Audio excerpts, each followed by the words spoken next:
you doing this afternoon?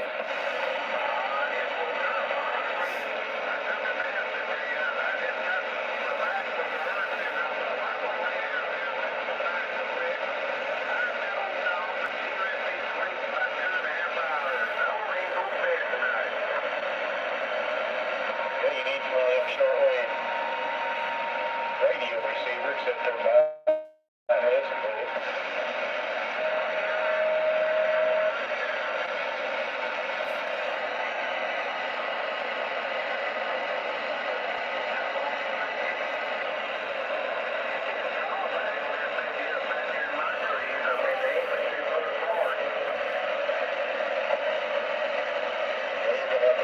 Next year's power hook down through the middle of them.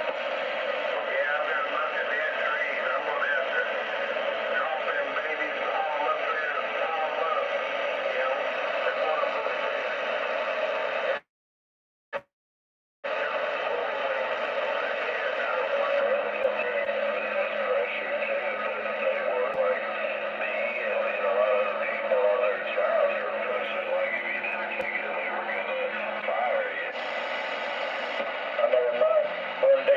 Imagine I had that many ash trees out here. Yeah, I've got a few. I got tired of cutting them.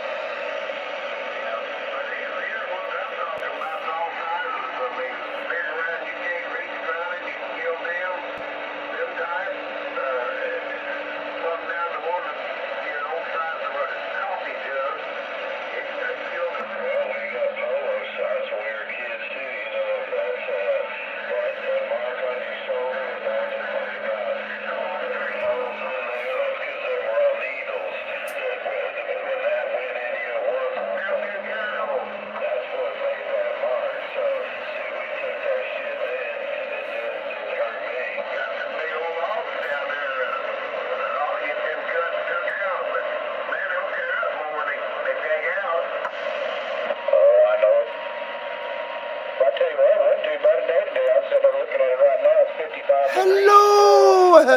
Hello.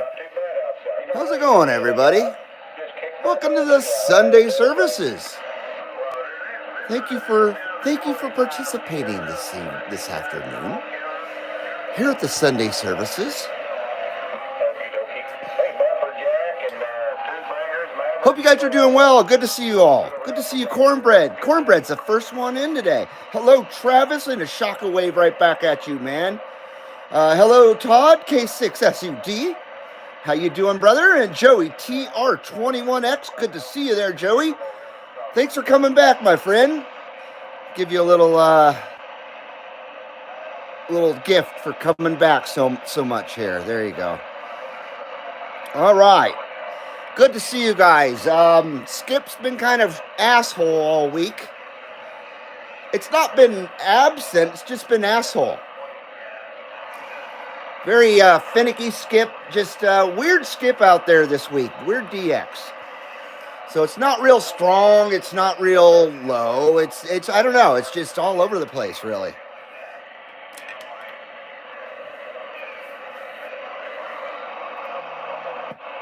I stopped on 21 there just because it was an interesting conversation. I did have sideband going earlier, but really nothing was going on sideband, really. It was quite quiet up there, at least 20 minutes ago it was. So hello, Craig. How you doing, man? Good afternoon and evening, Reed, and my radio friends. Merry Christmas, and Merry Christmas right back to you, Craig. Thanks for coming in, brother. So we got Ginger Grant here today for you guys. She got all dolled up because she wanted to get on that live stream today.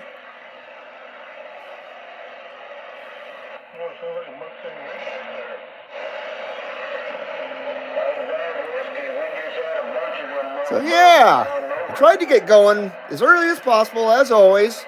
I made it before 2, like 3 minutes before 2.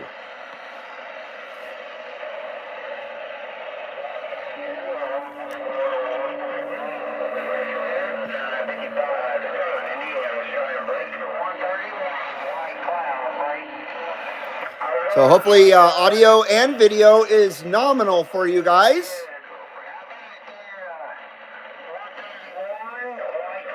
Once again, I try to provide a quality product here, not a heaping, steaming piece of Pelosi. So I strive to have the best looking and sounding show that I possibly can.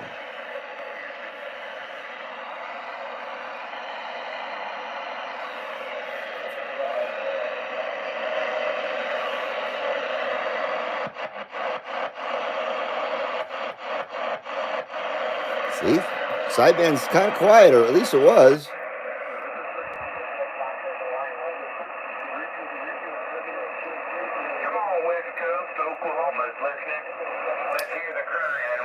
And while I was setting up for today's show, my next door neighbor's out there with a gas-powered leaf blower in the middle of December on a cold-ass December day, out there for an hour and a half leaf blowing with this damn thing. And I thought he was going to wreck the show because that's all you could hear in the CB lounge was his leaf blower. So hopefully he won't be back with that leaf blower, but he seems to have finished up about 10 or 15 minutes ago.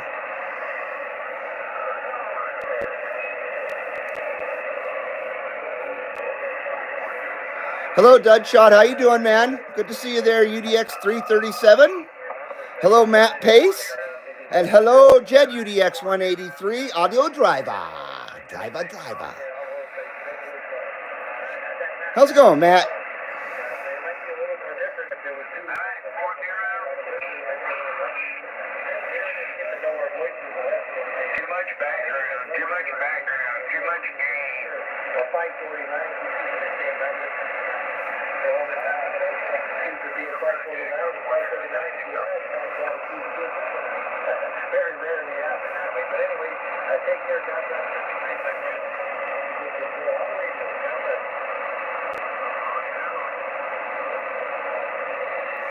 So anyway,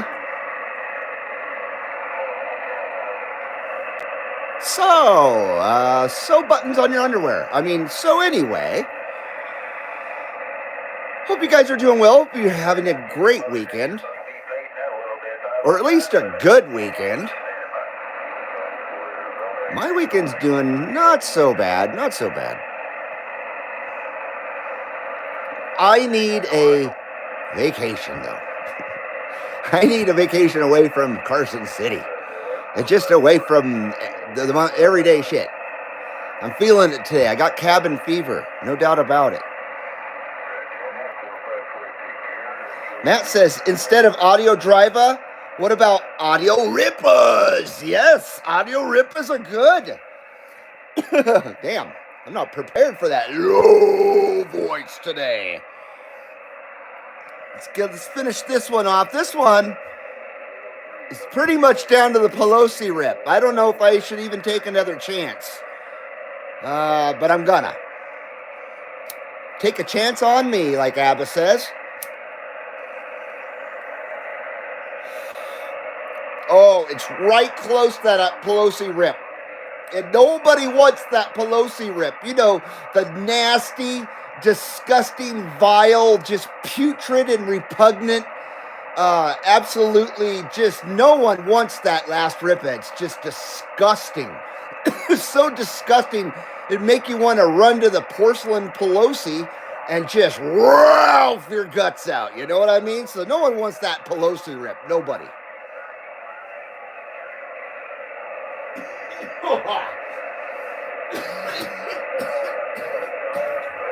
Oh boy. Stand by. Take a chance on rippers.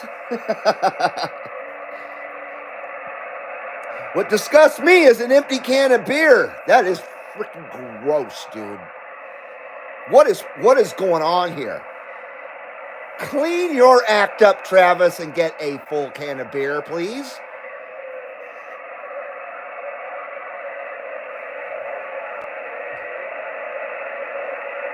So today, of course, we have that Sunday services, Sunday Fuji.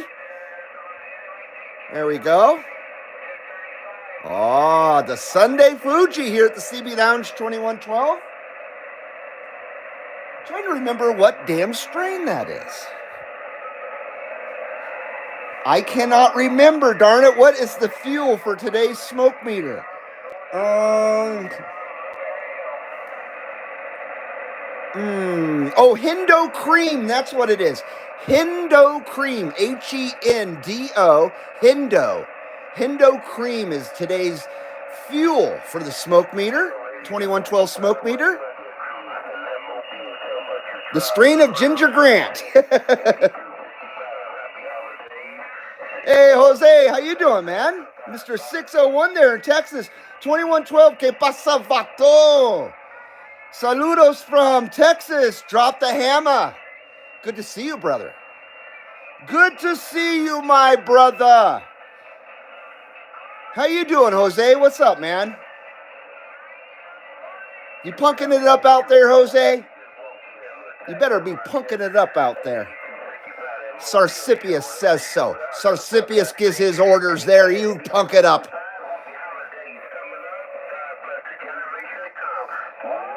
Matt says Fuji Speedway on pole position, the arcade game. That's right. That's right.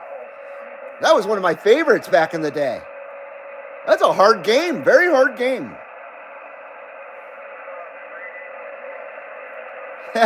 Pole position. Yeah, that was a cool game.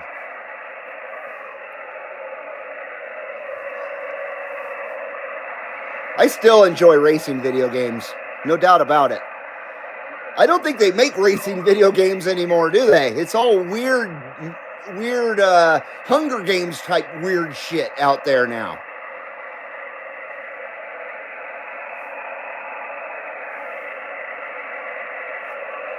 So anyway, let's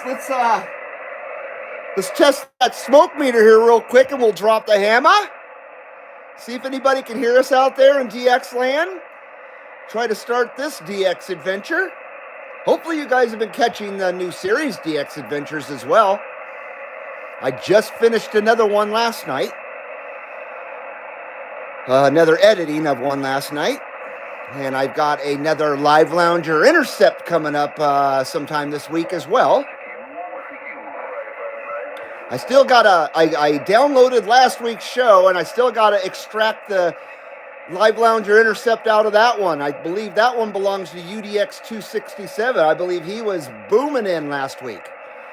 So I still got to go through that. Hey, Mongoose, how you doing there, Bolo Bird? Hey, Mongoose. How you doing, man? Aloha's there, Mongoose. Good to see you, brother. Hello, Big Island. I miss you, Big Island. I miss you, Kona Town. Oh, boy.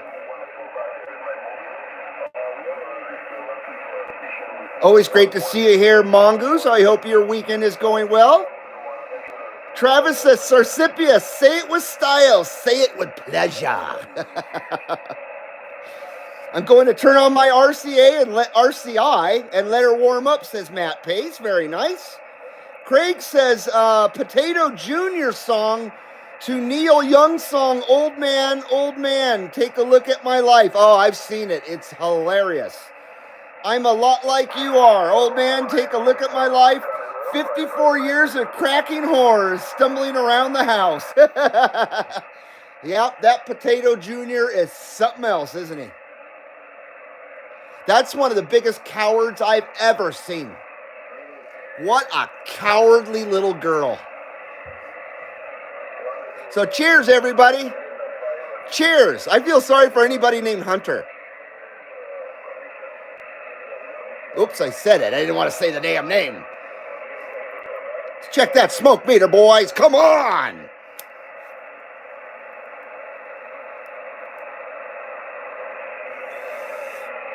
Oh, my lordy. Look at that.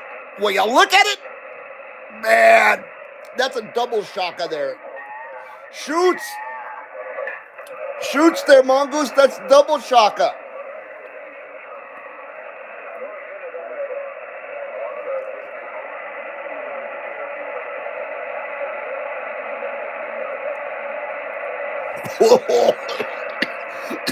Holy ripper.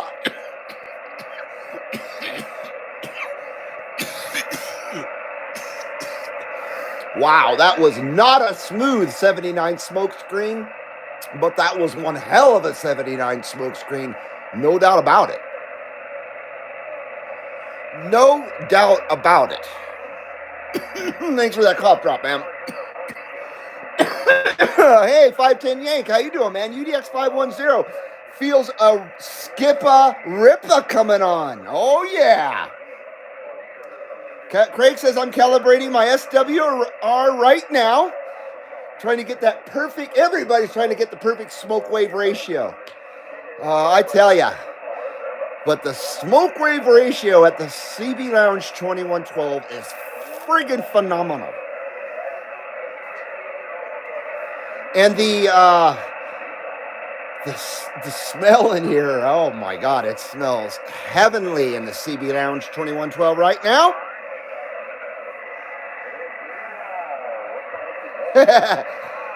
Mongoose says, I know that name, Hunter, LOL. Yeah, pretty pathetic, man. Pretty pathetic, but what do you expect, you know? Skip you to cheers and beers, says Mongoose.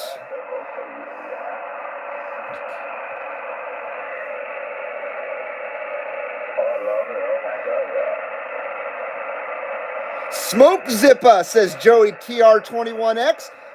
Big wave in return there, Yank. And Mongo says, Pacalolo. Oh, yeah. We got the Pacalolo, brother. Oh, it's good. It's good. It's very good.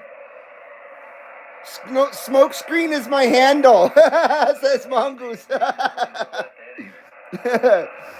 Hey, Foxman, 2112, I just got UDX 99 on 37 lower. We made contact. We had no video on him. He was hitting so hard, hitting it in Tennessee. Says Foxman. Charlie Foxtrot is calling for a Ripa smoke screen. LOL. Roger that.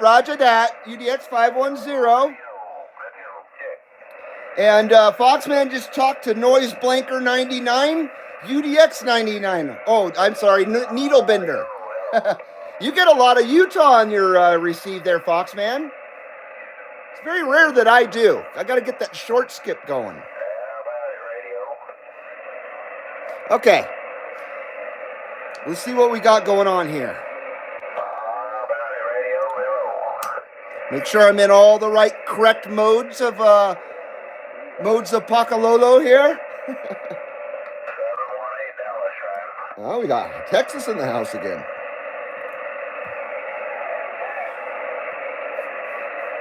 Okay. Thank you, Travis. Amp switch. We got that amp switch. I appreciate it, sir. Oh.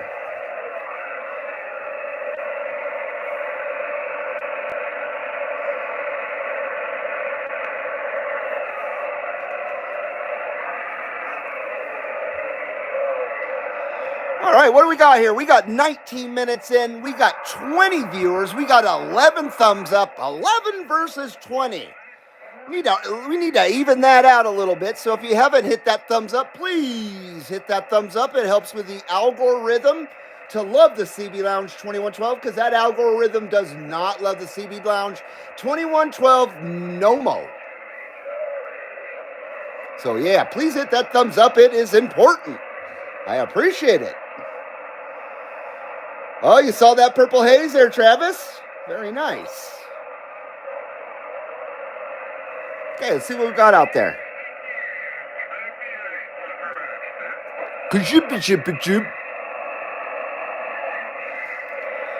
CB Lounge 2112, Carson City, Nevada, with that shockwave.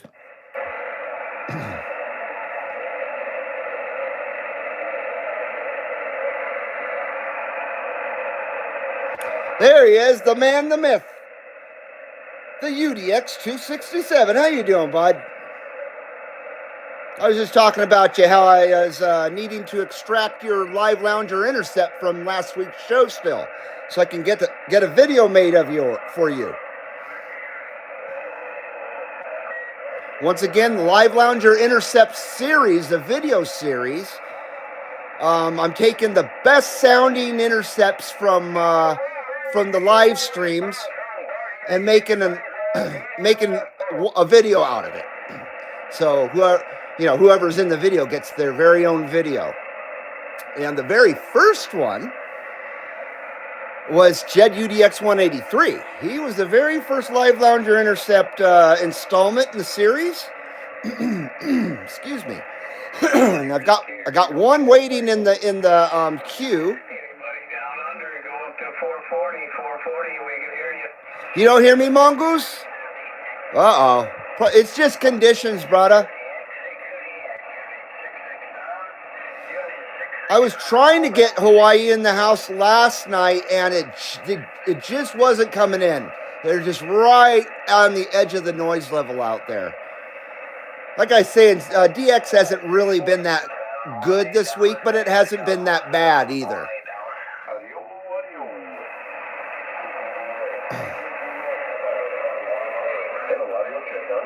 Uh-oh, we went down to 12 viewer. Oh, no.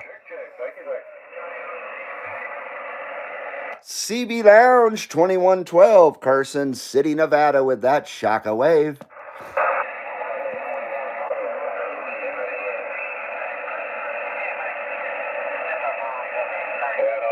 Located about 10 miles north of Galveston, Iowa, and section scope goes QSF.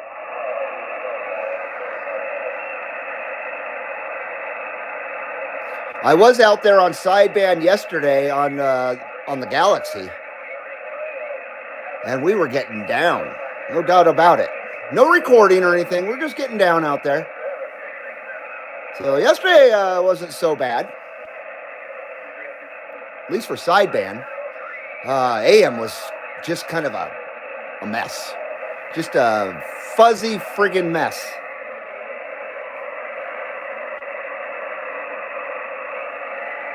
CB Lounge 2112, Carson City, Nevada with that wave.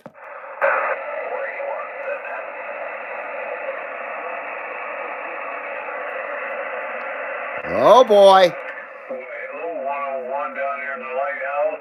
Wish I could hear you, but I did want to say happy Merry Christmas and Happy New Year to you there. 101 Dale 2407 with a wave. Charlie Foxtrot Alpha is FUBAR as of now with a bad case of the devil's lettuce, says 510. Hey, roger that, man. Yeah, in other words, AM was a dumpster fire. It was. I was trying to get out there, but man, it was just nothing but noise and people just screaming at the top. Why do they got to scream at the top of their lungs on AM? There is a difference between AM operators and sideband operators in the tone level. That's for sure. I got to say. But some of those guys out there sound like they're about to have a heart attack. I swear, they are just spastic. I can't say it any other way. Loud and spastic. 267 says, I ain't got no Carson City connection today, but maybe it will get better. I hope so. I did notice yesterday that as the afternoon was closing out for Skip, the Skip got better right before it just suddenly ended. But the last, I would say, 30 minutes of DX yesterday was really good. And it was out of here by 3:45 Pacific time.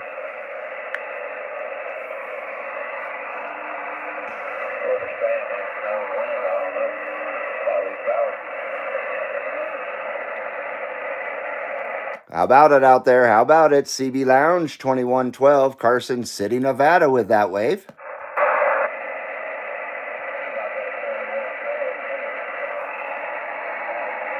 I hear someone out there.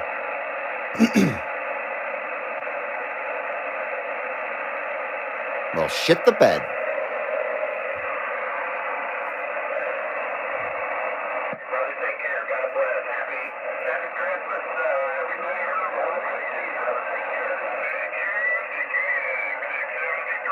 Matt Pace is giving out earwax removal advice. Hello, Sky High Radio. Any relation to Sky High Audio? They're Sky High Audio products. I think they're right out of Reno.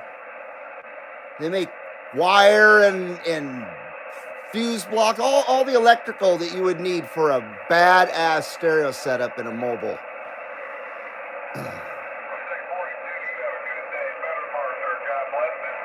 510 says Carson City is north of the Bonanza. Actually, we are east of the Bonanza. If the Bonanza was still there. No, not at all. Well, I still like your awesome handle there. Sky High Radio. Good to see you there, Sky High Radio. Welcome to the CB Lounge 2112 Sunday services. Live Lounge Videogates with that Sunday services at the CB Lounge 2112. Bonanza, that was a good show. It was. It sure was. CB Lounge 2112, Carson City, Nevada, with that Shaka Wave.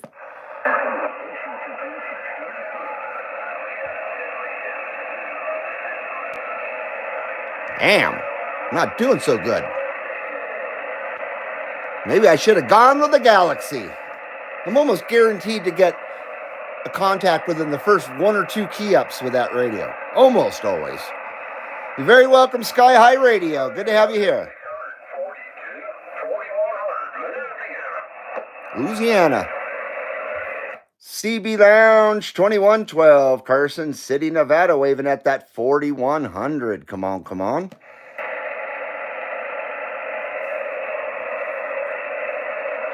Shit. Ah. Wonder if California is stomping on the CB Lounge 2112 right now. Once again, if you're new here or whatever, we don't hear California in our receive here at the CB Lounge 2112 because we're right up against the Sierra Nevadas. So they block out California. It just goes right over us. And so when it's not apparent that California is just stomping all over the damn channel, we're sitting here and it sounds quiet when all reality, they're getting down all across the country. We just don't hear it. So sometimes it might look like we're not getting out. It's just that we're just getting stomped on. It's not very nice. I'm filing a complaint. I'm going to file a complaint when I renew my subscription for the CB radio services.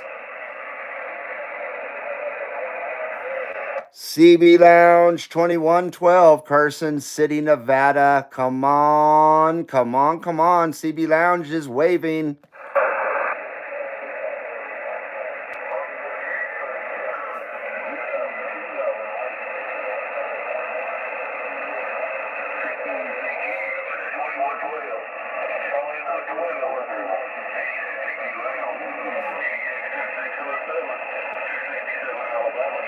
Ah, we got him.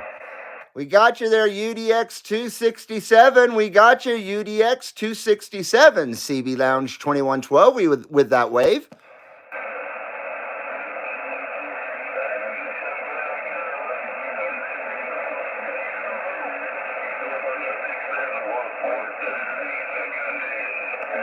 Where'd he go? Where'd he go?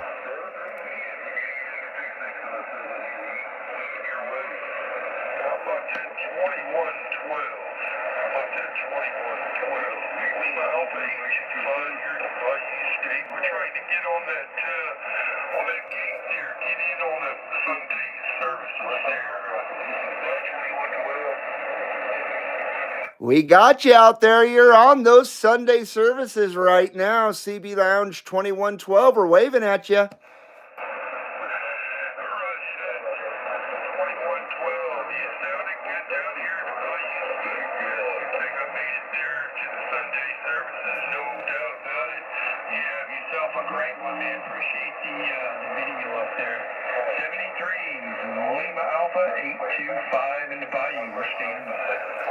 Thank you very much there, 825, Lima Alpha 825. You are on the CB Lounge 2112 Live Lounge Videogates around the 225 mark on the CB Lounge show clock. I sure appreciate you coming in to the CB Lounge today, and Merry Christmas to you.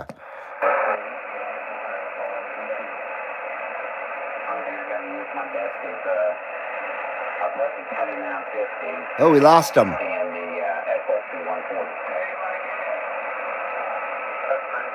Ah, bummer. Yes, we lost our connection just instantly.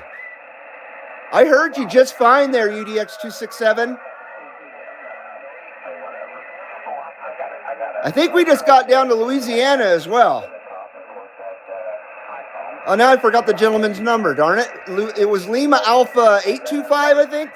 Man, I'm so bad. Oh, you definitely made it to the CB Lounge 2112, but I don't know if you heard me.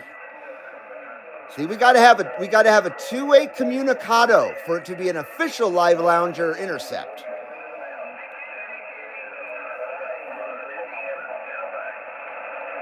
But we definitely heard that 267, no doubt about it.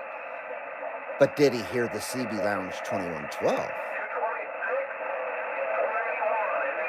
For some reason, I just feel like I'm not getting out today. I don't know. I just think I don't feel the security that I get when I'm on my Galaxy. I feel like I always got the winning car when I'm on the Galaxy. You know what I mean? 510 is on his Galaxy Star Ripa 979. Nice radio. Very nice, man. Matt says there's a channel on YouTube called Fuzzy TV. You can watch the old shows, and there is also Feel Good TV channel on YouTube. That's all the old TV shows from the 60s and 70s, like Hulu or My TV used to be or whatever. That's cool, man. I appreciate the info.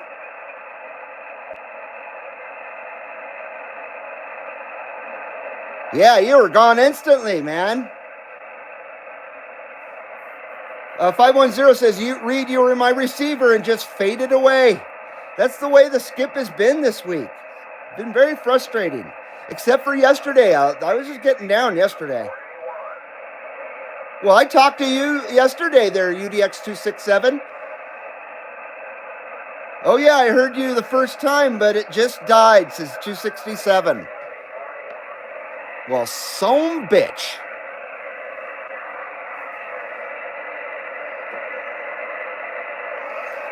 Some bitch. I think we need to recalibrate. We need to step back, recalibrate, so we can properly modulate. Hopefully the skip will pick up. I'm not counting on it, but I'm hoping. There's always hope. There's always hope, folks.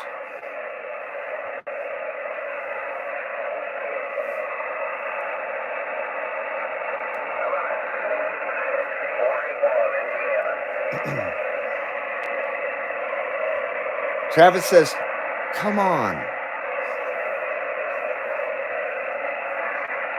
What, you mean, come on! God! Is that what you mean? Man, sideband is just garbage today. What is going on? Maybe we should just go to AM on Boss Hog. No, I was actually just planning on doing one radio today. Well, I guess it wouldn't be that hard to switch to Boss Hog, but let's go check AM again.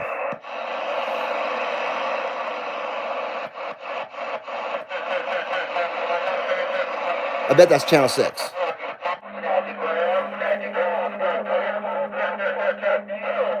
Look at that, pegging the needle. Pegging the needle with pure distortion.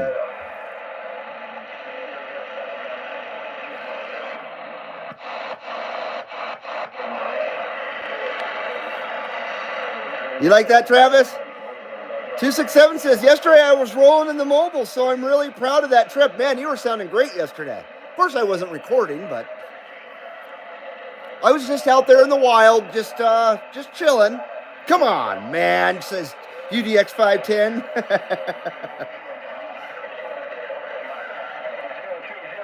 I never thought I would ever hate an elderly man ever so much in my life. Catch my drift?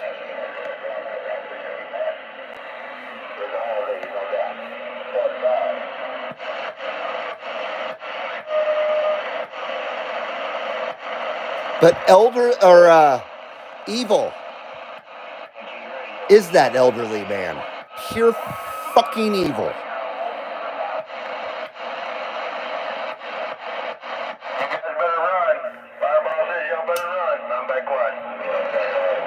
We got that, we got the fancy box switch there. We're down to the AM side. Hey, I gotta leave him on the mall. Hey, 131, I had to leave him on the mall. Hey, he was on top of the mall, 64 to 10, just let you know. Triple M on 6 is blowing smoke into the BAM. It says 267. I don't hear that guy because he's in California. Unless that was him when we were on 6 just a minute ago with all the distortion there, which I doubt that was him. But I could be wrong. Breaker 28, CB Lounge 2112, Carson City, Nevada with that wave. Don't nobody take it serious. It's all about having fun with the hobby, 64 to 10. That's right. Y'all back on the mail. I totally agree with that. I hear these guys out here quite often on sideband just acting like schoolyard bullies that have the best bicycle or whatever. You know what I mean? The kid with the best stuff. And he's out there just ripping people a new asshole and just, putting down everything that they say and everything that their radio makes. I can't stand people like that. Just a miserable sack of shit out there that's got to put everybody down to make himself feel better because he's got a man vagina.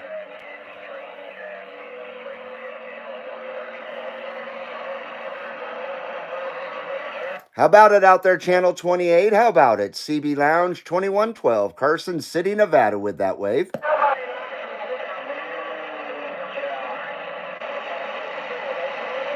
still like them Fireball Fridays, 30 dB Fridays, right? 267 says Motormouth Mall sells great studio quality audio. Well, it definitely wasn't that guy we heard just a minute ago then. Because that radio sounded horrible. I don't even know if I have TalkBack running on this thing or not. Let's see here. How about it? CB Lounge 2112, Carson City, Nevada. Come on. It's not very loud. Let's see here. Let's see if we can't turn that up a little bit. It's built into the microphone, so you got to turn up a potentiometer through a little hole in the back of the microphone. Right there. TalkBack. VR3. And you turn it counterclockwise to turn it up. CB Lounge 2112. Oh, see, now my echo changed. CB Lounge 2112. Come on.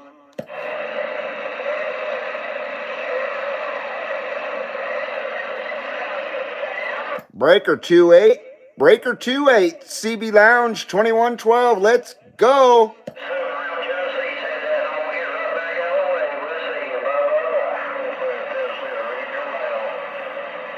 510 says 2112. Who are you talking about? I'm just talking about this guy that I've heard probably the last 2 weeks or so randomly on lower sideband that just goes out there and is just a dick. There's no other word. He's just a fucking dick, man. And he thinks he's hot shit. And he just sits out there and puts everybody down, puts all their equipment down and makes fun of the way they talk. Just makes fun of anything that he can make fun of. Just a miserable sack of shit. I don't know who it is, though. I have no idea. I actually have it a little bit of it recorded. I have a few clips of people being douchebags out there and talking shit about the CB Lounge 2112 as well. It's a crack up. It's called jealousy.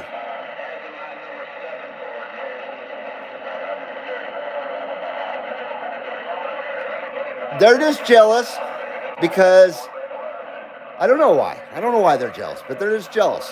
There's no other reason for it. Maybe they're jealous because I actually am a full biological male and they're walking around with a man vagina. I think that's probably what it is. They're jealous that I'm complete and total biological male and they've got a man vagina. Well, it's not my fault. It's not my fault that you have to wear a diaper with your man vagina, okay? You go take it out on your mommy. Don't take it out on us out here. We're just trying to have fun in this friggin' hobby. Just trying to have fun. There's no need for your goddamn bad attitude with your man vaginas out there. Travis says the ungrateful Ted was a putz too. Absolutely. We don't take kindly to folks who don't take kindly here at the CB Lounge 2112. Whoa. I had it way too loud there. I'm just going to forego the echo. And I'm going to turn off the fucking talk back. Breaker 28, CB Lounge 2112. Come on, we're trying.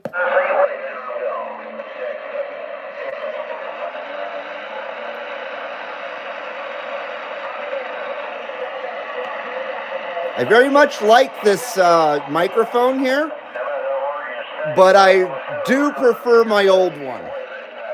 Only for the reason is the old one was much easier to dial in a preferred echo, and it wasn't as touchy.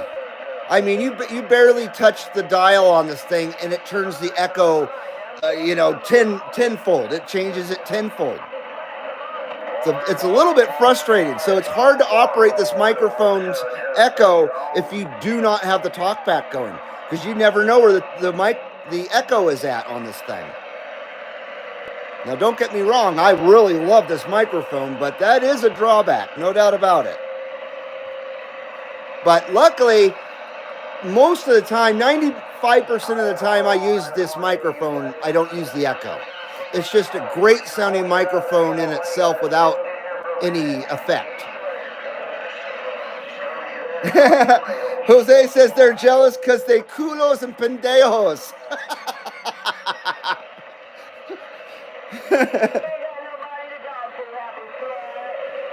You like that radio there, Sky High audio, radio? That's Ginger Grant right there. That's our CB supermodel. Well, I'm not getting anywhere on 28. We haven't gotten anywhere at all, really.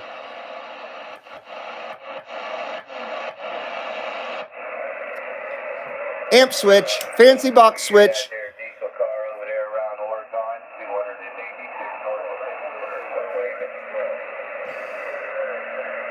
Woo! You know what I need? I need an ice cold RC cola.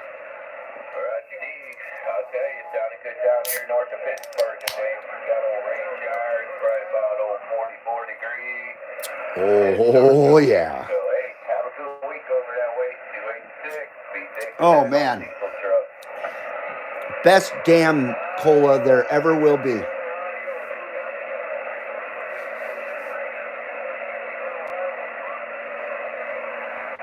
So thank you, Sky High Radio. I think Ginger Grant's pretty freaking awesome looking too. She usually performs a bit better too, but I'm blaming that on conditions today.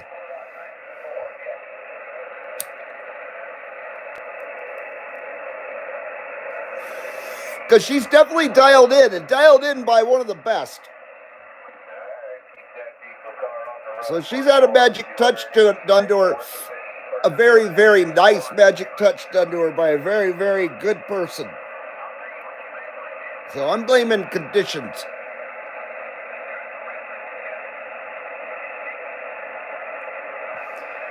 There you go. That's 79 smokescreen there for you. We got 10 viewers. Gosh, everybody's out doing something. I guess Christmas shopping or something. But we got a whole 10 viewers, 46 minutes in, and 15 thumbs up. And thank you to the 10 viewers out there. Thank you for joining me today here at the CB Lounge 2112 Sunday services. I do apologize about the DX conditions, but as you know, we got no controls of that shit. Matt says Ginger Grant is a very, very, very sexy. She is, huh? I agree. I totally agree. Let's see if anybody can copy a CB Lounge transmission here. How about it out there? How about it? CB Lounge 2112, Carson City, Nevada with that shocka wave.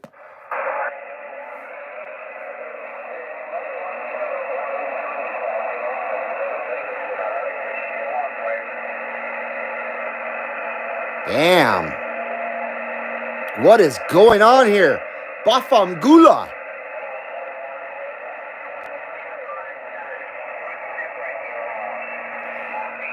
We hear you out there, UDX 183. We hear you way, way out there, UDX 183, CB Lounge 2112.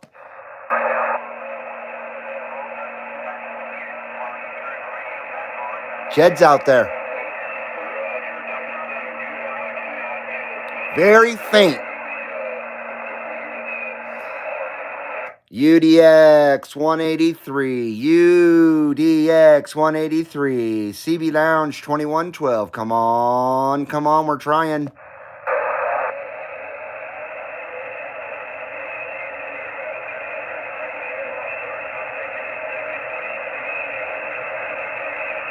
He's out there, but we just can't make out what he's saying. So he probably can't hear me at all. We hear you trying out there, Jed.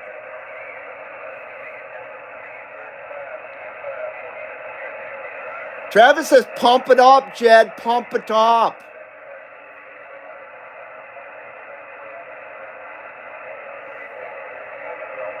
CB Lounge 2112, Carson City, Nevada. Come on, we're trying.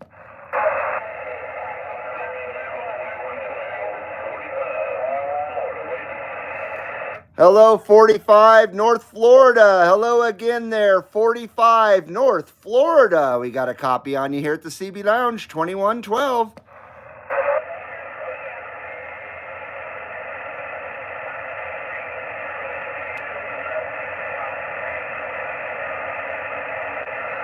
It is quite rough and tough out there, no doubt about it. Skip just does not want to give up that audio today. We are waving at that 45 North Florida. 45 North Florida. We're sending a Merry Christmas to you from the CB Lounge 2112.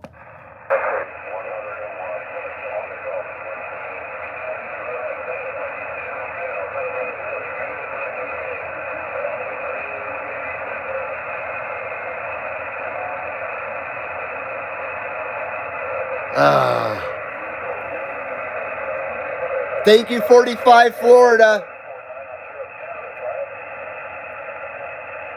Jed says, I hear you. Oh, I'm surprised. I figured you wouldn't hear me at all. If I couldn't hear you very well, I figured you wouldn't hear me at all. Because you definitely got a better station than I ever could hope to have.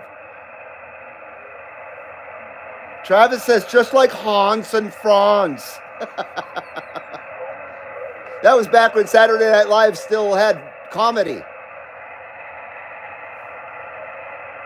Jed might have to go get a bicycle pump to pump it up and get his Reebok pump shoes on too. Weren't they Reeboks where you pump up the little, the tongue, you'd squeeze the tongue of the shoe and it'd pump it up? Or was that a Nike shoe? I can't remember. I don't wear those stupid ass fucking things, so I don't know. I wear Vans. Reebok pumps. Thank you, Travis.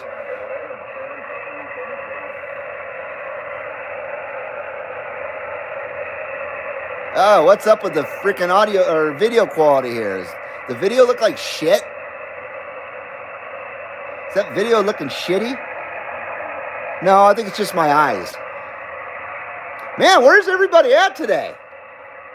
I mean, I appreciate my 11 viewers right now, no doubt about that, but where's everybody else? I wonder if everybody's burned out on CB content by Sunday, by when Sunday comes along. You know what I mean?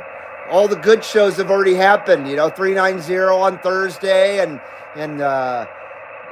Dirty Diaper with Old Radio Night on Saturday, and then the Old Tube Radio Network after him. By the time Sunday comes around, people are all, man, I am so fucking sick of CB radio content. I can't even stand to even go near the CB Lounge today. I just can't stand to do it. I'm going to go out and, I don't know. But I ain't going to the CB Lounge 2112. No, sir. No way. Frig that guy. It's a quiet Sunday, says Sky High Radio. It is. Matt Pace wants some Reebok Rippas. Craig says, anyone see the Christmas video the White House put out? Oh my God. Dude, I'm telling you, that is absolutely evil and demonic. There is something very, very disturbing about that video. It's unbelievable. Yeah, Potato Wife is seriously sick. Seriously sick. And then you compare it to last year, or not last year's, but 45's wife. The beautiful Miss 45, which will be Miss 47, and her absolutely gorgeous Christmas video with the incredible class and elegance and all that good stuff, and even including baby Jesus in it. You know what I mean? Wow, imagine that, actually representing the spirit of Christmas. It's just amazing. Yeah, that video is beyond disturbing, and I'm going to say it's evil and fucking demonic. It's ugly, it's nasty, it's disgusting. It's disgusting and repulsive and disturbing, to say the least. It is satanic. Absolutely, Craig. It's satanic. There's just, I get this feeling, and I'm not kidding here. I am absolutely being 100% truthful with you guys. It gives me a feeling of absolute fucking evil when I watch that. And I've seen it a few times thanks to Benny Johnson. I didn't go searching for it. It was brought to me. But, oh, man. It is. It's beyond a dumpster fire. It's from the bowels of hell is what it's from. It's a fire pit from the bowels of hell. It's ironic, don't you think, says Matt. Yeah, I agree. Dumpster fire on acid, to say the least. Solar flares are affecting CB radio, says Stephen Padden. Hopefully I got that right. Stephen Padden, how you doing? I do not recognize your name, so welcome to the CB Lounge 2112. Good to have you here. And I think you're right. Solar flares are affecting the CB radio. I don't know about any solar flares, but if there are some going on, that would be the culprit. No doubt about it. So thanks for coming in. I appreciate it. Hello, Uncle Hairball. How you doing, man? Good to see you. Sorry I'm late. Didn't get the notification. Well, that sounds about right. I never get the notification for anything. Good to see you guys.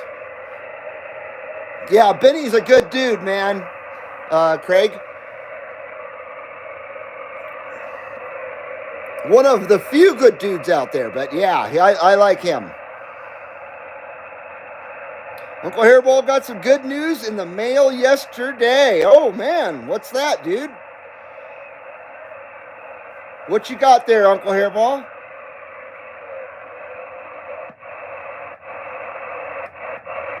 Yeah, Skip is definitely asshole today. No doubt about it. It was better conditions yesterday, for sure. Did anyone else have phone or cellular problems yesterday? I didn't notice anything.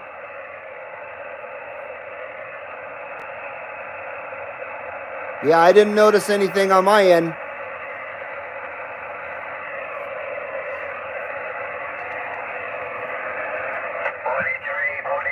Alabama.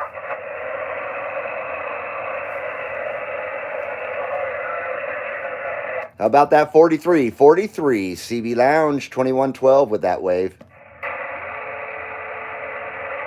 Come on! Sorry about that. I lost my cool. I lost my patience a little bit there. I'm working on it. I'm trying to work on that there. For the last 6 years, they've shown naked pictures of me. They've ripped my life apart. They've made fun of my daddy's love for me.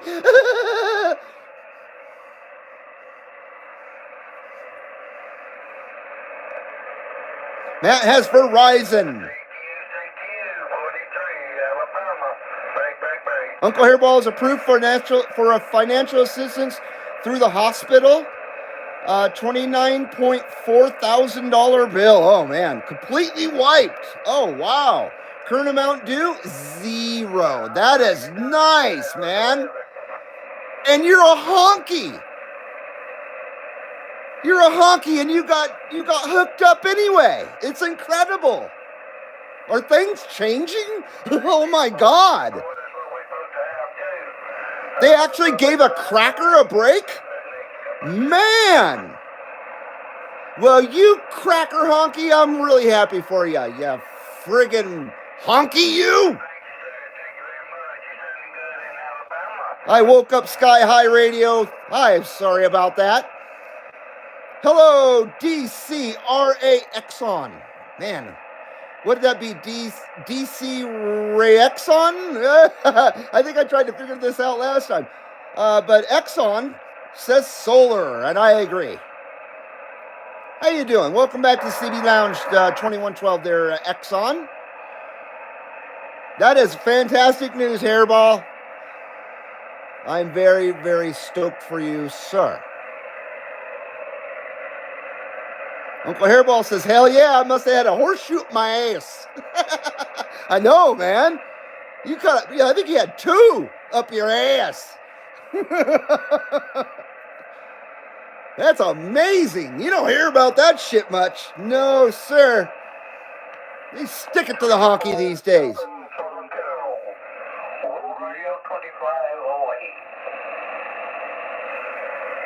CB Lounge 2112, Carson City, Nevada, with that shockwave, double shockwave. Man, nobody is hearing me today. A couple of you came back to me, and I couldn't get the numbers right. 267 says, everyone in my area had problems with navigation and GPS shit.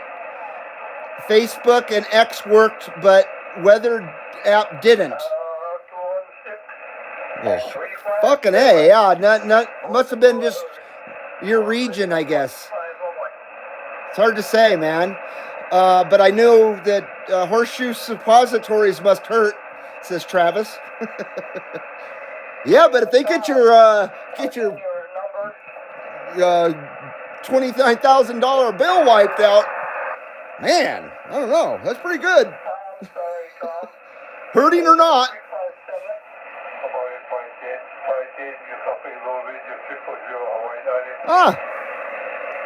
CB Lounge 2112, waving at that World Radio 000. Aloha World Radio 000 from the CB Lounge.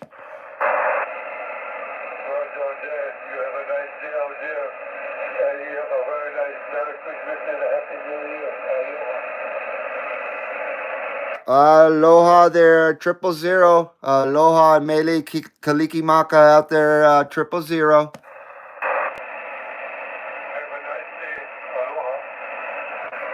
I think he was talking to me.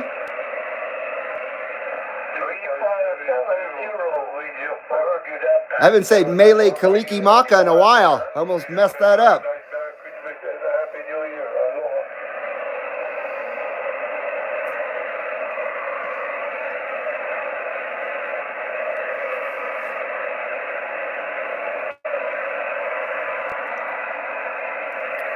CB Lounge 2112, Carson City, Nevada, with that Sunday wave. Come on. Is 3570. The number here in Hawaii is World Radio 25. 25 to the south.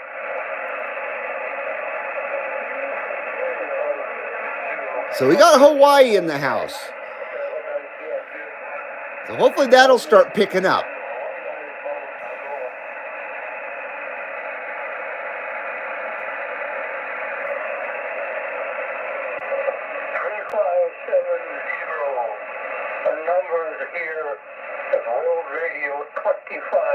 Well, he sounded good.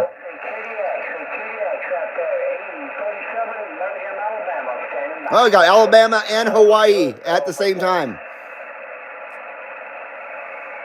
Hello to that World Radio 25. World Radio 25. Aloha Nui from the CB Lounge 2112.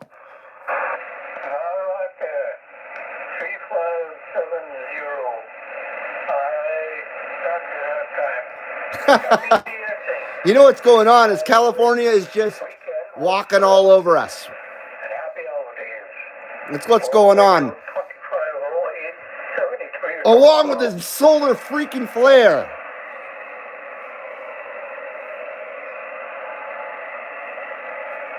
CB Lounge 2112, Carson City, Nevada.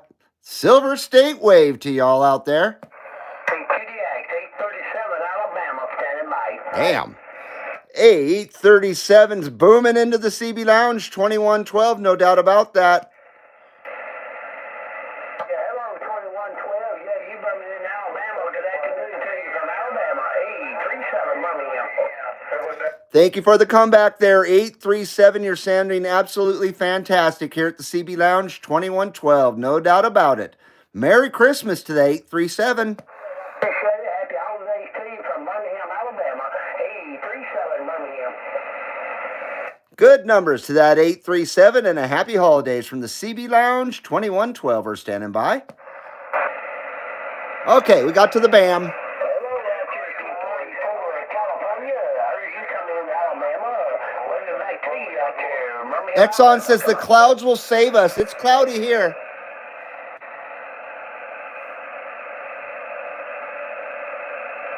Craig says I'm starting to lose calibration. Be right back. I am too, Craig.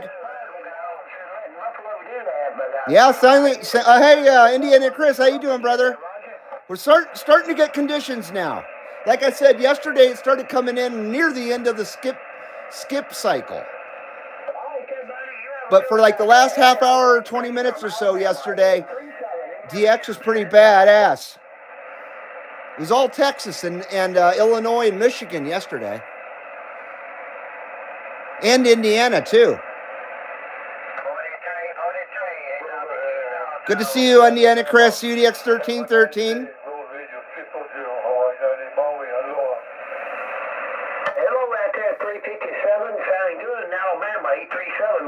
Yeah, and he is fucking sounding rad. 837's best sounding station of the day so far.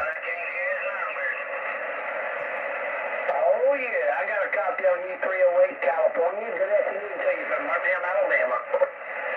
Boy, he sounds good. CQ, CB Lounge 2112, Carson City, Nevada, with that Shaka wave. Yay for the BAM, says Sky High Radio. Is that where you're at? You in the BAM there, Sky High? Was going to work on this stupid antenna, but it's been raining all friggin' day, says Uncle Hairball. Of course. Indiana Chris says 2 to 4 inches of snow here for tomorrow. Damn. You can keep it, man. You guys can have it. we're skating on thin ice over here, but we're still holding out. We're still warding off that winter bullshit so far. I'm trying not to freaking curse ourselves here. I'm knocking on wood right now. Upstate New York, says Sky High. Okay. Hello, Upstate New York. Good to have you here. Upstate New York. I haven't had New York in my receive in a bit.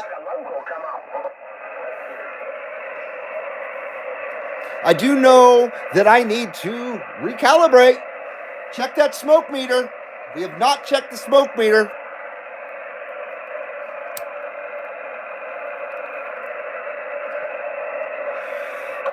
Oh my God.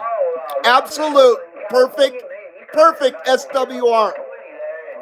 It doesn't get any better than that. Perfect. Sunday afternoon, and once again, Merry Christmas, Happy New Year, 837 Birmingham.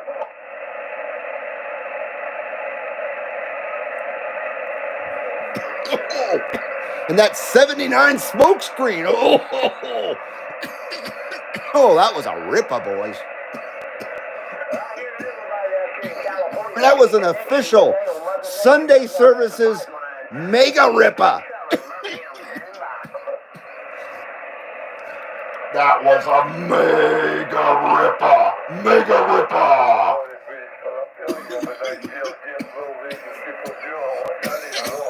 Oh, excuse me. I heard a 33 out there. Is that on the 33? 837 Birmingham, Alabama. Okay, okay. Oh, you're restoring a camper for your brother, Uncle Hairball? And it's got freaking leaks in the roof. Ah, man.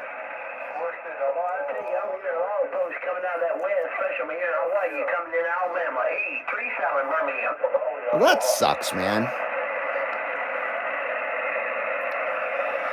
CB Lounge 2112, Carson City, Nevada, with that wave.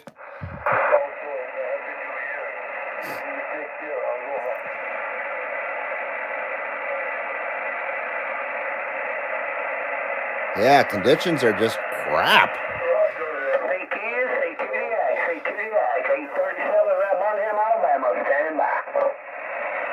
But he sure sounds freaking rad. No horseshoe for the roof, says Indiana Chris. No, only up the arse. That's how you get your medical bill taken care of. You get 2 horseshoes up your arse.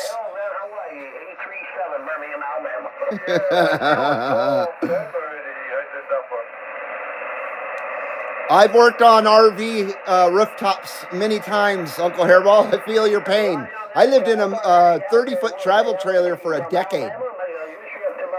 I dealt with a few freaking leaks. You need that snow coat on that thing. Blue Happy Scrap, good to see you. Awesome, says Blue Happy Scrap. Thanks for coming in there, Blue Happy Scrap. Always good to have you here.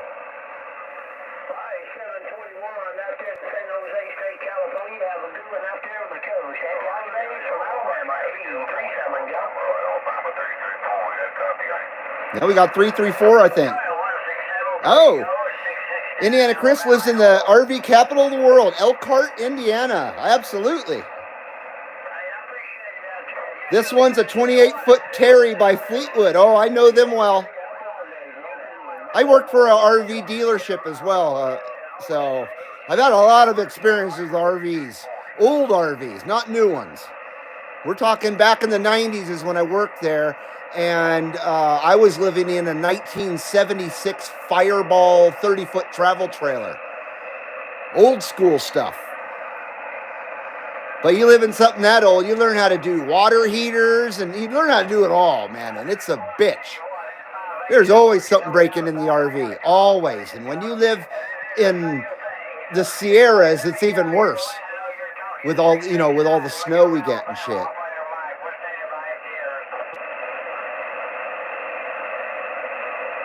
Yeah, it's hard to live in an RV here.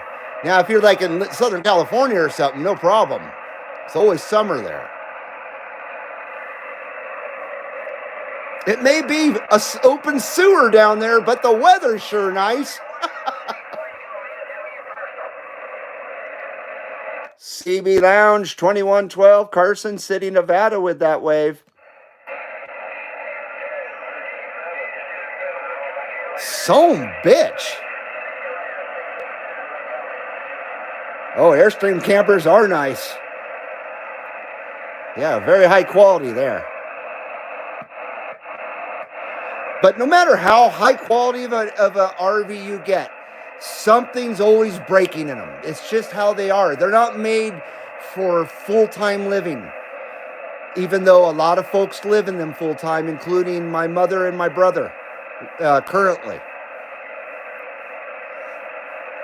Because no one can afford to live anywhere else anymore. It sucks.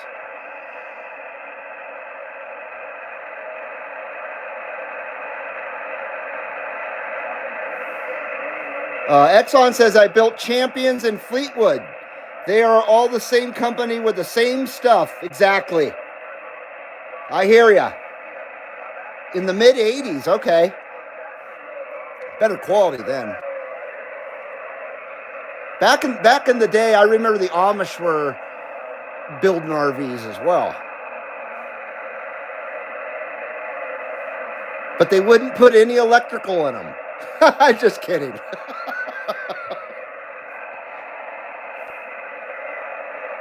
How about it out there? How about it? CB Lounge 2112, Carson City, Nevada, with that Shockawave.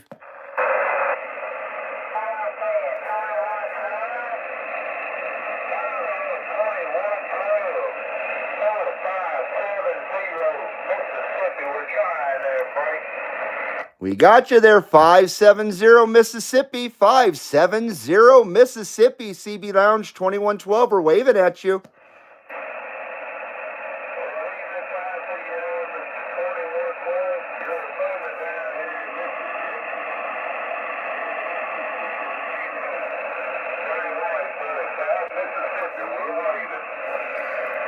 Hey, I appreciate it there, 570. You're definitely getting across the street to the CB Lounge 2112 and sounding great out there, 570. Appreciate the comeback.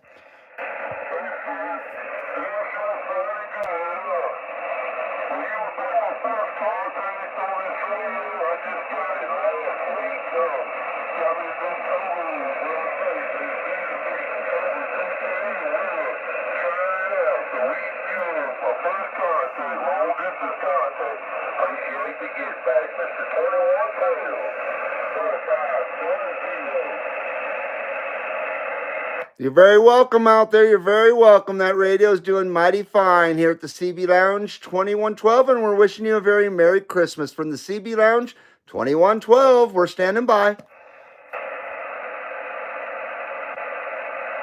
Having a little bit of trouble understanding what he was saying. I think I got his numbers wrong, and I apologize to that gentleman if I did. Remember, I got a 2-second memory with no buffer. Damn it. But I can remember shit 40 years ago. I don't get it. 40 seconds ago, forget about it. But 40 years ago, man, I got a complete, total memory. Doesn't make any sense.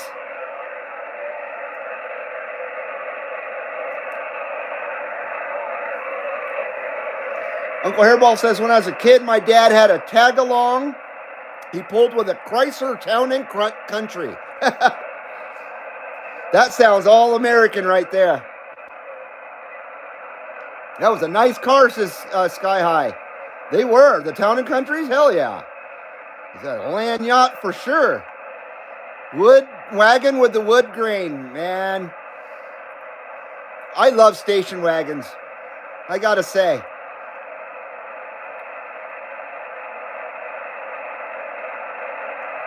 I lived in a single wide built in the 50s. It was nice with real wood, says Exxon.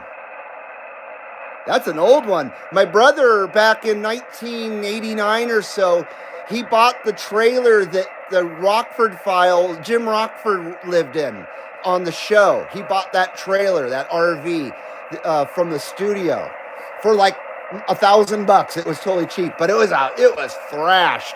But yeah, he lived in the Rockford Files trailer. It was kind of funny. Yeah, every once in a while, studios around the area, they'll liquidate their stock of stuff, their cars and things like that, RVs and things. Kind of like what the cops do with their surplus stuff.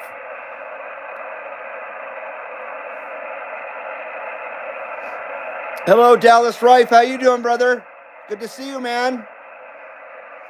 skip his asshole today, but we're getting out there. It's just rough and tough, no doubt about that, and a little bit more fewer and far between than it was yesterday, that's for sure. Yesterday we were doing pretty damn good. Skip was a lot better yesterday.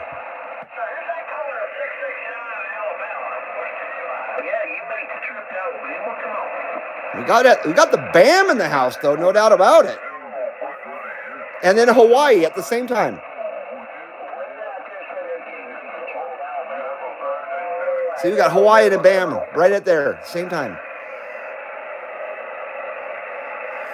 CB Lounge 2112, Carson City, Nevada, with that Shaka wave. Come on, come on.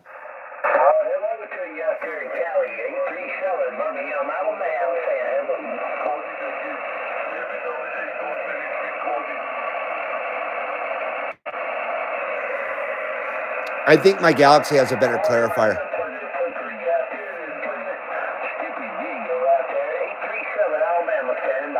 Or a better clarifier, better manipulating the clarifier, I guess I should say.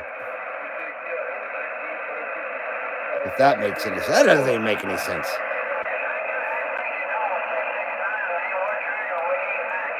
James White, how you doing, man?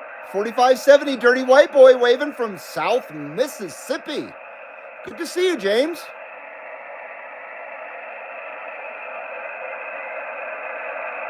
Exxon says the way they build stuff nowadays, they can completely burn in a matter of minutes. Oh, yeah, no doubt about that. I've seen it.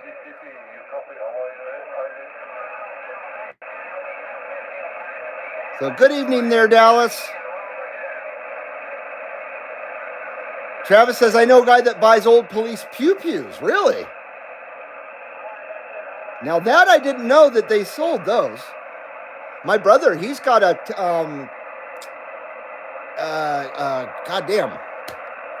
a cop car. And it's beautiful. It was a sergeant's car or whatever, so it wasn't used for any kind of daily patrolling or anything. So a Crown Victoria, that's what it is.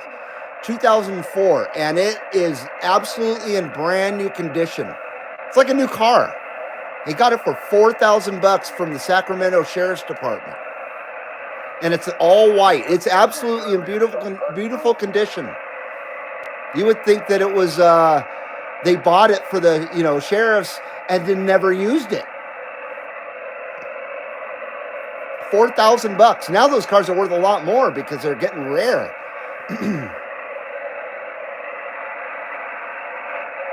Yeah, the Rockford Files was a good show, Matt. Really good show. And it was funny because we grew up watching that show, and then he lived in the trailer. When we were kids, we never thought that the trailer that Rockford, Jim Rockford was living in, 10, 15 years later, we would be living in. It's crazy to think about.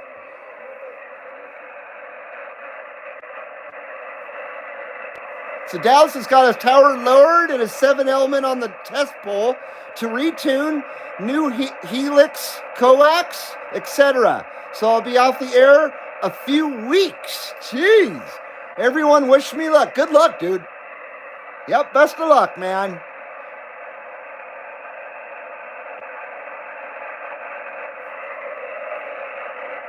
Wow. DEAD. CB Lounge 2112, Carson City, Nevada. Come on.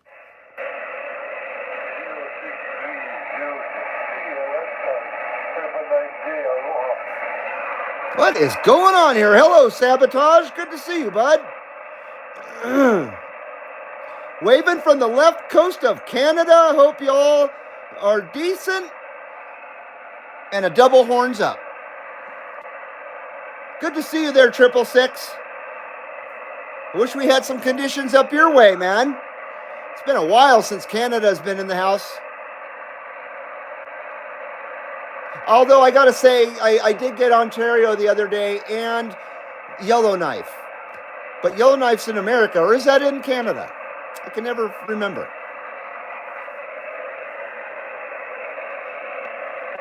Yeah, it's pretty cool, huh, Exxon, the Rockford Files. Hello, Mr. Q. How you doing, sir? Catalyst says when he looks at the clock, it's like he feels like he went back in time. 3 hours, huh? Hello, UDX 122. Good to see you, man. Thanks for coming in. Skip his asshole today. I apologize, but we're trying to make the best of it. We did have that UDX 267 in the house and UDX 183, but conditions were just not allowing for that live lounger intercept, unfortunately.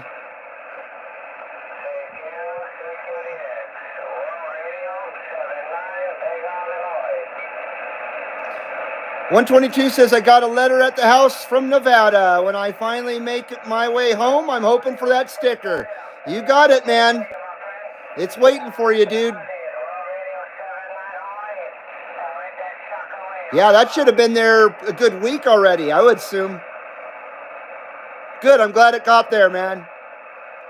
It's a Sabotage from the Beastie Boys. Yeah, that's where he got his handle from that song. One hell of a song, one hell of an album. Hello, 804 from Iowa, Richard Dozier, or Dozier. Is it Dozier or is it Dozier? Not making fun, just trying to pronounce your name correctly. I do not like to butcher folks' names. Usually I get them correct, but I do my best to pronounce them correctly the best I can. I'm sure it's probably Dozier, and I probably got that wrong. Watch it be Dozier. I spoke with a guy in South Africa earlier today. Really just enough to exchange pleasantries and say QSL. Skip has been weird today. Oh, that's really good, 122. That counts. That absolutely freaking counts, man. I have never gotten to South Africa ever. Just climbed into my tree fort. I'll spike the mic in a minute, says Sabotage UDX 666. We'll be whistling. We'll be whistling.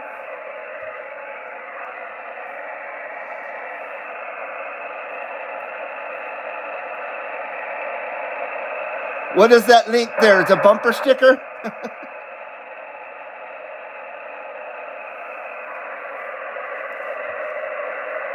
Richard says yes. It's Dozier. Dozier, I believe. So you're saying yes to Dozier.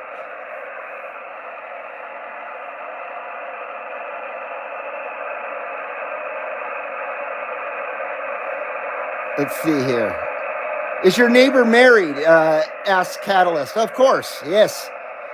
That could be explaining the leaf blowing in December. Thank you, Richard. I appreciate it, man.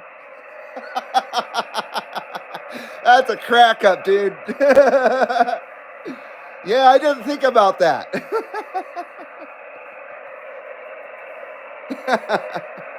That's freaking awesome, man. I appreciate that kind of sense of humor. It's so misogynistic. Fuck you. Good Lord. Shove it up your ass with your horseshoe. That freaking misogynistic crap. Real women don't worry about that stuff. Man, Skip sucks. What is it? 319 here at the CB Lounge 2112. And Skip is complete asshole.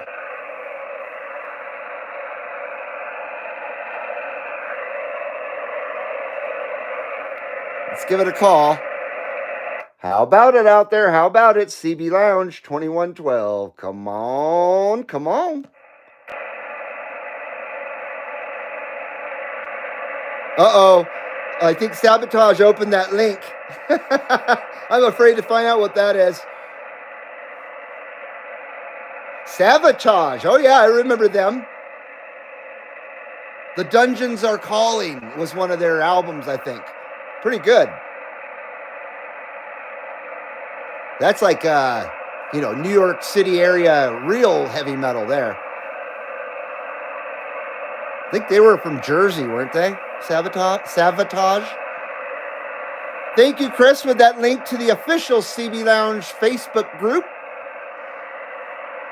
It's the only thing I use Facebook for. Other than that, I'm out of there. But we have almost 600 members in the official CB Lounge 2112 Facebook group. Every day I'm battling the porno pirates that keep just infiltrating everything on Facebook. I'm really fucking sick of it. So I apologize to the members of the group out there. I'm on it as soon as possible, believe me.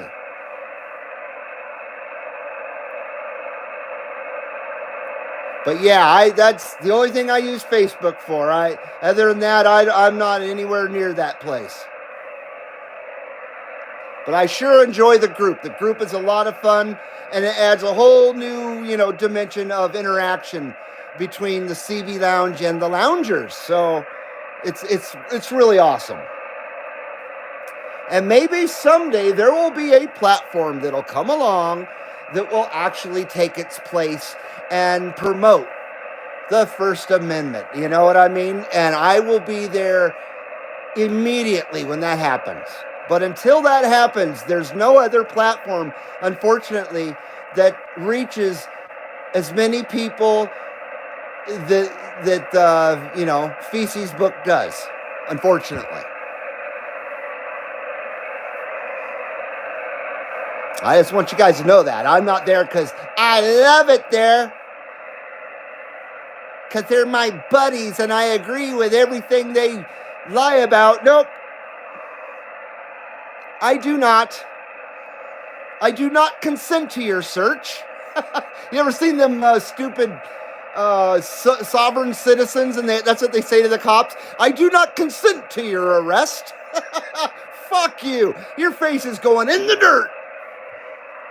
Those sovereign citizens are scum bags. They are the lowest. They crawled right out of the fucking sewer, those people.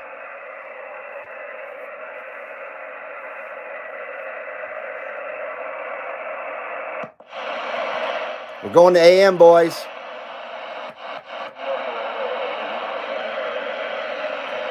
Got that switch. Fancy box switch is switched. I kicked a few of those porn ads out of the Facebook group, Reed, says Travis. Thank you. I appreciate that. Yeah, if you see that, get rid of it if report it or whatever the options that it gives you. I'm getting in trouble for it.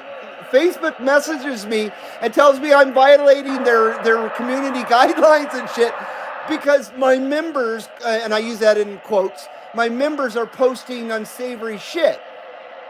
When I've written to them through their help, I've written to them, like physically written to them and begged them to make it stop. I literally use the words, I beg you to make it stop.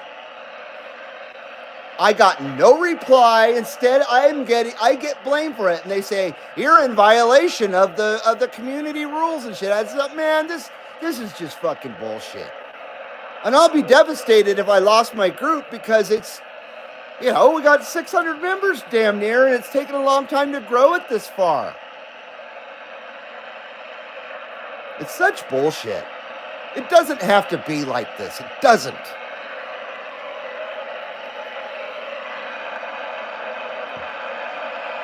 Catalyst says that laughing my ass off, I am slow today.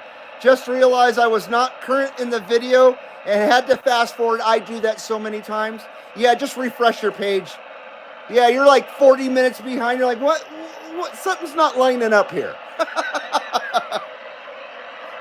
I've done it where I'm like 20, 30 minutes behind, literally. Somehow that happened,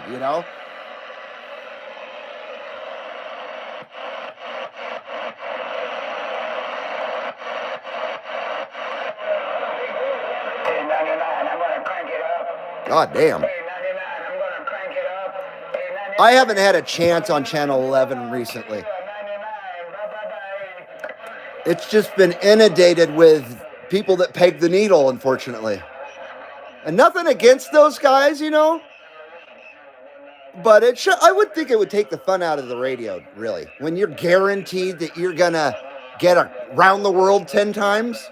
What fun is it when you make a contact a long way away when you expect to do it? It's like almost like dialing a phone, you know what I mean? I think that would take the fun out of things. You were about 40 minutes behind, Catalyst? Mine keeps falling like 20 seconds behind, says Uncle Hairball. Yeah, just refresh the page. If you feel like something is not lining up, just refresh the page. Amp switch, thank you, sir.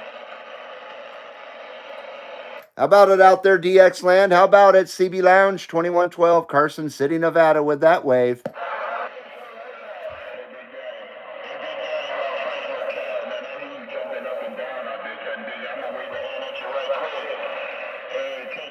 Assisted modulation peripheral. That's cool.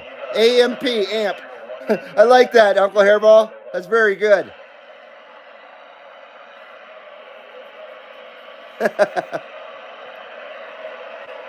How about it out there? How about it, CB Lounge 2112, Carson City, Nevada, with that wave?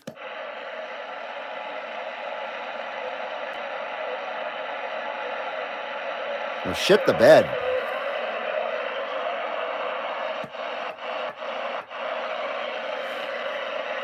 Breaker 1-5, Breaker 1-5, CB Lounge 2112 with that wave.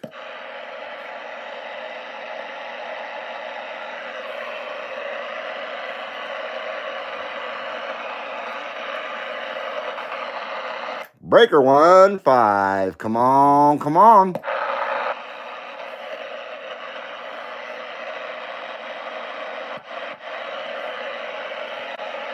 How about it out there, Channel 17? How about it, Channel 17, CB Lounge 2112 with that wave.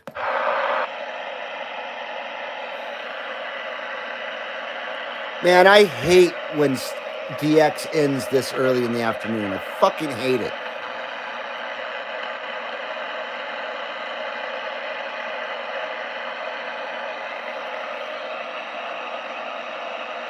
It's better when it goes to like 6.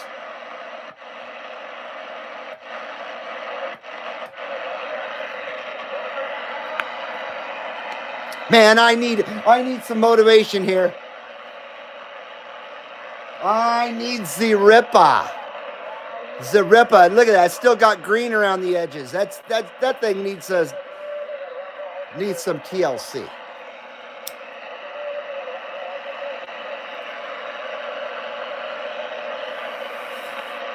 Oh my Lord, look at the smoke meter, boys. If only the DX was blowing smoke like that. Because we're literally blowing smoke over here.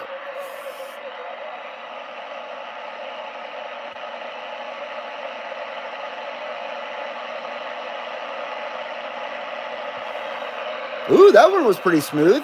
Not 100% smooth. I feel a tickle in my throat there, but I think we'll be all right with a little bit of that Nectar of the Gods. Nectar of the Gods, the RC Cola. Oh my. Oh, that's delicious. Yeah, AM is dead. Already. Once again, I tried to get started as early as possible, but 2 o'clock is usually the earliest I can get started. Just because of my life schedule.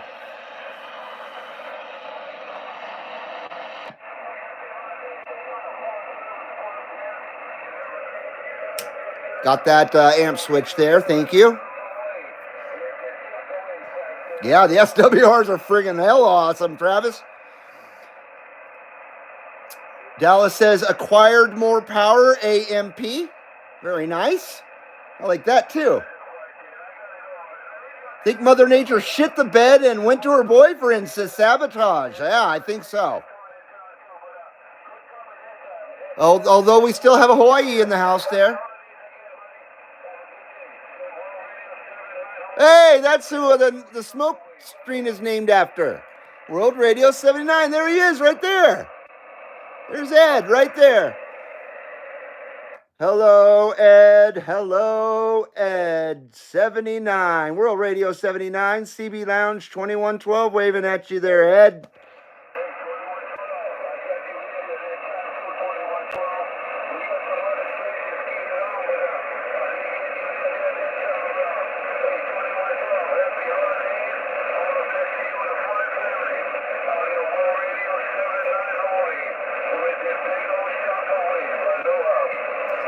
Right on there, World Radio 79. Much aloha there. World Radio 79. Much aloha and happy holidays. Merry Christmas to you and yours. I appreciate it out there, Ed. No doubt about it. Thank you, sir.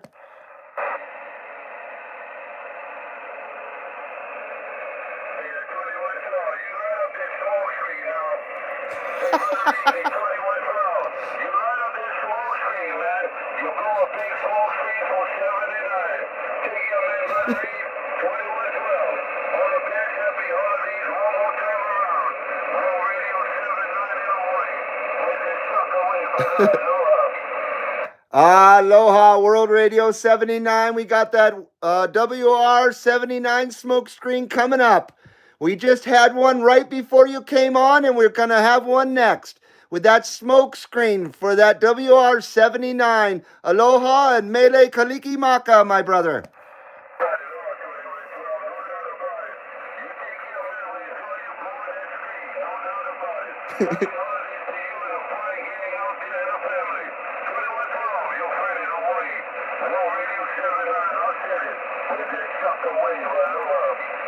Right on. Very nice. Very freaking nice. Best contact of the day right there.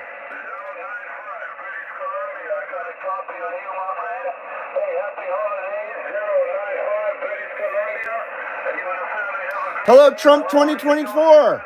2024. Welcome back. Welcome back, number 47. I'm going to say you're number 47 now. Yes, I am absolutely a Rush fan. Lifelong Rush fan. Absolutely. Yeah, Geddy Lee, he's on a book tour, or he's been on a book tour. And rest in peace, Neil Peart, no doubt about it. Yeah, My Effin' Life. There you go, Geddy Lee's new book. Thank you there, Mr. 47.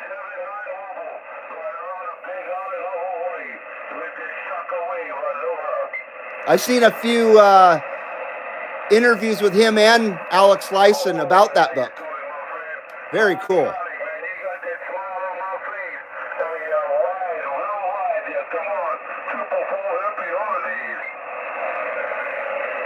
Well, 79 is sure coming in good, and we owe him a 79 smoke screen. We owe the namesake. That's the namesake of this right here. There he is out there. Kind of ironic.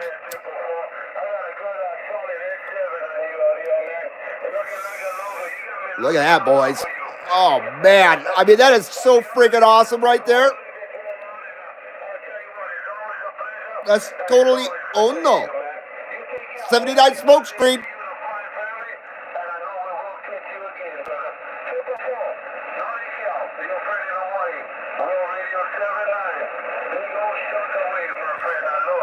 There you go. That 79 smoke screen, a pretty damn smooth one. And we got that World Radio 79 out there in the DX land right now. Very, very nice.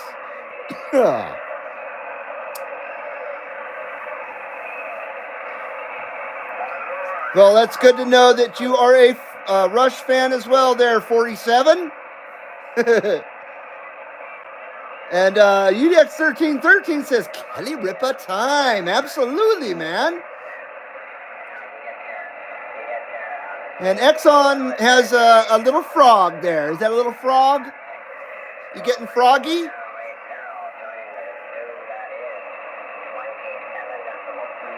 Remember what Alex Jones said about the frogs?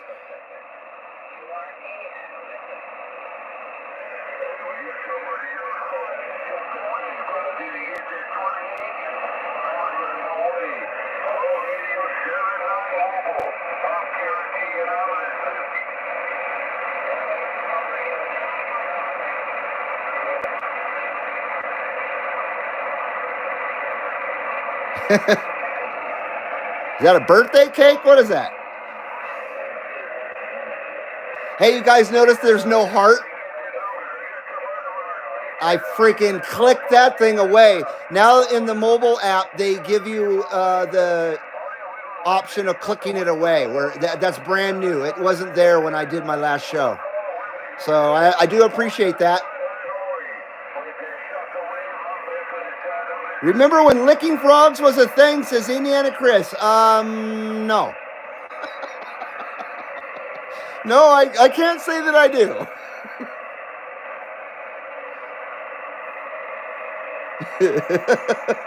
That's pretty fucking gross, man. Won't you get warts from that? Won't you get, or will it give you a man vagina? Doesn't that give you a man vagina? Hey, it's a man vagina. Is that a Red Cross heart?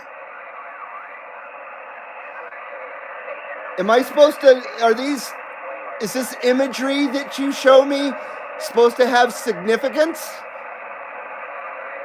Am I supposed to be deciphering something here? Yeah, where's that seaweed at tonight? He's probably sick of the lounge. I don't blame him.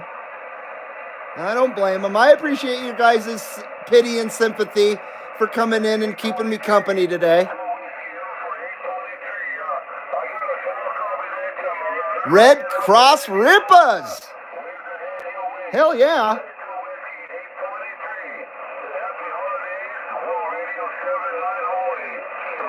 Some of those, I see what you're saying.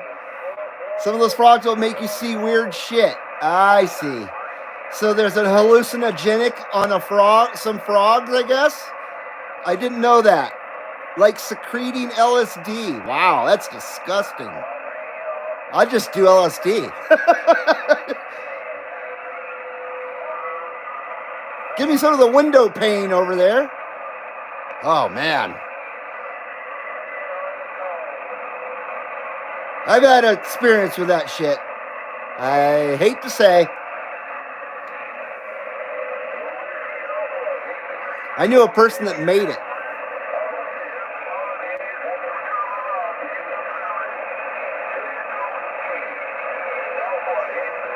Not enough skip, I hear ya. Red Barchetta, absolutely.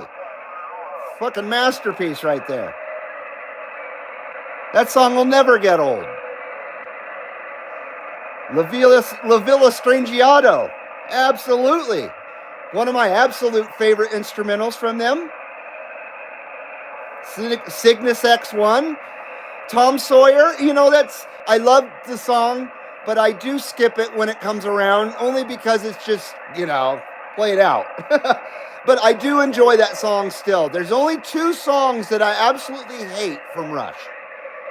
And that would be Nobody's Hero and The Trees. I hate both those songs lyrically. I do not hate them musically. I hate them lyrically. Those are two of the worst lyric songs that Rush has. I can't stand those songs. They make my stomach sick. That's why I'm afraid to read the new book and stuff. Hopefully there's no politics divulging of any kind of politics in that. Because I don't want to know what their politics were or are, you know what I mean? Because that really ruins things these days. But unfortunately I have my guesses with a song like Nobody's Hero. God, that song is awful. I hate to criticize Rush, but I'm just being honest here. My internet is shit today. Keeps buffering, says Ched. I am very sorry, brother. Looks like things are running okay here, so yeah, it must be on your end. I apologize, man. Reboot your modem, says Jed, or says Matt. I always reboot my modem before I do a show. That's always good advice. Subdivisions is your least favorite song, Sabotage? Wow. I really love that song. I really love that album. I remember when that Signals came out and all the Rush guys were all mad because they went more electronic direction, and I was so stoked. I was the only one that loved Signals out of my whole group of friends. And I still love that album. I don't listen to a song from it. I listen to the whole record, just like Power Windows. I don't listen to just a song. I listen to it, every single song on that album, front to back. I just listened to Power Windows yesterday for the 10,000th time. And I always say when I'm listening to it, God damn, this album never gets old. It is an absolute musical masterpiece. Yeah, Countdown, what a song. The Big Money, that was their big hit, and that's a fantastic song. Time Stand Still, or was Time Stand Still was on,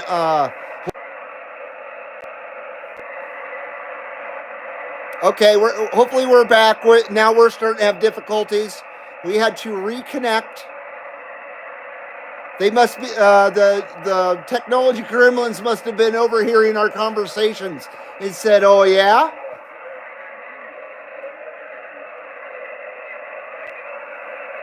CB Lounge 2112, CB Lounge 2112, Carson City, Nevada. Come on, come on, come on, come on.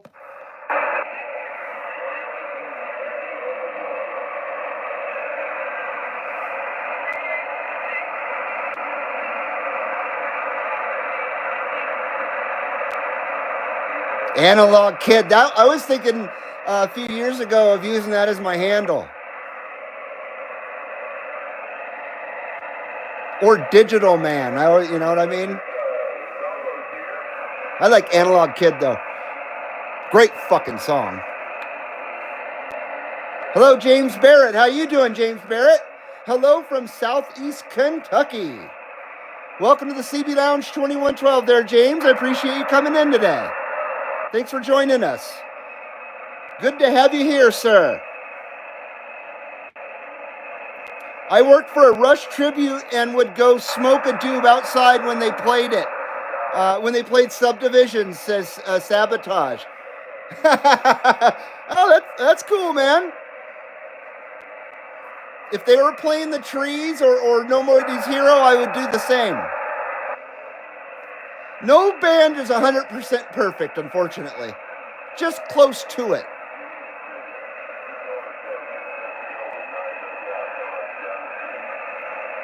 We still got DX rolling out there, just not getting out, it don't seem. CB Lounge 2112, Carson City, Nevada. Come on.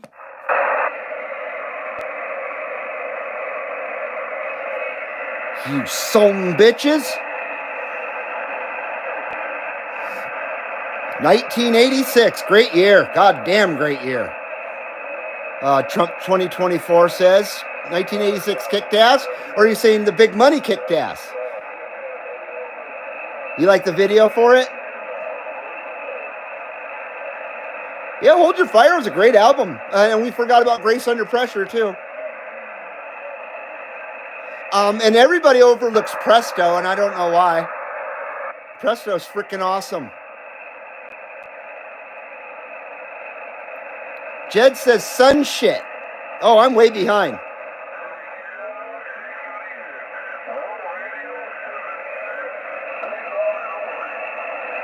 One of the best progressive bands ever, and I can teach you the keyboards before the song is over. Wow. I wish I could have that kind of talent. And synthesizers, man, I'm a fool for the synthesizer. Always have been. Ever since, like, the first time I ever heard Gary Newman, Cars, I fell in love with the synthesizer. I remember when that song was brand new. I actually had the 45 of that song. I had another one, Bites the Dust from Queen as well, and Whip It from Devo. James is doing good. Well, that's always a good thing. So welcome to CB Lounge 2112 once again. Come on in, James. Make yourself comfortable. And fire up a fatty. Fire up a fatty here at the CB Lounge 2112. And welcome to where reality lives. Here at the CB Lounge 2112, everybody's welcome here. Everybody of all races, creeds, kinds, and colors, even both sexes, even the two genders. We allow both the genders here, both the male and the female here at the CB Lounge 2112. We love our women. Even though no women come in here, but still, we love our women. Where are the women? Where are the women at? Where are the women of the lounge? There's no women of the lounge. We need a cheerleading squad or something. How much for the little girl? I want to buy your daughters. Remember that in Blues Brothers?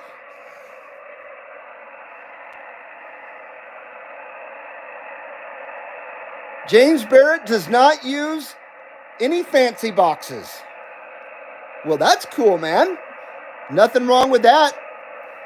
That's even more impressive when you're getting down barefoot.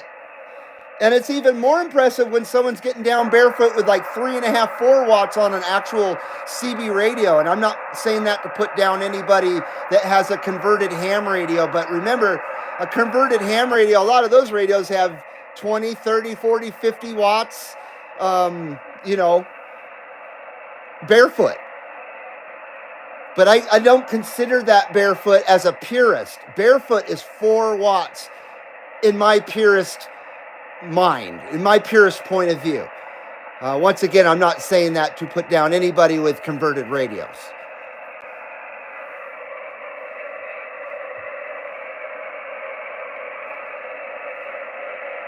How about it out there? How about it? CB Lounge 2112, Carson City, Nevada, with that Shaka wave.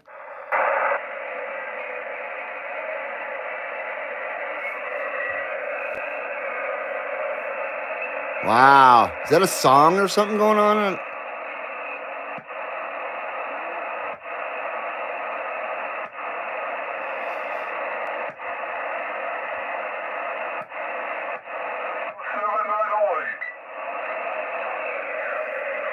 There's 79. Ed, you're booming into the CB Lounge. You are booming into the CB Lounge there, Ed.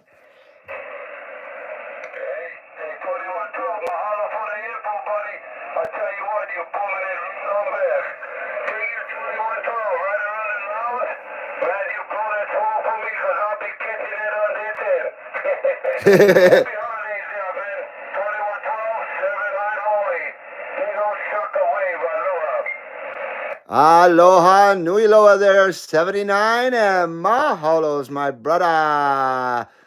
The next 79 smoke screen is for that 79. We got that namesake out there. You take care there, Ed. Keep doing what you're doing, my brother. He sounded really good. So we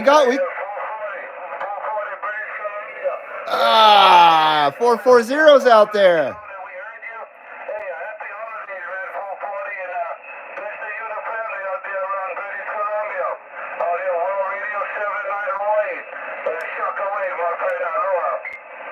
Oh, happy birthday, Standing Stone 1776. Thanks for coming in and spending your birthday time with us here at the CB Lounge 2112.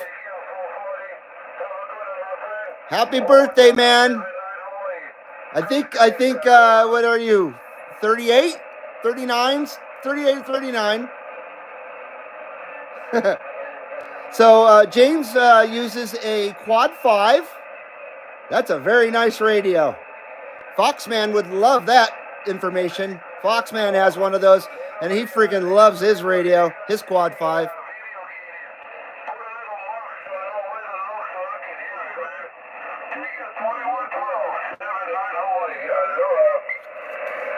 We have you around the 350 mark on the show clock, the clock that's on top of the radio, around 350. Their World Radio 79, maybe a few minutes before as well.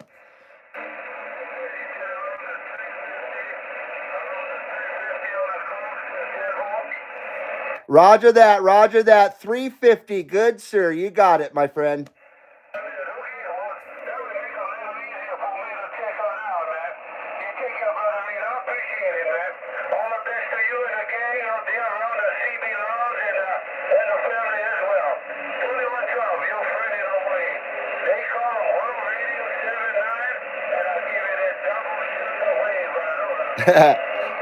Right on there, World Radio 79 with that double shocka wave. Right back at you there, World Radio 79. I sure appreciate it, my brother. You take care, and we are standing by. And we got a big wave from everybody here at the CB Lounge 2112 to that World Radio 79.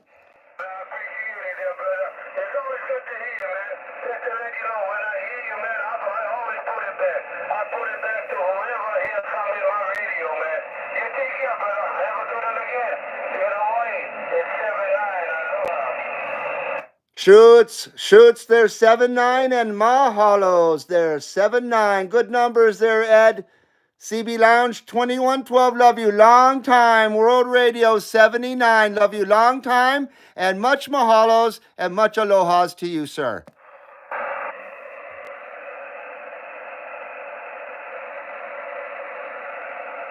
Cool dude. And one of these days we're going to get over there and meet him in person. And he lives in my second favorite town on the Big Island. He lives in Waimea. I love Waimea. It really reminds me of the town I grew up in, Newbury Park, Thousand Oaks, Westlake Village area. It really looks like that area there, and it's absolutely beautiful. It's inland, so the ocean's not real close. The ocean's probably 10 miles away.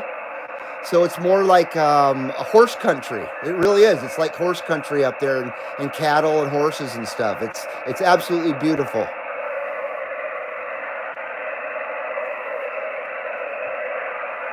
But I love Kona town.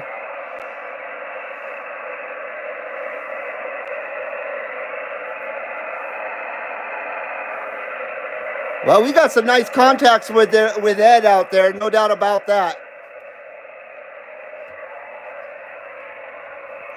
So we've had a very, very successful DX adventure today, no doubt about it. It was kind of a DX adventure light, only because the contacts were harder to come by today.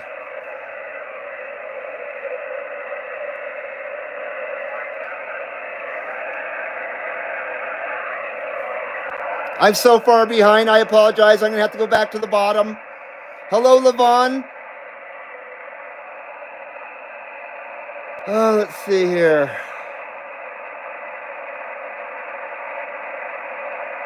James says, I got a radio sitting on a shelf in my garage that dead keys a watt. This one does 1 1/4, the one you're looking at right now, but it's got a swing mod to it. And swings to 600 watts. Oh, jeez. And was custom built by a friend of mine. Dude, that is amazing. Mine doesn't do anything like that. It swings, but it don't do that. I didn't know a radio could do that, actually. That's amazing. Asia, only time will tell. Asia was a cool group. Iran and Space Age Love Song. Flock of Seagulls, and Flock of Seagulls had quite a few good songs. Not just those two. They had a whole bunch of other really, really great songs. Yeah, their first 2 or 3 albums, Flock of Seagulls, are absolutely rocking albums, especially the first 2. I have them, and I still play them. Some converted ham radios have 100 plus watts, says Travis. Yeah, I knew that, but I never heard of a radio that would swing from a watt to 600 watts. I've never heard of such a thing. That's insanity.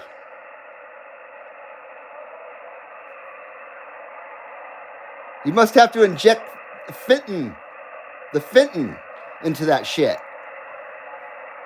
Must have to just pour it in the radio or something. That's called the Floyd mod. The The Floyd mod, yes sir. If you want your radio to do 0 to 600 watts, you got to have the Floyd mod.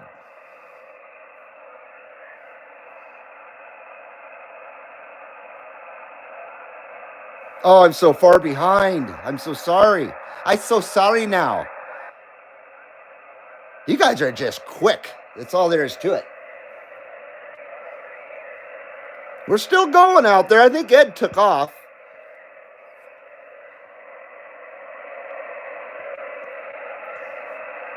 Yeah, having the show clock here is very, very helpful. And in finding your spot in the CB Lounge 2112's receive when you're playing it back. No doubt about that.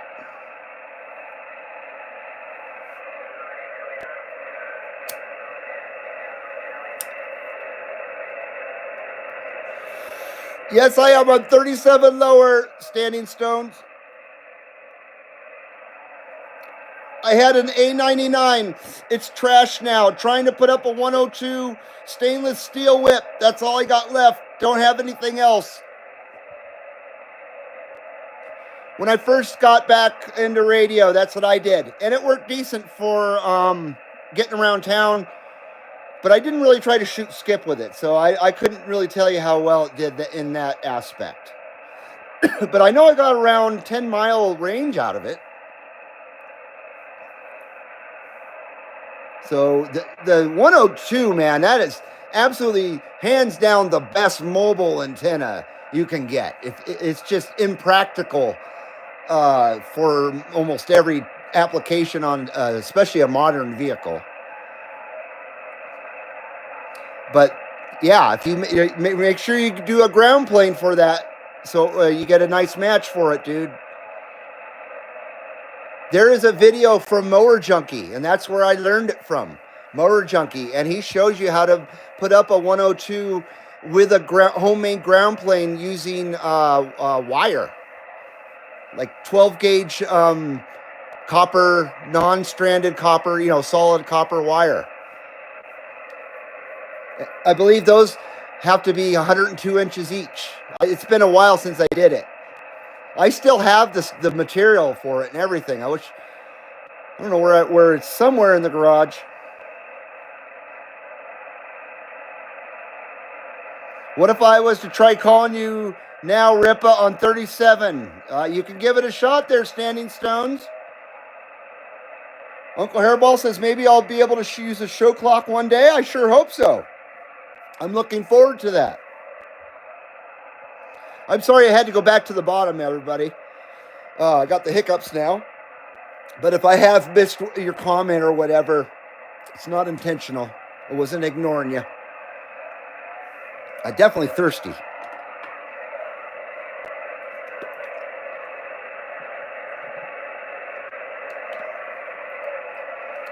That DX is still rolling out there, way out there.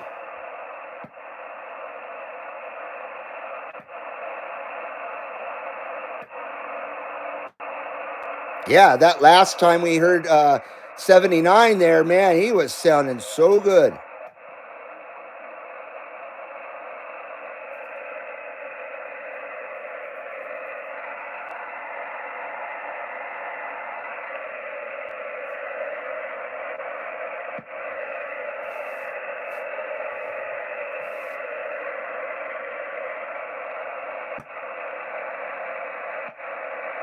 I wish they would have stuck with a full round control instead of going to these. I don't really care for this ridges and shit. They were better when they had the one you could spin like that.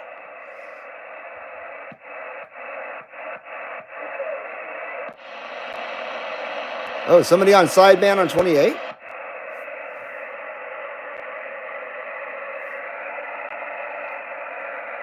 Trump says rush. Rulers under Satan's hand. Remember when everybody thought that's what it meant? Yeah, have you heard what rush stands for? Dude, it stands for rulers under Satan's hand. Oh my God, really? Don't let mom know. She'll take away your records. Remember when they thought that heavy metal was going to turn all of us kids into devil-worshipping, parent-killing psychos? When in all reality it was rap music that was going to do that? Motherfuckers, man.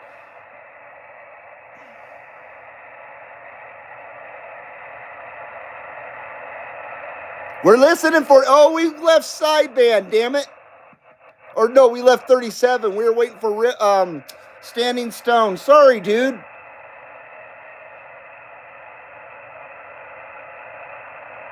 I can call for you, man. See if you can hear me. Are you on 37 lower? I'll call for you. Make sure I'm all set up here. How about that Standing Stone 1776? Standing Stone 1776 with a happy birthday wave. A happy birthday wave from the CB Lounge 2112. Hello.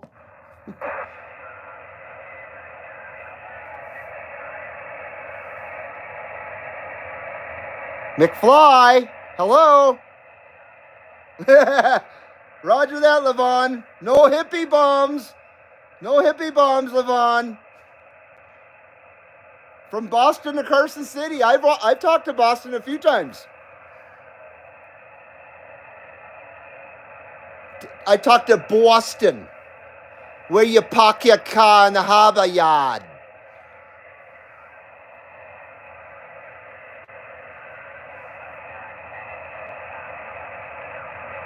It would be nice to hear you. I received their 1776.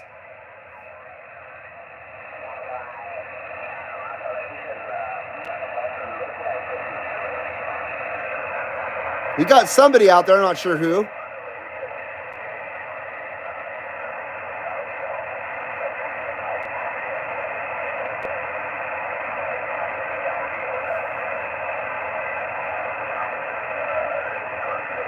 Oh, okay.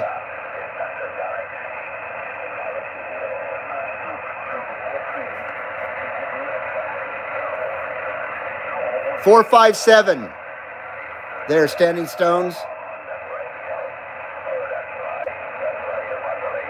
I think the 459 was the one that's flat and it lays down and it's got the slide controls for the volume and squelch and everything, but it's a sideband radio and it's got a digital clock and a badass double LED meter on it.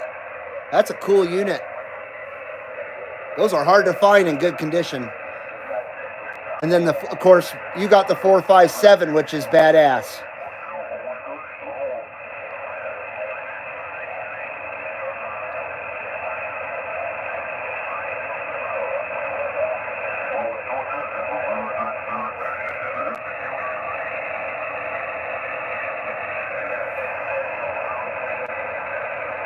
James Barrett has a Starduster ground plane. That's cool, man. That's a classic right there. Great antennas. Z-Rock 101.1. I remember Z-Rock. They were on AM here in Nevada back in the 90s. I even had a Z-Rock dog tag.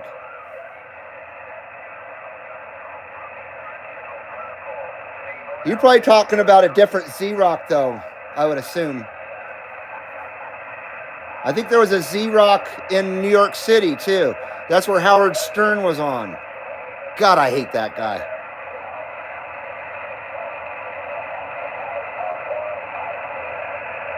Twisted Sister is an awesome band.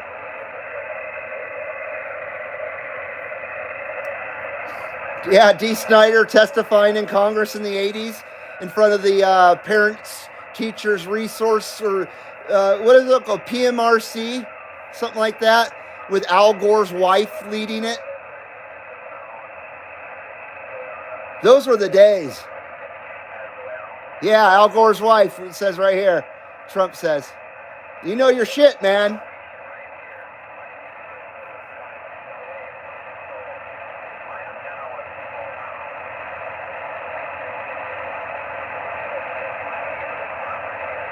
Yeah, Back to the Future. That's an absolute classic. Yeah, I love Michael J. Fox. Very sad what's happened to him, of course, and Bruce Willis, my lord. And Christina Applegate as well. Yeah, they're all having bad. Christina Applegate is one of my most favorite of all time blondes, no doubt about it. Not Kelly Bundy, but Christina Applegate. She was just adorable. That's simple as that. Sexy and adorable. All at the same time. She had the nicest face. Yeah, Married with Children is one of the last truly great comedy sitcom shows in television. No doubt about it. Yeah, we sure miss Radio Shack. Yes, we do. I got a cool Radio Shack sign I'm looking at on my wall that 1776 sent to the CB Lounge 2112. I sure love it.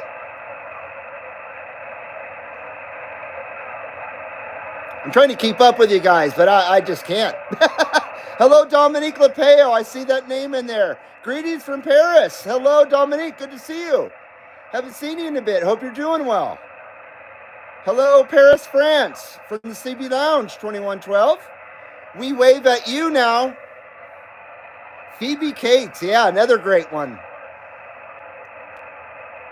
I sure loved her in Gremlins.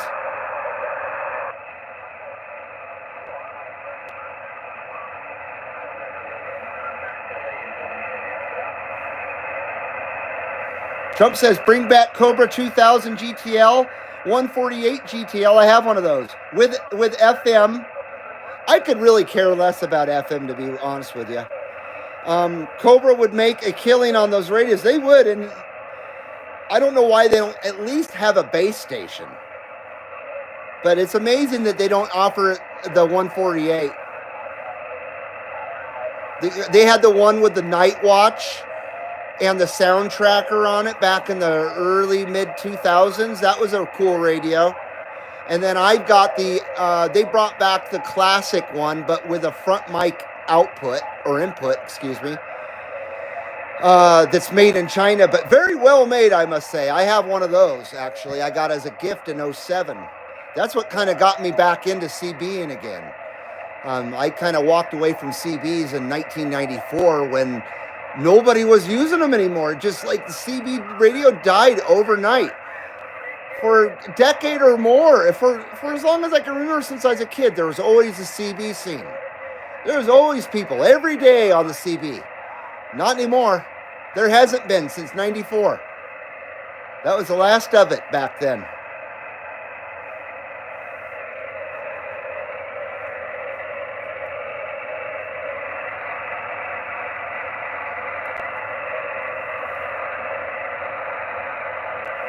See if anybody can hear us out there.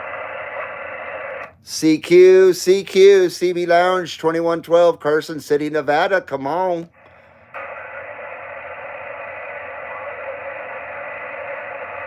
You fuckers. You fuckers. They ignoring me, boys. Hello, Sean Flynn. How you doing there, Sean Flynn? Which is actually Standing Stone 1776, boys. He was waving to Nevada from Massachusetts, but he didn't make it, I guess. It's all good, man. You just got to have those conditions. And unfortunately, the conditions are just garbage today. Phoebe Cates nude in Fast Times. Yeah.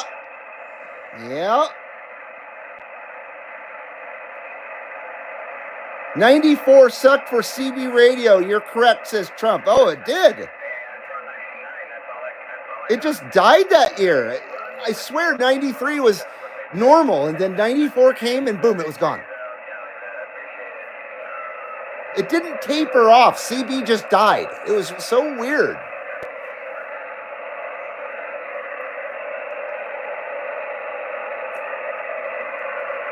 But of course, in the entire 80s, CB was in my life almost daily.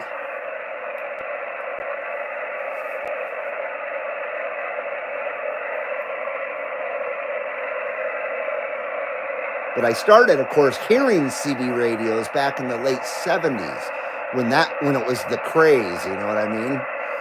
Even though I was, 7, 8, 9 years old, I absolutely remember everybody having CB radios on the block and sitting in, teenagers' cars and listening to their radios with them and shit. Pretty cool memories. And then of course I got a walkie-talkie with channel 14, and and then I was given Boss Hogg. It was all over after that. 1979 I got a walkie-talkie, but 1980 was when Boss Hogg came around.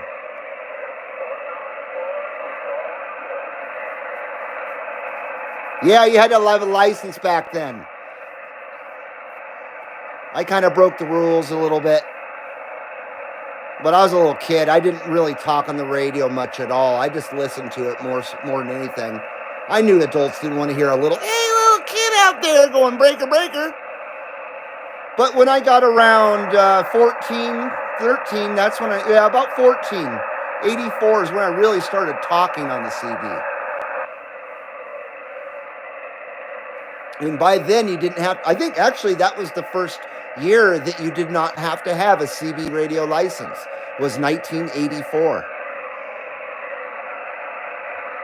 Travis has been around CB all of his life, almost 53 years. I love it. Absolutely, man.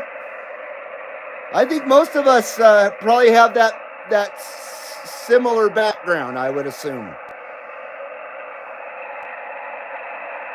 I was up at 5 a.m. this morning with my guitar amplifier wide open and playing Eruption. Shit was falling off the walls. Says Jed, UDX 183. Can you really play that song? Man. BJ and the Rippas. Boy, we sure watched the shit out of that show. That's pretty cool, Jed. I bet your neighbors love you. I'd go to jail if I tried to do that around here. My neighbors are like 8 feet on each side of me. We don't have a lot of room. Maybe 10 feet.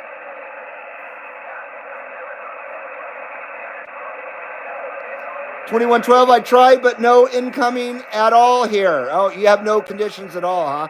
Heavy clouds and rain, heard nothing. No worries there, 1776.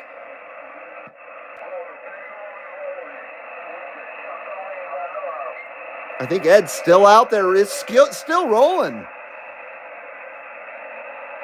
I just don't want to bother Ed anymore with how about it, you know?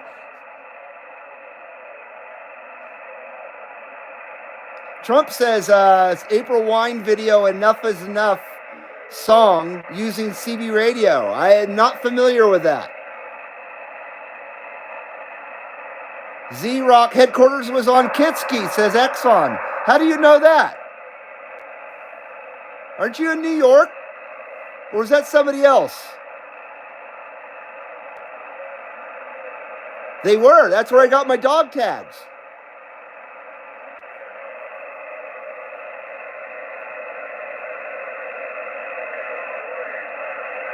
Are you from Reno there, Exxon? You're scaring me. What's happening here? Hell yeah, Smoking the Bandit. And one of my lifelong friends who I met on the CB radio. His handle was Seahorse. We met when we were 15. Back in 85. Lives in Oregon now. If you're listening out there, his name is Jim. And he's sending me a die-cast Smoking the Bandit car. He just asked me yesterday if I had one or not. So I'm looking forward to getting that. Yeah, how can you not love Smoking? If you don't love Smoking the Bandit, you aren't American. It's as simple as that. You are a commie.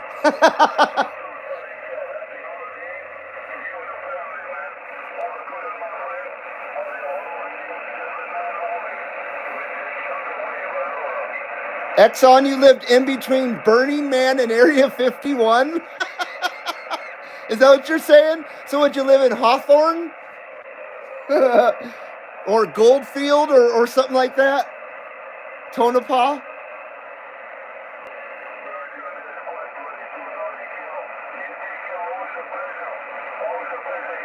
I pulled out my old Silvertone yesterday. Needs new strings. Says 1776. I haven't played my guitars in a while either. Long time, actually. Because I don't have any talent, is why. I don't play them. I make noise with them. As simple as that. All by myself. I don't subject anybody to it. But I have learned a few riffs, of course. But it sounds like you guys actually have talent. We love Eddie. I got an Eddie doll right up here. I'm looking at it. The Trooper. My wife got it in Las Vegas for me. Hey, Seaweed in here. Hello, Seaweed. How you doing, brother? How you doing? Hello, Daddy. Hello, Daddy. Daddy, Seaweed.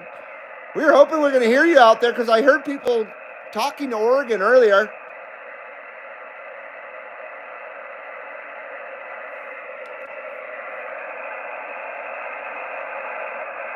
Man, I'm so far behind. Apologize. I can play enough of Eruption to where you know what it is, says Jed. That's cool, man. I mean, that's like trying to play Mozart's music, you know what I mean? You got to be seriously talented to be able to do that, or even do a little bit of it, in my opinion. So, same difference.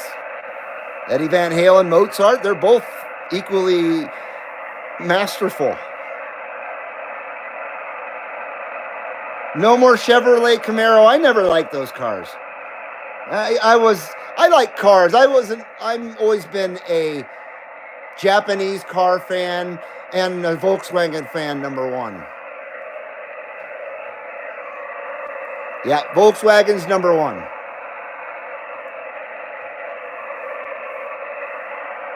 And I'm talking water-cooled Volkswagens and air-cooled Volkswagens. But nothing from the 90s. Maybe up to 92 with the Corrado was probably the last truly great Volkswagen water pumper.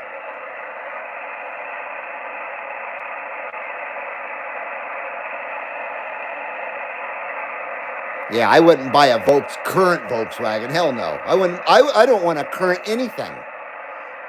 I like old cars.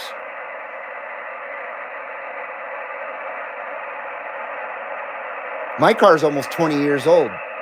I mean, I like new cars too, don't get me wrong. My wife's got a Bronco, a Sport, and it's nice. It's got the tiniest freaking gas pedal I've ever experienced in a vehicle. I can't stand the gas pedal in that thing. Oh, 420's coming, boys. We're at 419. You got a minute? It's 419. You got a minute there? We are waiting. We are waiting here. Got about 50 seconds, 40 seconds or so. GM is 190% owned by CCP now, says Travis. Don't surprise me. Buick's gone. Yep, Pontiac's gone. Yeah, there's Pontiac right there. Oldsmobile, totally. It's weird. I had a dream about our old Oldsmobile Cutlass Supreme last night. We had a beautiful blue one with a white vinyl top roof and a full vinyl white interior. It was a gorgeous car. And my mom gave it away. Oh my God, because it had a problem with it. It makes me sick to even think about it. But I had a dream that it was my car last night. Oh, such a nice car. Yeah, it had something wrong with the motor, and my mom literally gave the car away. Unfucking believable. We're talking, she gave it away in 1986 when people thought, I guess apparently she thought it wasn't worth much. And it was in fantastic shape. It was not a clunker whatsoever at all. I was looking forward to getting it when I was 16, but she gave it away before I could have a chance to take it for myself. I wound up with a motorcycle instead.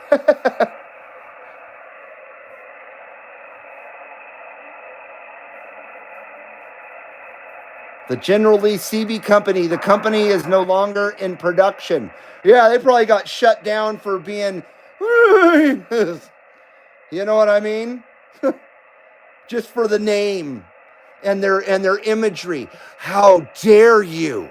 How dare you put that symbol of hatred on your CB? Something to that effect. Something that requires, pharmaceuticals in a cry closet or causes that. Mentally ill motherfuckers. Hello, Black Duck. How you doing? See, I keep missing people. Good evening there, 294. Good to see you, brother.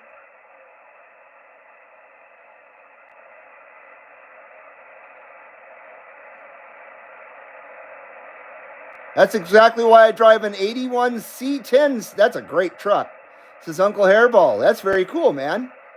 I don't own something that old. I own a 07. No, I know 06. No, 07 Subaru. I know people think that Subarus are for Karens and all that shit, but I'll tell you what, Subarus are badass cars. You don't have to make it into a Karen mobile, and mine sure isn't. So good to see you there, Black Duck. Before that, though, I was driving a 1985 B250 Dodge van. And I drove that for decades. And I sold that right when my wife bought her Bronco. And she was driving, the Subaru was actually her daily driver. And when she bought her Bronco, I inherited the car, and I decided at that point that the van was time for the van to leave. And I got a nice few bucks for it, and I passed it forward to a person that very, very much appreciated the van. It was a cargo van. And the person I sold it to was going to use it for camping and cool stuff. And it was a cool van, very cool van. There's remnants of it on my channel here, I believe. So once again, I'm sorry if I've missed your guys' comments or questions. I just keep falling behind in the chat. I just can't read fast enough to keep up, unfortunately. But I'm trying my best. Trump says Cedar Point, Sandusky, Ohio, best amusement park. I would say so. That's why I go there. I love Cedar Point. Although I heard that they're merging with Six Flags, and that is not a good thing. So their days might be numbered. I don't know. Everything that Six Flags touches turns to cheap garbage. I can't stand that company. And I hate superheroes. And everything that they touch, they use a superhero with. I can't stand it. Just theme a ride to something local or something unusual. Not some stupid superhero or whatever, or a friggin' movie. You know what I mean? No one has any thought process or any originality, it seems, anymore.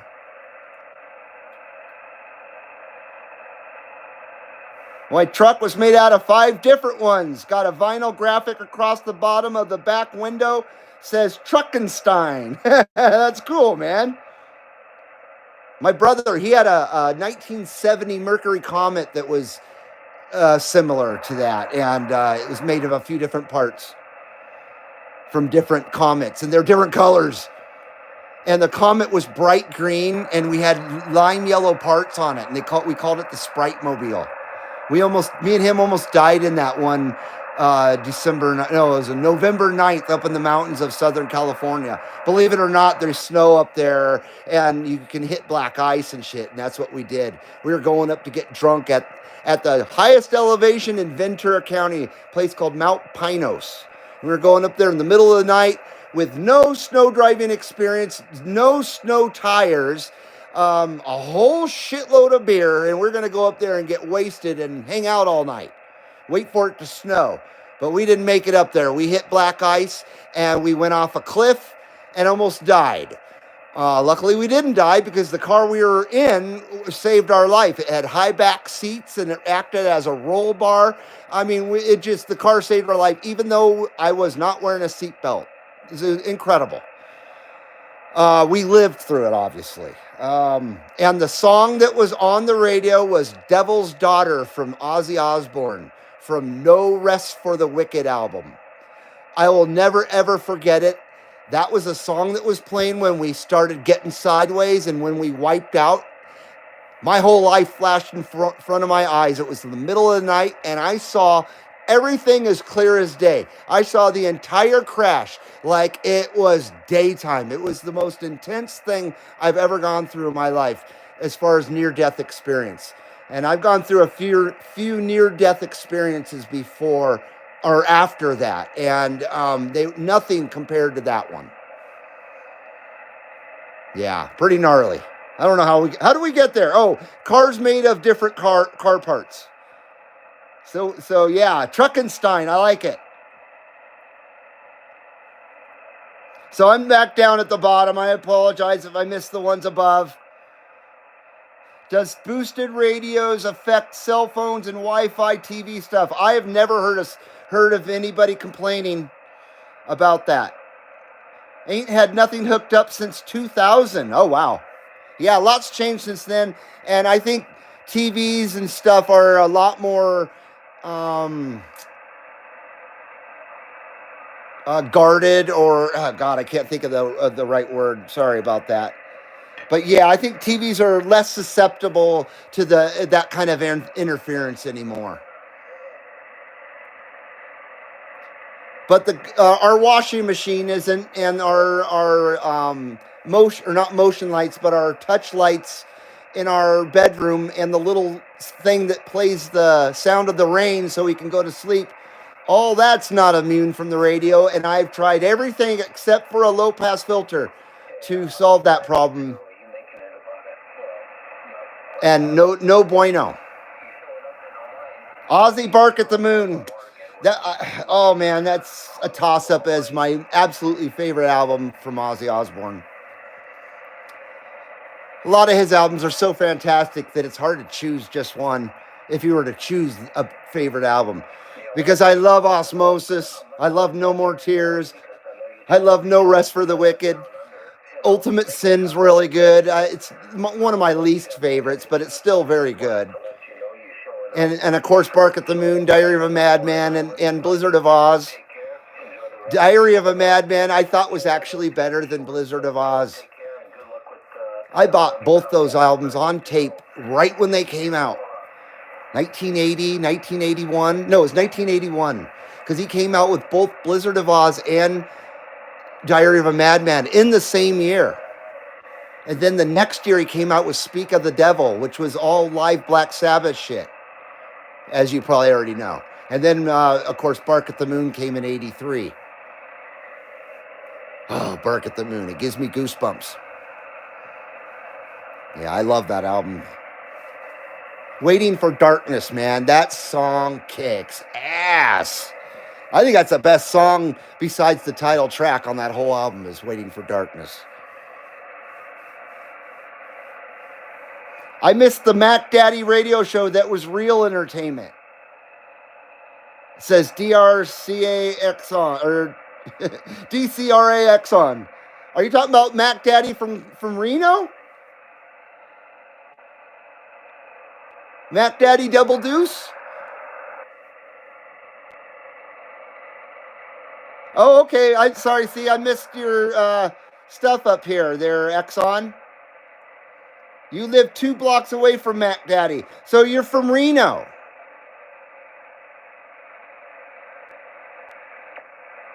I probably missed your answer when I asked that before. I apologize.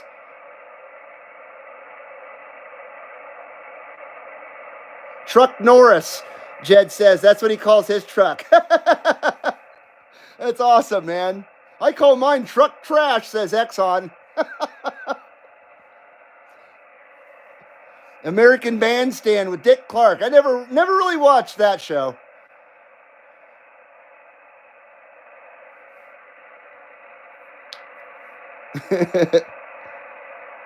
Check-ins to see how many he can get through a given show. Oh, he must be talking to somebody else. TJ Hooker. My mom worked on that show.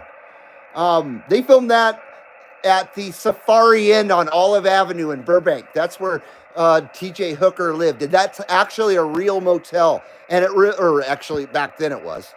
It truly was a real motel called the Safari Inn. It really existed. No, he didn't live there. They did film there, though.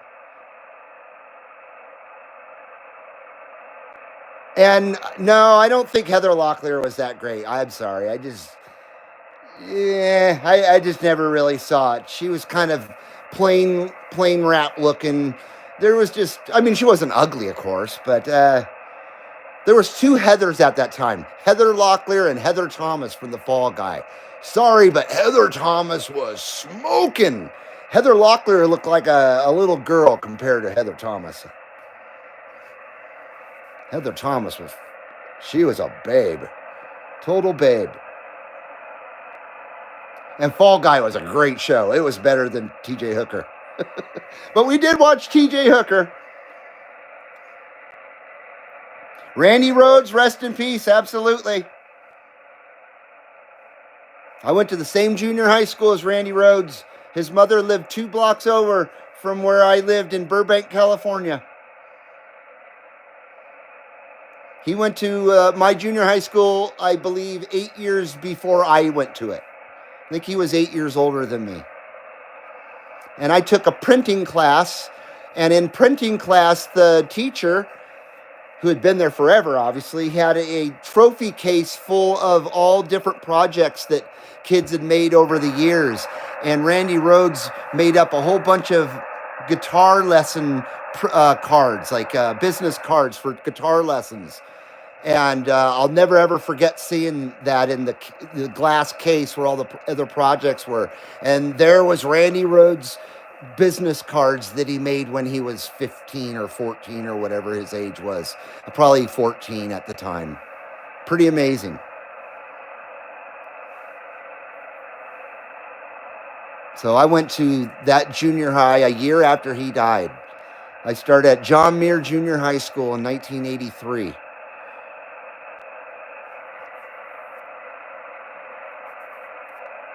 Over the Mountain, one of my favorites.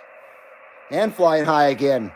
I love that opening drum beat on Over the Mountain, though.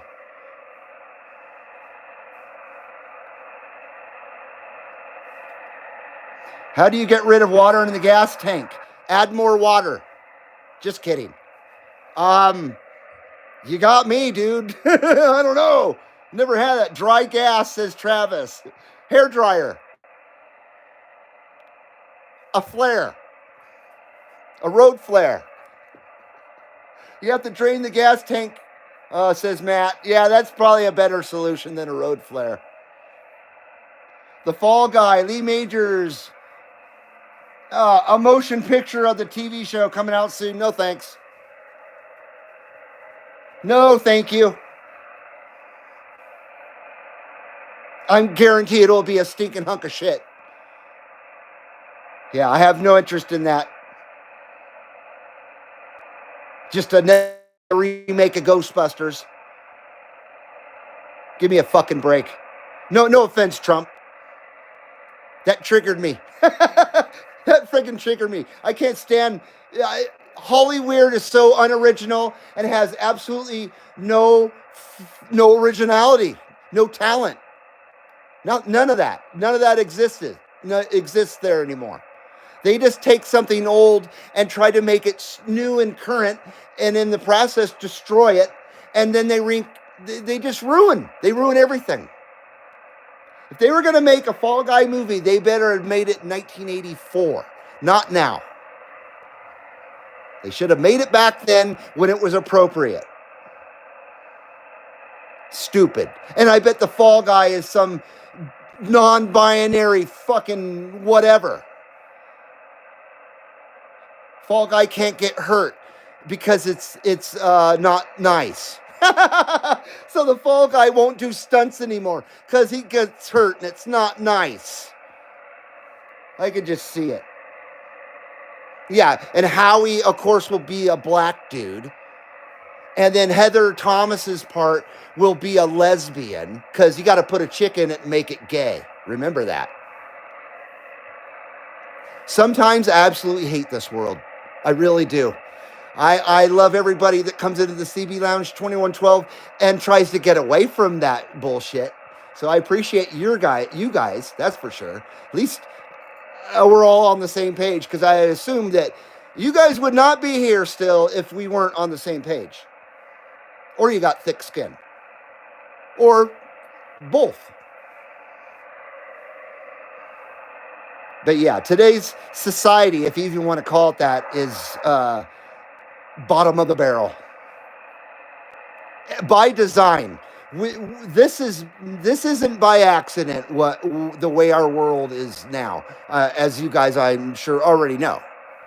Once again, I try not to go into the political thing because we try to keep this CB Lounge as political free as possible. But in this day and age, sometimes it's very hard to not skirt the line. You know what I mean?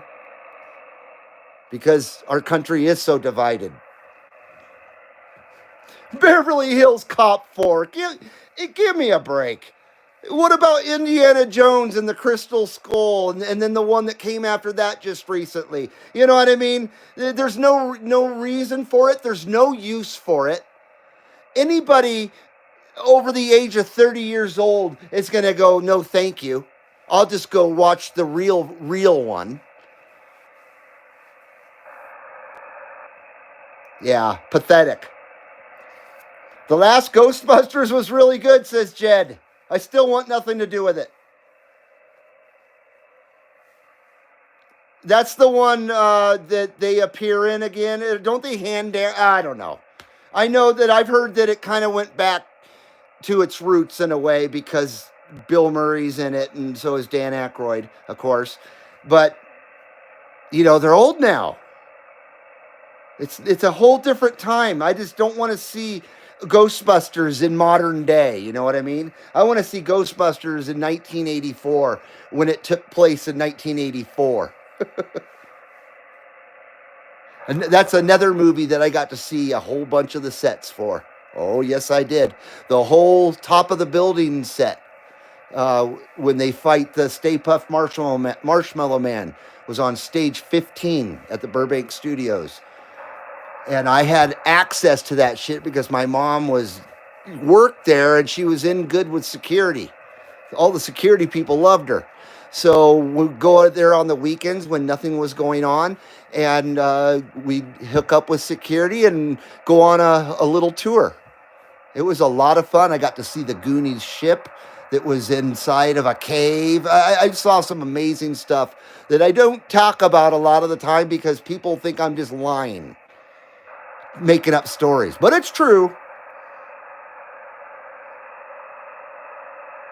It is true.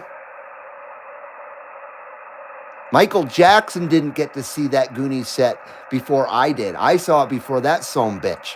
Because I remember like a week later, he came down to the studios and got to see it while they were building it and shit. It wasn't completely completed when I got to see it. But yeah, a week later, Michael Jackson. So I got in there before old MJ. I think him and Bubbles came down to check it out. I'll never forget that.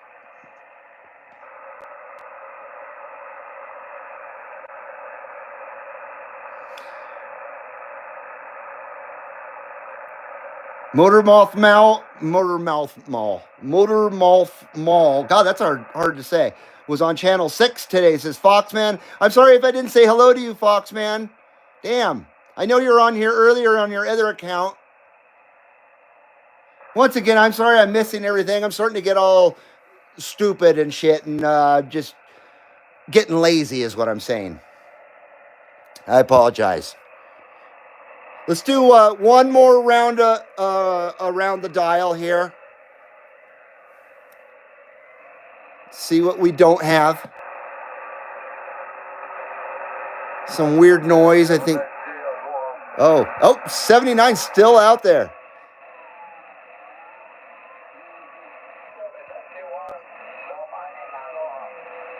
Or somebody in Hawaii is still out there.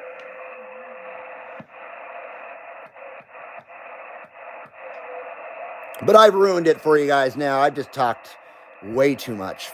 I apologize.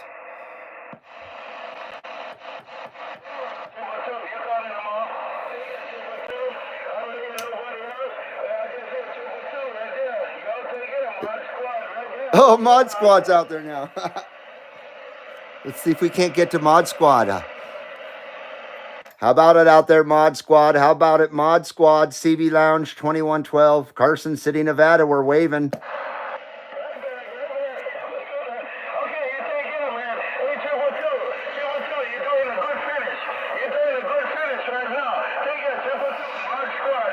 Magnum PI rules. Love that show. The original. I heard that they redid it with a chick. Or Higgins was a chick or something absolutely fucking brain dead like that. Don't fall for it, guys. Don't fall for the stupid shit. This new stuff is made to dumb everybody down. It's bad for your mental health to watch this remake stuff. It really is.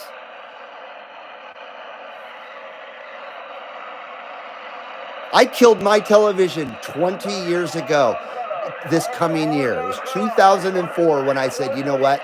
I can't take it anymore. And I haven't watched television since. Yes, we have a television, but my wife's very courteous and wears wireless headphones to watch the very little television that she even watches. But that's it. You know what I mean? I don't even peek around the corner to look at the screen. I literally avoid even looking at the screen if I come in to the same room where she's watching something on that damn stupid device. Next year will be 20 years, and I feel smarter for it. I feel that I have missed so much dumb stuff that I haven't lost the brain cells that a lot of other people who paid attention to the dumb stuff lost. I don't know. That's my theory. That's my theory, at least. But I don't miss TV in any slightest, in any capacity. And TV was going to shit in the 90s. I just couldn't, by 2004, I couldn't take it anymore. But by the mid 90s, I'd had enough of television.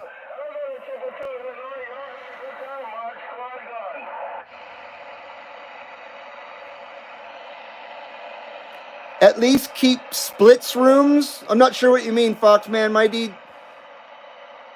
Oh, you mean to keep away from the television? She wears wireless headphones. She's been doing it for years, and I greatly appreciate it. And I don't walk by the TV. Luckily, I have to go intentionally walk to see the TV. I never have to walk by it if I don't want to.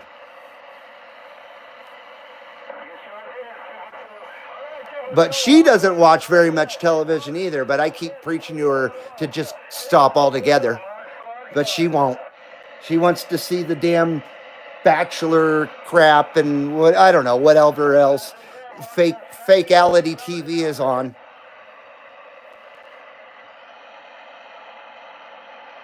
My dad needs TV to watch old shows, and there's nothing wrong with that there, Foxman.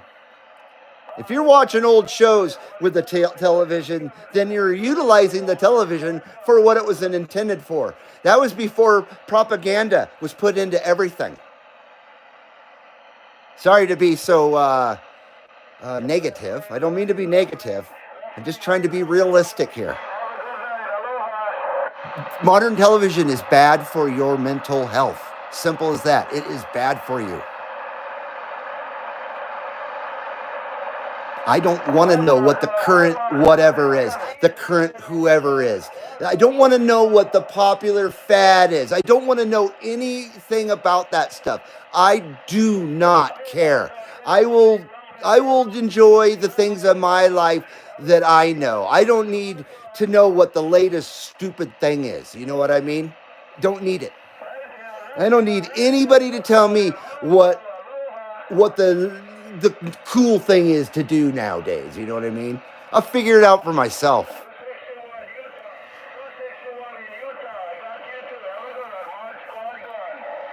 I've become extremely cynical because of this, just really in this last 2 years, especially. And I've been avoiding the news and it's just the world altogether intentionally for my own mental health. I've been avoiding even the good people, but I've kind of I feel I've said this before. I feel things are I feel something good in the air is coming. I don't know if it's hope or what, but I feel the tide may be finally changing for the normal people, and the normal people will regain custody of our nation again. Maybe I don't know, but I feel that the normal people are starting to win again. And so I've been paying attention to a select few for my information. And Benny Johnson, he's one of the ones that I depend on the most.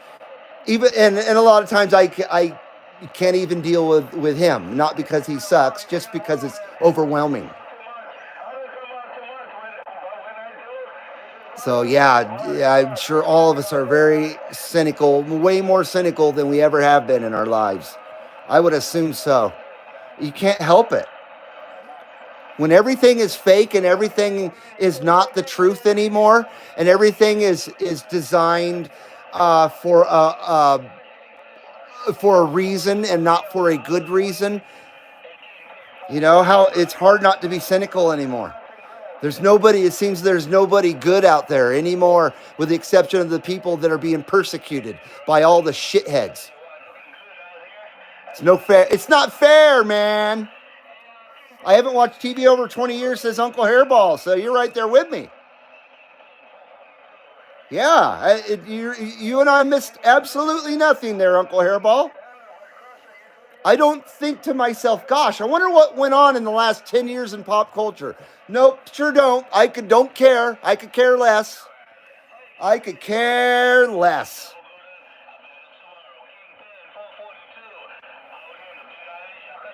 Shaka shaka. Chris says he quit watching the news during the coup. That's all they talked about. Oh, I can only imagine. I mean, as a non-news person, I had enough of it because you just couldn't escape it anywhere. It permeated everything. And it still is there. It hasn't gone away. That bullshit is still being peddled. 267 says, I fear bad times are coming before the good. I do too, but I try not to have that thought process. I try to think maybe we're already lived the bad times, because we have been living some bad fucking times. You guys know that. So I'm hoping that those are the bad times and the good is coming now. That's what I'm hoping for. But of course, I lean towards your way of thinking as well. There, 267, no doubt about it. I try to avoid it as if I can, but it's hard not to think that way. Absolutely. You can't be a logical thinker if you don't think that way. Really, you're not really looking at the reality of things if you're not thinking that way. So I have to agree with you, 267. I'm just trying to have faith and hope. I'm trying to have faith, the faith, the faith. Boy, I don't miss that dumbass. Mr. Bathroom Man, Backdoor Bathroom Man, George Michaels. He was one of my most hated in the 80s. Him and Michael Jackson. I absolutely despise those two sons of bitches back in the 80s.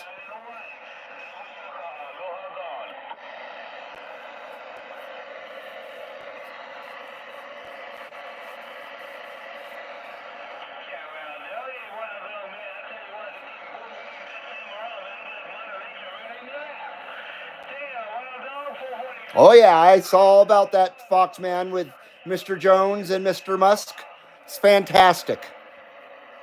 I never paid any attention really to Mr. Musk until recently because he really proved himself.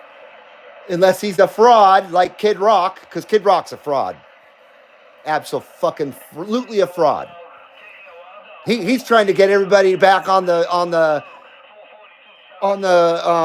trans juice. He's trying to say, okay, the boycott should be over now. Let everybody get back to drinking the trans juice. No thanks. Well, luckily, I don't drink alcohol or beer or any of that stuff to begin with. But yeah, it's not time to stop giving them a taste of their own medicine. The days of being nice guy are over with. No one's been nice to us. The nice guys' days are over. It has to be. Cable is whacked. 20 minutes of commercials every hour. And another reason why I stopped listening to the radio for the same reason. You get 20 minutes of commercial and one song. It's insanity. And that's what drove me from television. It was the bad programming, of course, but ultimately it was the amount of ads and the stupidity and brain deadness of all that shit. I couldn't take it any longer.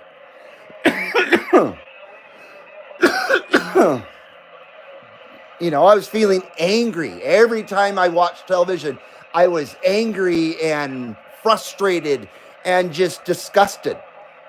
Oh, God, why continue doing something if that's how you feel, right? Especially if you have a choice not to. I agree with the MSM, their standing stones. Wait until the ones who want to be left alone get involved, says Travis. I hear ya. I want to be left alone myself, unless I choose to bring people in my life. But I prefer to just be left the fuck alone. Unless you're flying Old Glory, unless you feel that Old Glory is one of the most important pieces of cloth in this world, I don't want to be bothered by you. You know what I mean? That's the way I feel in this day and age. And once again, I'm not in the gang of the rats, and I'm not in the gang of the rhinos, right? I'm not in either of those gangs. I don't subscribe to that gang mentality because that's all that is. The rats and the rhinos, they're just gangs. They're political gangs. Now, I identify as an American. Simple as that. I'm American. I don't belong to some set. I belong to all the other Americans that are Americans. You know what I mean? It's that simple as that. There's nothing more or less to it. No one can understand that simple way of thinking, though, because we are so divided now. And I thank my fellow honkies for causing a lot of this. I do. Yes, I do.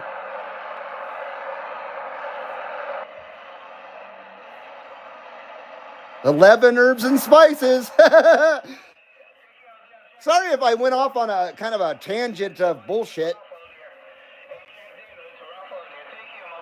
The dad was watching Old School MASH TV show yesterday. Used to watch this back in the 80s and the 90s. Was MASH still on in the 90s?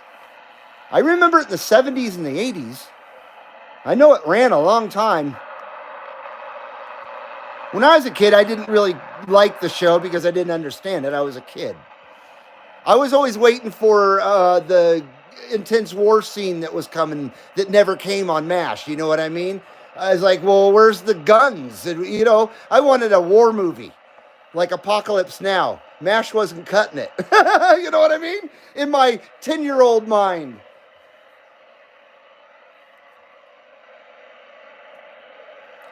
And then came Rambo.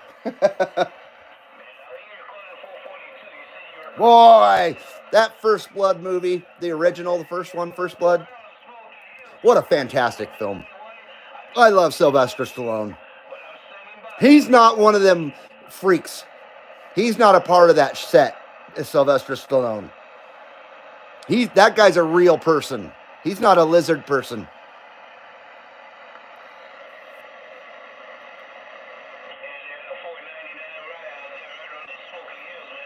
Yes, Foxman, so divided, and it's all by plan.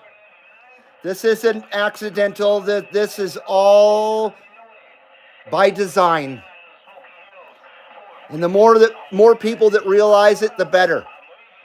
You don't have to believe what these people tell you you have to believe. You know what I mean? Nobody does. You still have a right to your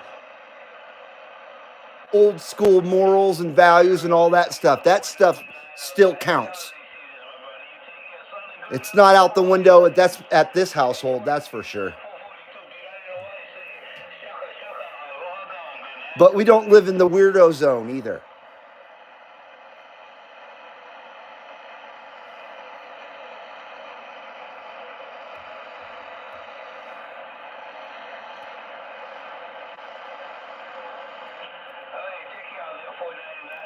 So, if anybody was offended by the CB Lounge 2112's point of view on things, I'm not sorry. I do not apologize. There's lots of other channels and live streams to go visit and be miserable in. And this is not to be anti-social statement or anything like that. But when these live streams get played back and stuff like that, you're bound to have a goofball or two come across them and be offended by it. So I'm just doing a preemptive strike here and just letting the goofball out there with the green hair know that I don't give a fuck about your feelings, and you can go cry in someone else's stream. That's all.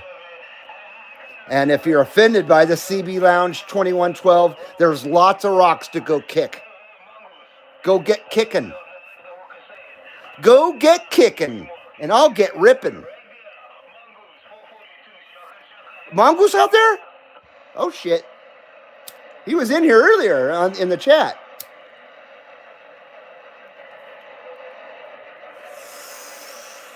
Look at that SWR, boys. Some things never change, you know. Some things always remain good. And that's one of them right there. The 2112 smoke meters SWR.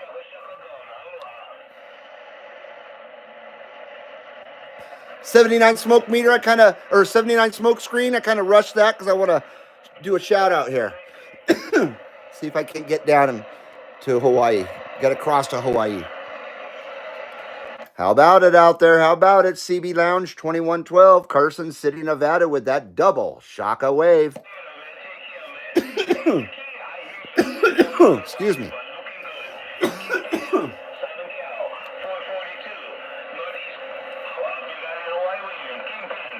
Now, I apologize to my loungers here if I sounded smug today. That wasn't my intentions to sound smug or anything like that.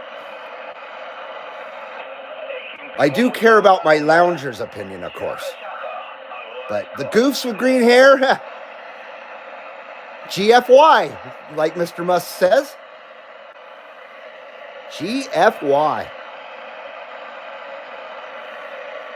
It was amazing when I felt vindicated when that first started, when he said that on, you know what I mean? That whole thing. I just felt, in a way, vindicated. I felt, wow, there's someone besides Mr. 47 that actually has a great big mouth of goodness. Mr. 47 hasn't done anything to offend me. Nothing. I think that man has done nothing but good. And I'm not part of a cult either. You got to be stupid if you think that he didn't. Beyond stupid. You got to be the first living fucking brain donor if you think otherwise. if a person thinks otherwise, not you personally. I'm not talking just to you. I mean, if a person thinks that way, in general.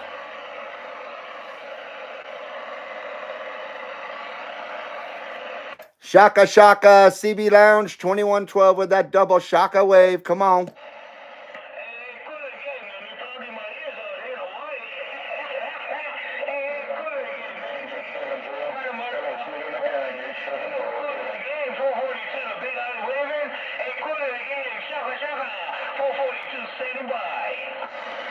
Was he answering me or somebody else? I'm not sure.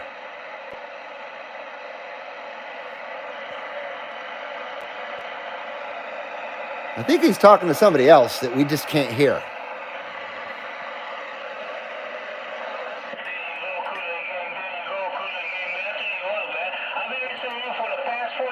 Yeah, I was right. I hate it when I start talking to somebody thinking they're talking to me, and they weren't. The whole time they weren't talking to me. Like I said before, you can't offend me. I'm a Gen Xer, says Uncle Hairball. Roger that, man. I did not see the Geddy Lee interview on PBS NewsHour yet. I know about it, but I haven't seen it. I'm kind of scared to watch it. I don't want to know anybody's politics that I love so much. You know what I mean? Darn it.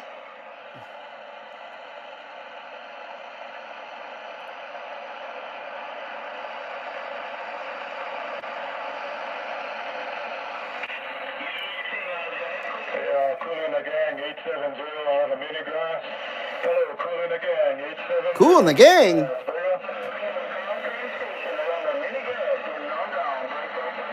I don't think I've ever heard their music, Cool in the Gang. I may have, and I just don't realize it. Of course, I know the name, but I couldn't tell you a song from them.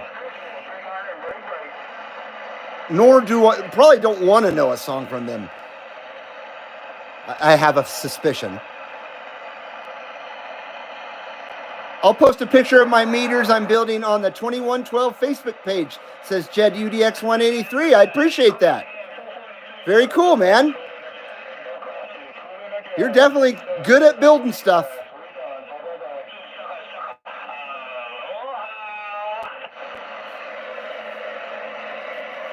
How about it out there? How about it, CB Lounge 2112 with that double Shaka wave?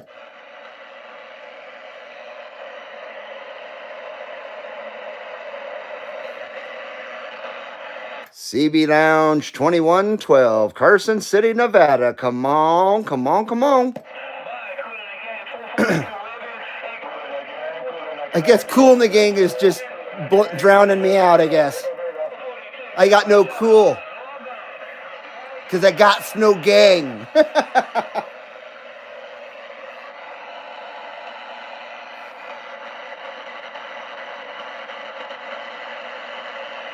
Standing Stone says, so I said earlier I posted a question and some pictures on the 21 Facebook page. Roger that.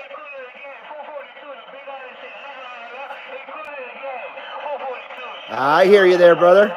About grounding the antenna. Okay.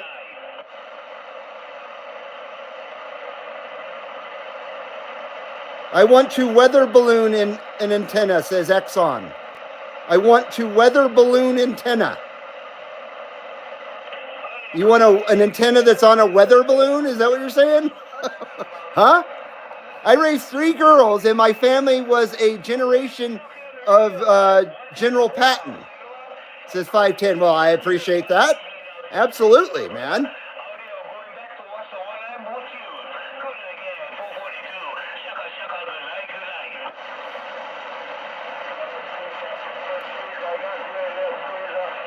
Your clock on your 457 has a digit that doesn't fully work.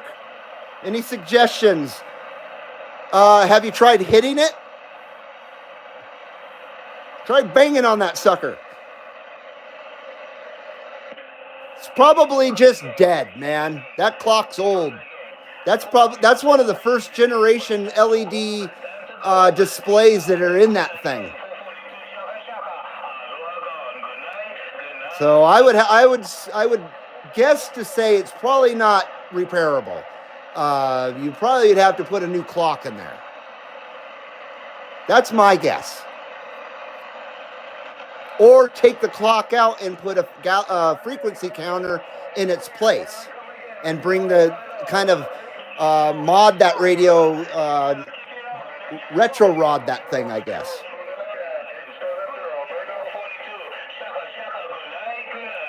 That's why I prefer my base stations don't have a clock on them.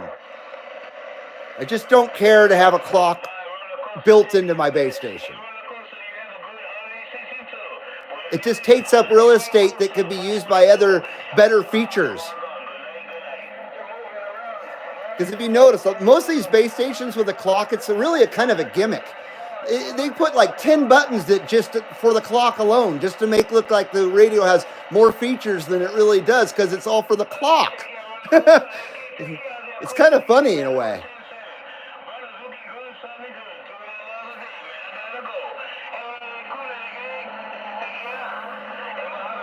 I gotta say though, the clock on my TRC 55 base station, the only base station I have with a clock, it runs really accurately. It's just loud. When you're in a completely silent room, you can really hear it. Oil it with light oil. I thought about doing that, but I don't want any kind of oil. I guess I'll have to look and make sure that it's going to eat away at the plastic, because it's all plastic gears. Yeah, Hawaii Island, the Orchid Isle. It is a big island. It is. Oil in the digital display number. What? I put black tape over it. Yeah, that fixes it. Oil it with light oil. I think Yank was talking to me about the mechanical clock, maybe.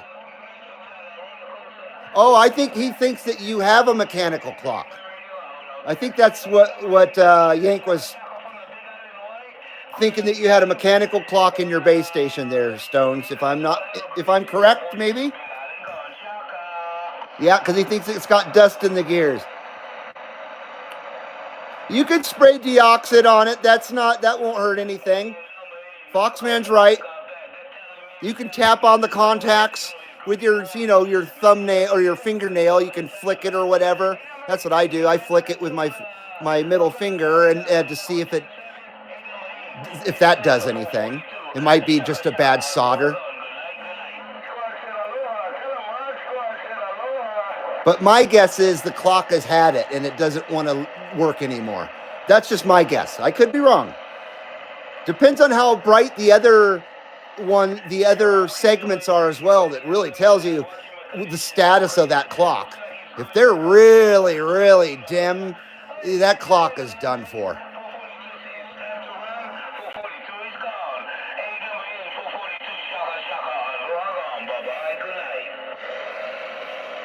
Sewing machine oil. I wonder if that's compatible with plastic gears. I've seen stuff where people put lubricants on plastic gears and it melted them. I'm not saying that that's what the sewing machine oil would do or anything, but I'm afraid of doing that. Put a CBL sticker over it. There you go, right there. UDX 267 hit the nail on the head. That's the perfect fix. Put a CB Lounge 2112 sticker over it. Fixed. All fixed. Thank you, 267, for your awesome advice, man. For the technician coming out in you and giving us that freaking sweet fix it. That workaround. You can 3D print clock gears. Oh, I'm sure you can if you have a 3D printer and a brain to run it, which I have neither. I neither have the smarts nor the equipment.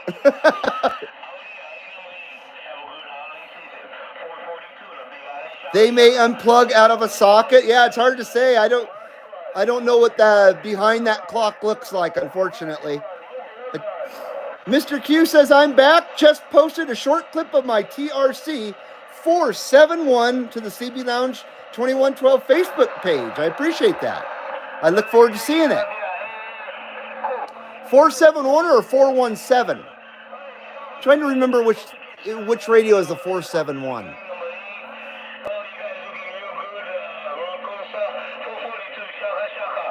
I never owned a radio with a clock or weather bands. I like the weather bands. Although they haven't been working recently.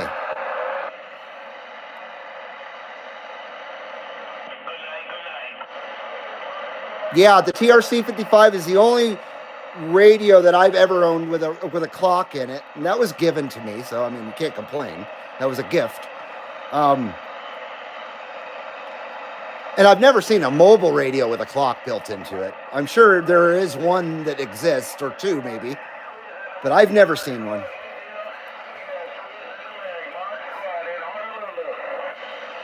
CB Lounge 2112, Carson City, Nevada, with that Shaka wave.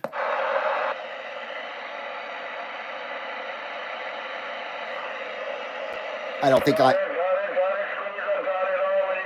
I got conditions at all.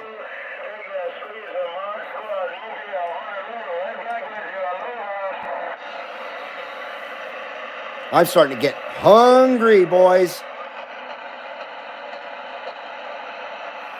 Redneck Engineering says 267. Nothing wrong with that. Nothing wrong with that. If it's making noise, turn the radio up. I lived by that one as well. Because little squeaks and stuff in the car drive me nuts. So you just turn the radio up. The squeaks are gone. And I'm talking music radio, not CB radio. Turn up the bass. Radios with weather bands are hard to tune or peak, says Travis.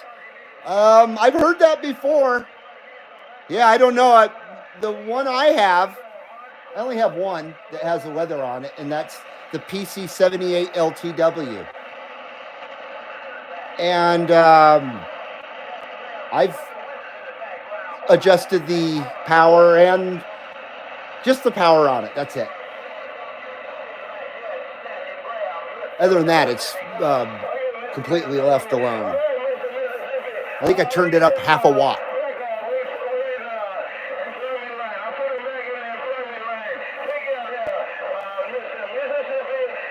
But the weather feature in it works freaking rad.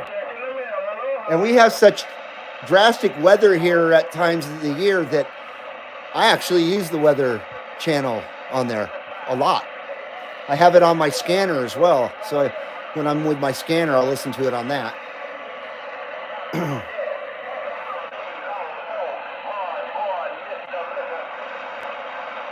It's gotten so bad, I wouldn't even believe the weather forecast from a news station these days.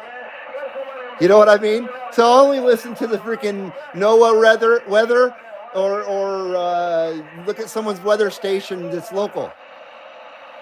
But I wouldn't even trust the local news to tell me the truth about anything, not even the weather.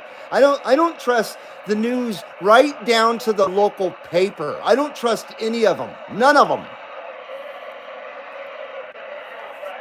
I think they're all bought and paid for, all of them. They're all here to propagandize.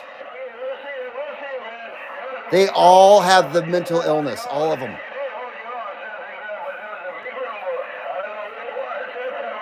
That's just my opinion now.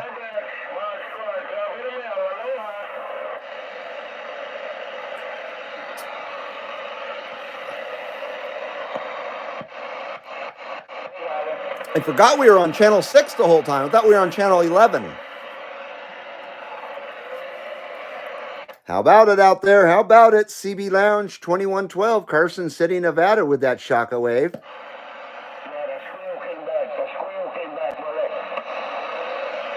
I hope you're not talking to me.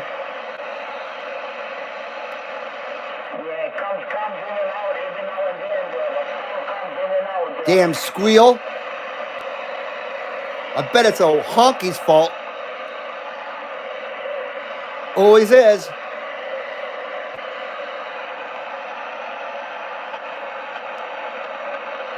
Yeah, right there. Sounds Now, good. when I said that, I didn't mean that that's what that guy out there was thinking. Broadcasting around the Big Island.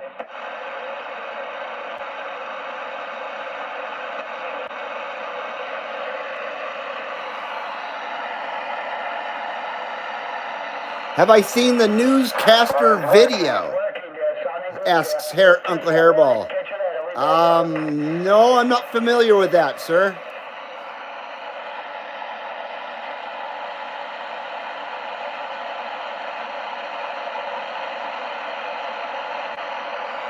So Standing Stone's got a new old stock RCA Copilot T305. Is that a mobile unit? I'm not real familiar with RCA radios. I definitely know the General Electric one's a lot better than the RCA ones. That's cool. Still have the plastic and everything, huh? I was going to look for a Bearcat scanner with weather, but may not pull in current stuff, says 1776. Depends on what you want to listen to, really. I have an analog one still, but it does everything I need it to do. We're not that technologically advanced here yet. But it is a triple trunking radio and everything. It's just not digital. Eddie Murphy and Richard Pryor. Eddie Murphy's a piece of shit. Didn't used to be, but he is now. And Richard Pryor was a legend. Merry Christmas. All that golden numbers your way. 918 LW with the nickel. Uncle Buck, one of my favorites. I love that film. Used Cars, another great movie with Kurt Russell. We got miles of cars. I love that movie. That's one that kind of flew under the radar back in the day. I think that came out in like 1980, 1979, somewhere around there. I think that one got overshadowed by movies like Caddyshack and Animal House and stuff. But that was a good comedy. Hello, Kid Dynamite. Hey, Kid Dynamite. Mobile, brand new in the box, old stock. That's great, 1776. You have the illness. Now you're going to be searching for the golden goose every time.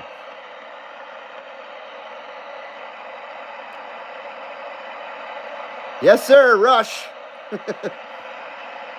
Video clips from like 15 news anchors all over the country, all different networks, all saying exactly the same thing. I have seen that, Uncle Hairball. That is frightening. I have seen that. Yes, sir, I've seen that, and it's scary. Hello, 777. Yank is a Pennsylvania hunky guy. What the hell is that? What are you trying to say here? Are you Thunder from Down Under? Andrew Dice Clay. He was all right.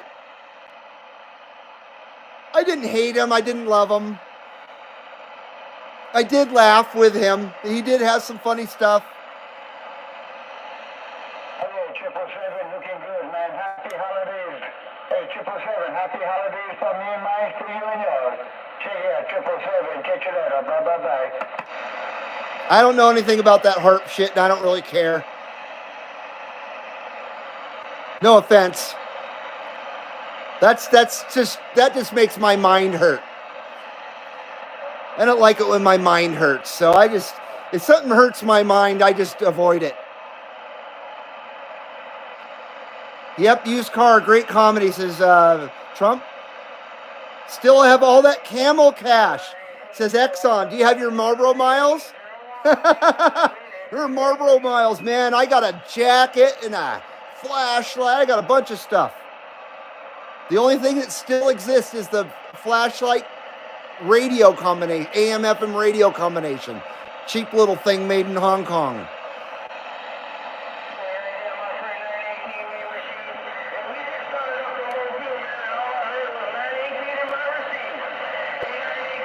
Oh, you did an unboxing on your channel. I'm sorry, I didn't know that you were uploading. I apologize, man. Check out your own channel once a month. Oh, I don't look at my own channel. I don't ever watch stuff I make because I made it. Especially my edited stuff. I've seen it 100 times over by the time I'm done editing it. I don't ever want to see it again. Maybe 20 years away down the road.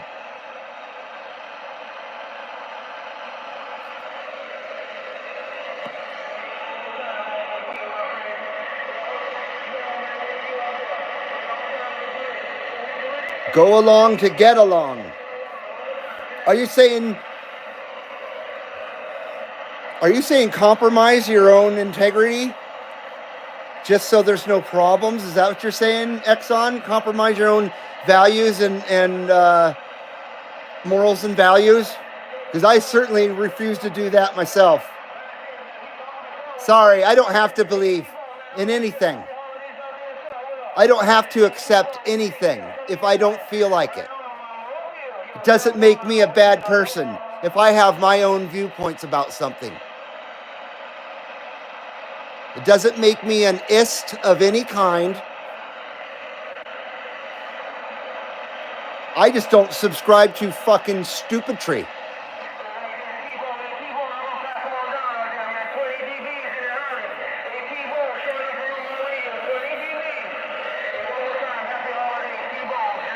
Too many damn people on soy out there that don't stick up for anything.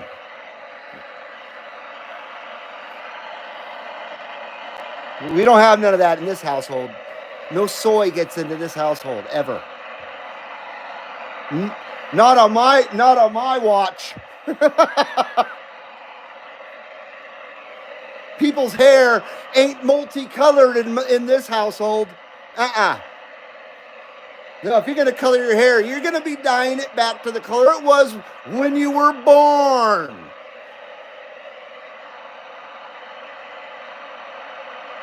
We got no freaking time for lemon heads and dewdrop heads and crazy people with flowers on their heads dancing around at the White House. That's fucking disturbing. The flower-headed guy. I mean, they're all disturbing, but the flower-headed guy, he needed a machete treatment, that guy.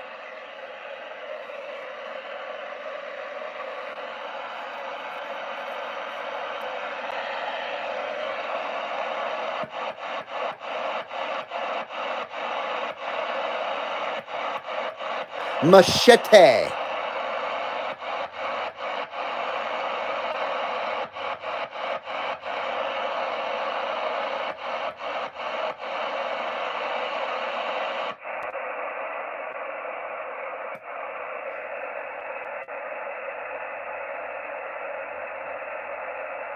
Travis' hair is bicolored, brown and gray. That's why I'm a bolo head. I just keep no hair, best I can.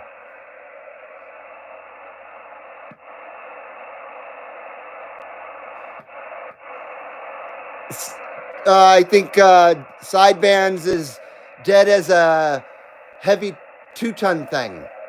Oh, maybe not. Does anybody know what that's from? A 2-ton heavy thing. And I just listened to that entire album 2 days ago again and was just blown away on how fucking rad that album is. If you know what album I'm talking about, where a 2-ton heavy thing comes from. Who out there is a fan? That's a hard one. It's not everybody would know that one. This rhyme and riddle I'm giving you.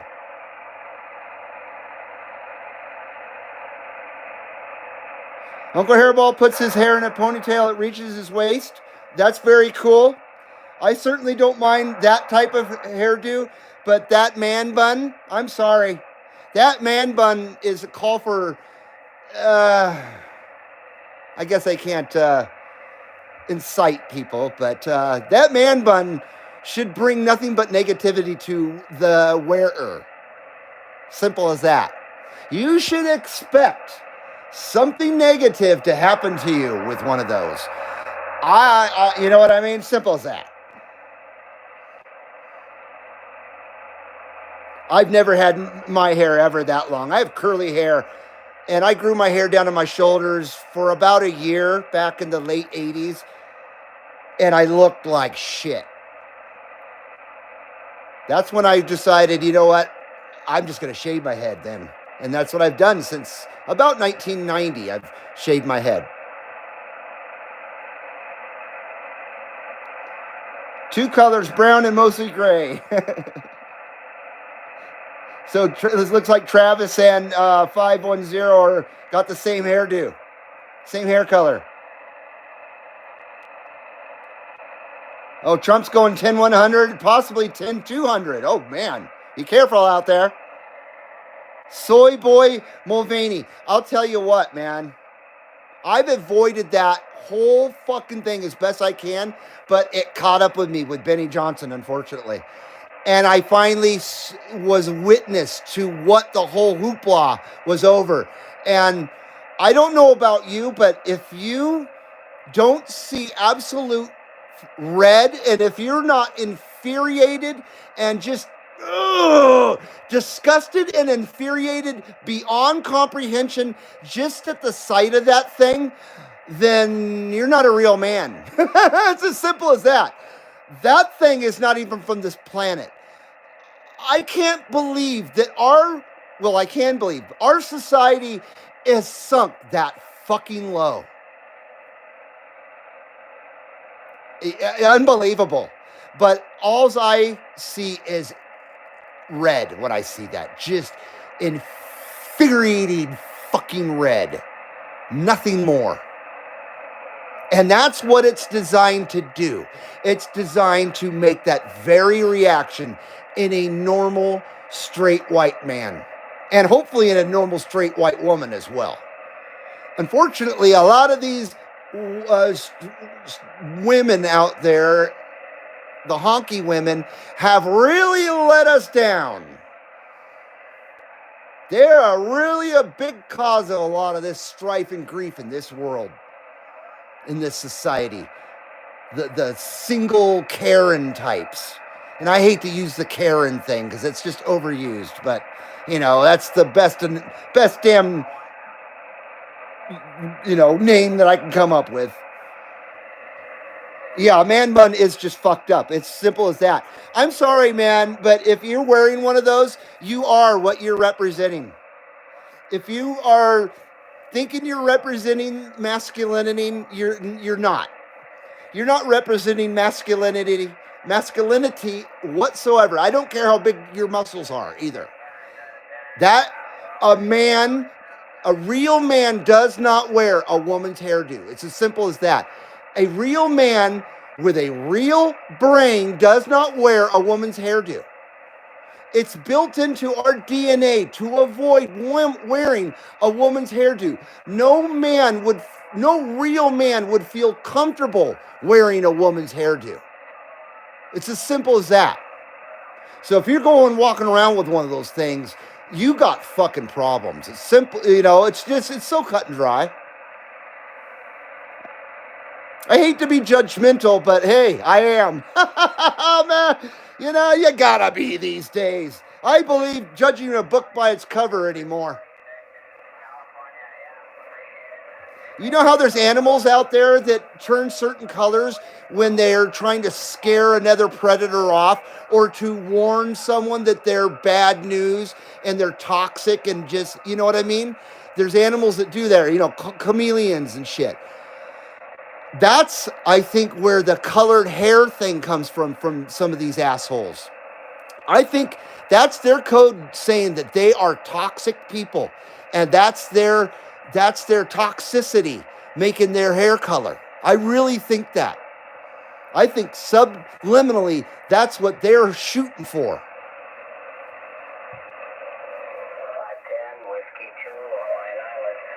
Damn, got side bands back. I'll tell you, Skip's hanging around longer than I expected today. Just, it's DX light.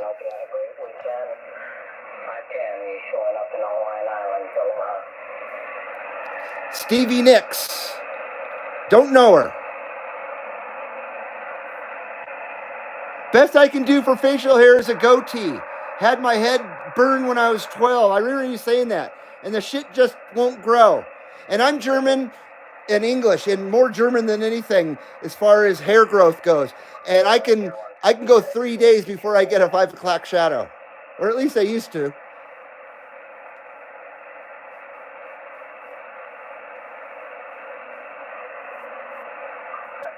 Some dudes can grow hair that fast in hours. Takes me fucking 72 hours to get stubble. Even at 53 years old, it's great. I'm not complaining.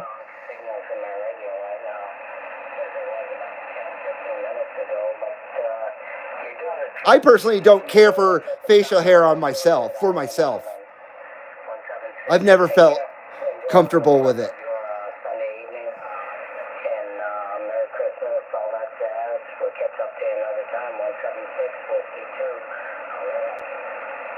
But that's pretty cool that your hair is that long, Uncle Hairball.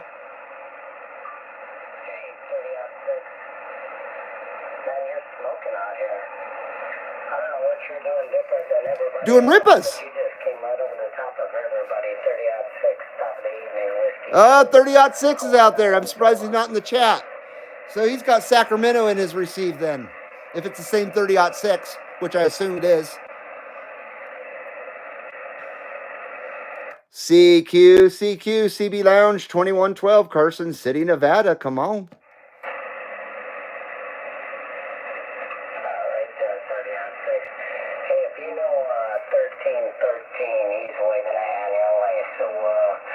Indiana Chris is out there?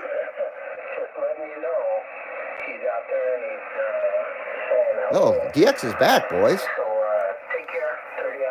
You don't have to hear my stupid opinions for a bit. Hashtag no man bun. Thank you, Chris. I cannot stand Jason Momoa. He wears a man bun. I don't even know who the fuck that is, and I don't care. He's got a man bun. I don't give a fuck who that is. Joan Jett is disgusting. Sorry, Trump, but that broad makes my skin crawl. She always has. Pat Benatar, on the other hand, does not. She was hot as hell back in the day. Vixen, no thanks. No, I'm sorry. I was thinking of something else. Yeah, Vixen was all right. I was thinking of Lita Ford. I don't think that she's ever was that hot stuff either. And I'll tell you what, the worst song I have ever heard in my life that Ozzy Osbourne sang in was the one he sang with that woman. That song is horrible. It is nails on a chalkboard, screaming banshee horrible. That song sucks on so many fucking levels, I can't even go there.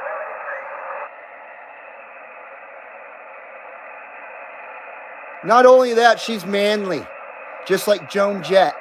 Joan Jett's very manly. She's, ugh, yuck.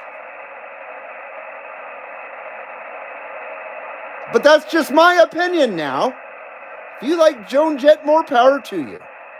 I'm certainly not going to piss on your parade there. Piss on your likes and dislikes. Because remember, here at the CB Lounge 2112, we can agree to disagree. That goes along with everything. Doesn't mean that you become someone's enemy. Over stupid shit, especially. All right, yeah, it's on me. Actually, I'm just on the little radio club website. Travis says he looked fruity in a Metallica mosh pit last summer. I think anybody would in a Metallica mosh pit. Who listens to Metallica anymore? Not me. I hate them. I can't stand that band. Megadeth, yes. Metallica, no. Now, if you're talking Black Album and before, then we can compromise there. But the current Metallica, I don't care how hard they try to play again. I don't care how hard they try to sound again. Those guys are soft. Those guys are fake. Any heavy metal band that does a duet with Lady Gaga, I'm sorry, has lost all credibility and will never regain it again. You can't. That's virtually the dumbest thing one can do. And what's second to that? Justin's Beaver. Get Justin's Beaver out there with Metallica. You know what the fuck, man? What the fuck, Chuck?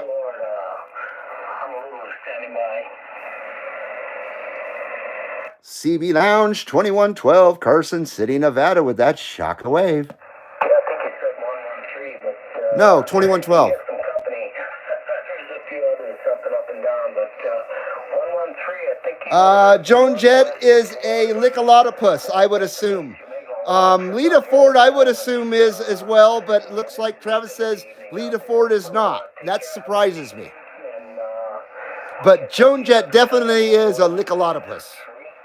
No doubt about that. I mean, how could she not be? Ann Wilson and Nancy Wilson of Heart. I kind of equate them to the Judds. And I say no to them.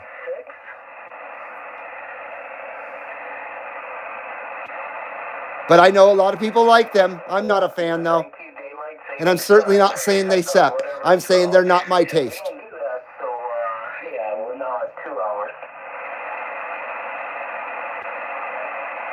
I hate the Macarena song back in the 80s. I think everybody did. How could you like that song? Unless you're a brain donor. Only a brain donor like that song. Those are the people with the colored hair and shit that like that song. Keep doing what you're doing. I'm sounding real good out here. Beer, mead, liquor. It's all good, says Uncle Hairball. Roger. We'll catch you later. Hello, Cowboy. It's UDX 357. Let me try to remember. You're in San Jose, right? So hello, San Jose. How's it going, man? I hope I'm right. I'm late, but I made it. Big wave 2112 and a big wave to all the fellas. Today's my day to be a nasty jerk. I'm being a nasty jerk today, Cowboy, and I'm giving my opinions, and I'm not caring about feelings. There, Cowboy. I'm one of those. I'm one of those guys. Watch tomorrow. Getty's gonna do a duet with Madonna, and 2112 show is gone. You know it. I will change the name of this channel. I will do a 2112 Megadeth channel then. I'm sorry, CB Lounge Megadeth channel. Yeah, that would kill Rush for me. Kill it dead. It was bad enough they were considering Cyndi Lauper to sing "Time Stand Still" with them. I would have been so fucking angry. I'm glad they got Amy Mann, even though I'm not a fan of her. At least she's legit. She's not a clown and has a great voice. And did that song justice. They couldn't have chose a better female singer to sing with them. But they had chosen Cyndi Lauper, my God, then Rush would have become the clown band. Absolute clown. Cyndi Lauper was the clown of the 80s, along with that Boy George guy. That stupid son of a bitch.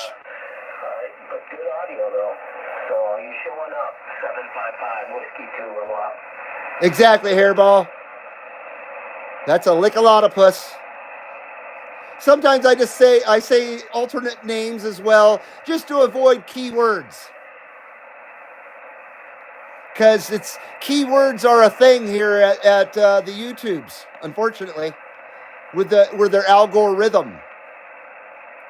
So I try to use keywords or different vernacular to name things if I can. That's why I use potato and nothing but potato. I don't say any name or anything like that or position. I just say potato. You guys know who we're talking about when we say potato. You know, that kind of thing.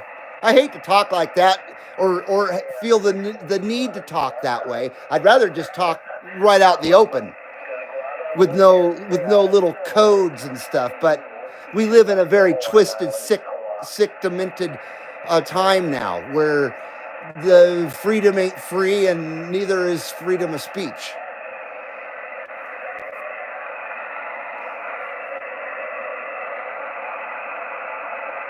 Cowboy says also from one nasty jerk to another. You nasty fucking jerk. Excuse me for my F-bombs today, too. I apologize. Rush is the greatest band of all time. I gotta say, they are. They're one of them, though. I gotta say, in defense of other bands that I truly love almost as much as Rush, like The Cure, there are other genres that have the equal greatness of a band that equals Rush, but in their genre, if you get what I'm saying. But Rush is definitely the greatest progressive rock band of all time. No doubt about that. No doubt about it. But like I was just saying earlier, I'm as much of a Cure fan as I am a Rush fan. And I love the Cure as much as I love the Rush, as I love Rush, pretty much. I think I love Rush just a bit more, though.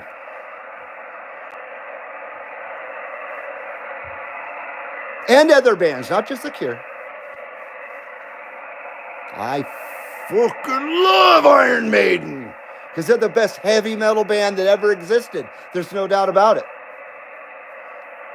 Everybody took their sound in one way or another from something that Iron Maiden or Black Sabbath did. And I know Travis will probably say Jimi Hendrix as well. And I can't argue. And like I said before, imagine had Randy Rhoads lived, imagine the impact he would have made on rock and roll or heavy metal or whatever genre you want to call it.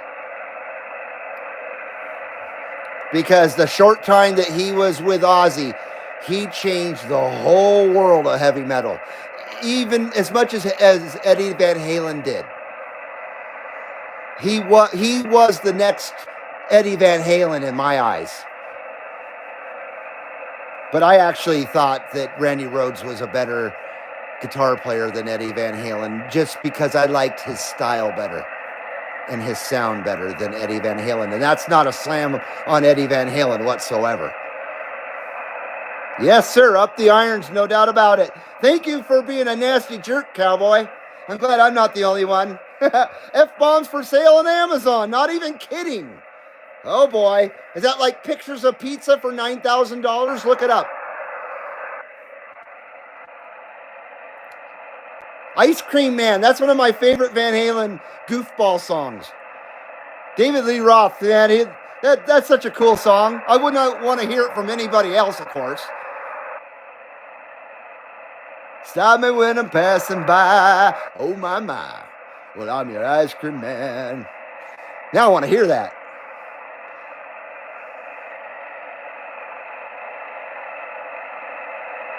Back in 95 to 98, I was video games, PC games, CB radios, and playing VHS tapes, says Foxman. Yes, sir. PlayStation 1? Oh, yeah. CBs were on the back burner at that point for me. The Rust in Peace show. That's cool, Jed. I like that. Talk about a masterpiece. Unfortunately, they'll never be able to recreate that again.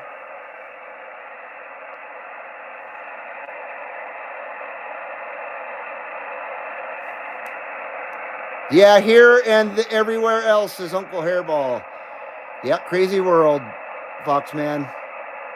Let me turn this down. Wow, we're going on 6 o'clock. Hopefully my wife eats without me. I don't want to keep her from eating, and I know she's probably hungry. Randy Rhoads kicks ass. He sure does, Travis. Yeah, I wish he had never gotten into that airplane. That guy should have been flying all by himself. But he almost killed Rudy Sarzo and shit, too. Rudy Sarzo was in the bus that he hit with the plane.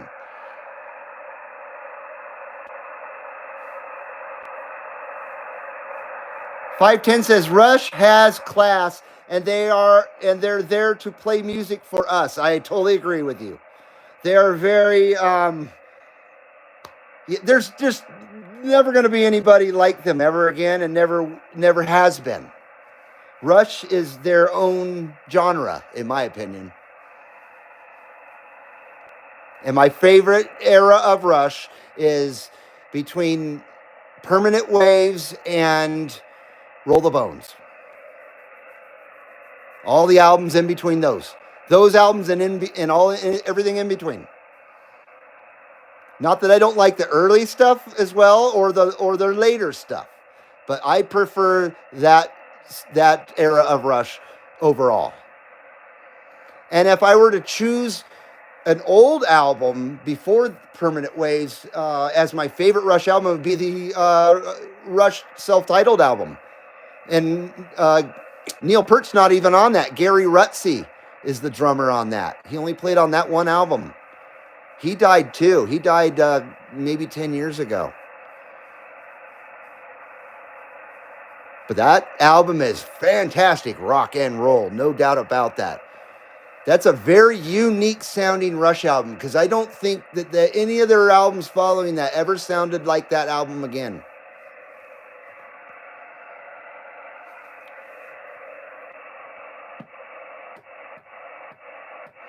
And I always loved that, that hot pink logo, the Rush logo on that album.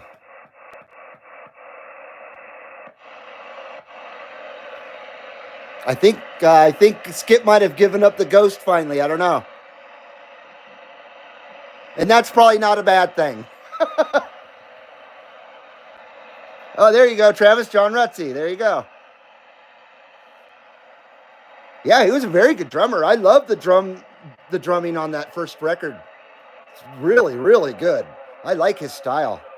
He was a very good drummer.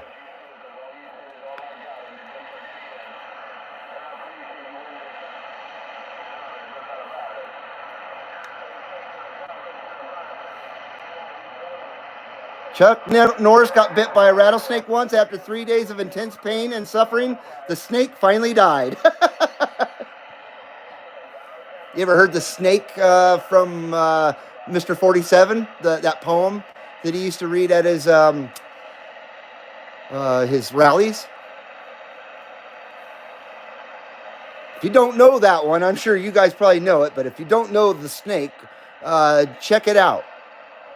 It's very, very foretelling and scary and sad, and it's all of the above.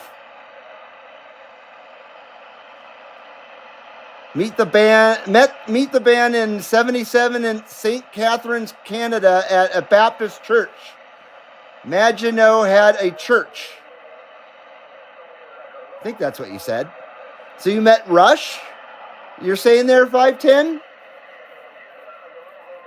Travis says there was once was a man from Nantucket.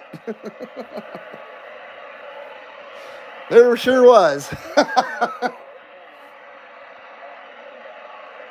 Yeah, there sure was.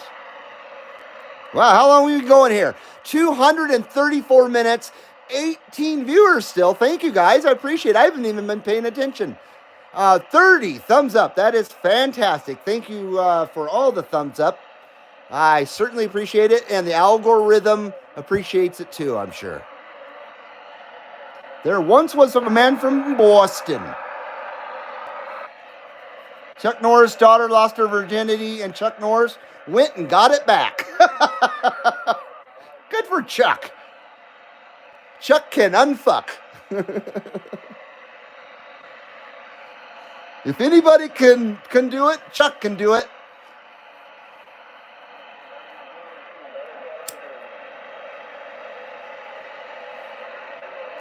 Look at that. The friggin' smoke meter's still rolling on with that perfect SWR, and Hawaii is still out there. Way out there, but they're still out there.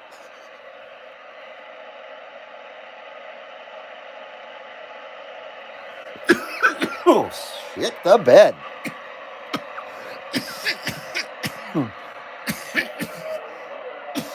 Oh, boy.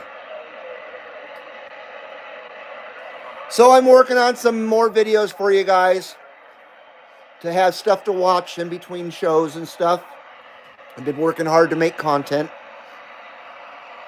I should have been making content yesterday. I would have had a whole nother DX adventure for you guys. But sometimes I'd like to just talk on the radio, without any distractions at all, and just kick back and just talk on it just to talk on it. Oh, excuse me. A 55-gallon drum of cough drops. Thank you, Travis. I actually got a hiccup here. Thank you, sir. Yes, the SWRs are excellent still. I am going to try and wind it down, though. I know I said that already, but I'm trying to wind it down a little bit. I'm starting to get very hungry. And I'm afraid that you guys are probably starting to get bored, but the skip is still rolling.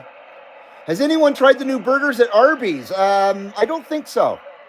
I like Arby's, too. It's one of the few fast food places I will eat at. Because I can't stand fast food. And fast food used to be my favorite thing in the whole world back in the 80s. And into the 90s. You could see the quality going away in the 90s, though. But nowadays, no thanks. I don't eat fast food if I can help it. But Arby's, I don't mind an Arby's every once in a while. I'll eat an In-N-Out burger every once in a while. They're still decent. Every once in a while, I'll have a Carl's Jr. Western Bacon Cheeseburger. Because you got to go all the way to friggin' Reno to get a Western Bacon Cheeseburger. Because our Carl's Jr. closed down a decade ago and said they'd build another one. And they never did. So now you got to make a 70-mile round trip just to get Carl's Jr. It's freaking ridiculous. But I won't touch Taco Bell. I will not touch McDonald's or Burger King or any of that stuff. I'll eat at Jack in the Box still.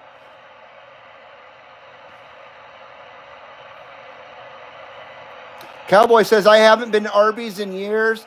There's only one in all of San Jose. Are you serious? 1 million people in one Arby's? That's incredible. I find that hard to believe.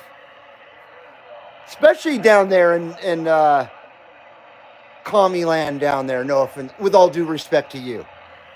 Because I know you're not a commie. You're one of the good Californians. You're one of the good Californians that either refuses to leave because you believe in standing up for what you believe in and you won't be chased out of your home. Or, oh man, I lost my train of thought. I was trying to give you a compliment and I totally lost my train of thought. And it was cool what I was going to say, darn it.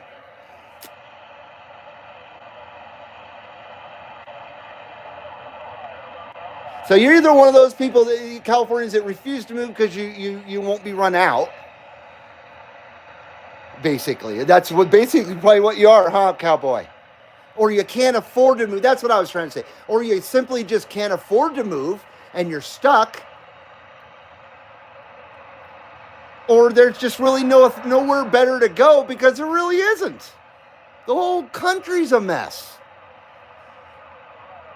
I agree that California is more messed up than any other place in the country, that's for sure, besides Washington, D.C.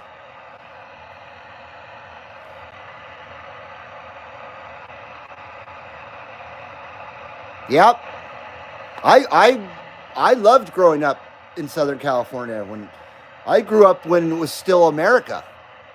Back in the 80s, the 70s and the 80s. It was safe to walk around at night in Los Angeles County, in the San Fernando Valley. It wasn't paradise, but back then you could still go out, and I did, ride your bicycle at nighttime as a little kid and not get abducted or get in a crossfire of a gang shootout or get murdered by homeless people or whatever happens down there in that DMZ. It was a nice place to grow up. And I'm glad I got a chance to grow up there because I had a fantastic childhood growing up in Ventura and Los Angeles counties, no doubt about it. But you look at it now, oh my God. So the good ones either stay behind or they leave because they can't take it anymore. And then all that's left in that state now are people that don't give two shits about that state or this country. And they're there to just defecate all over it. They do not care. It's sad because places I grew up were really nice places, and they're not nice anymore. And there's no reason why they shouldn't be.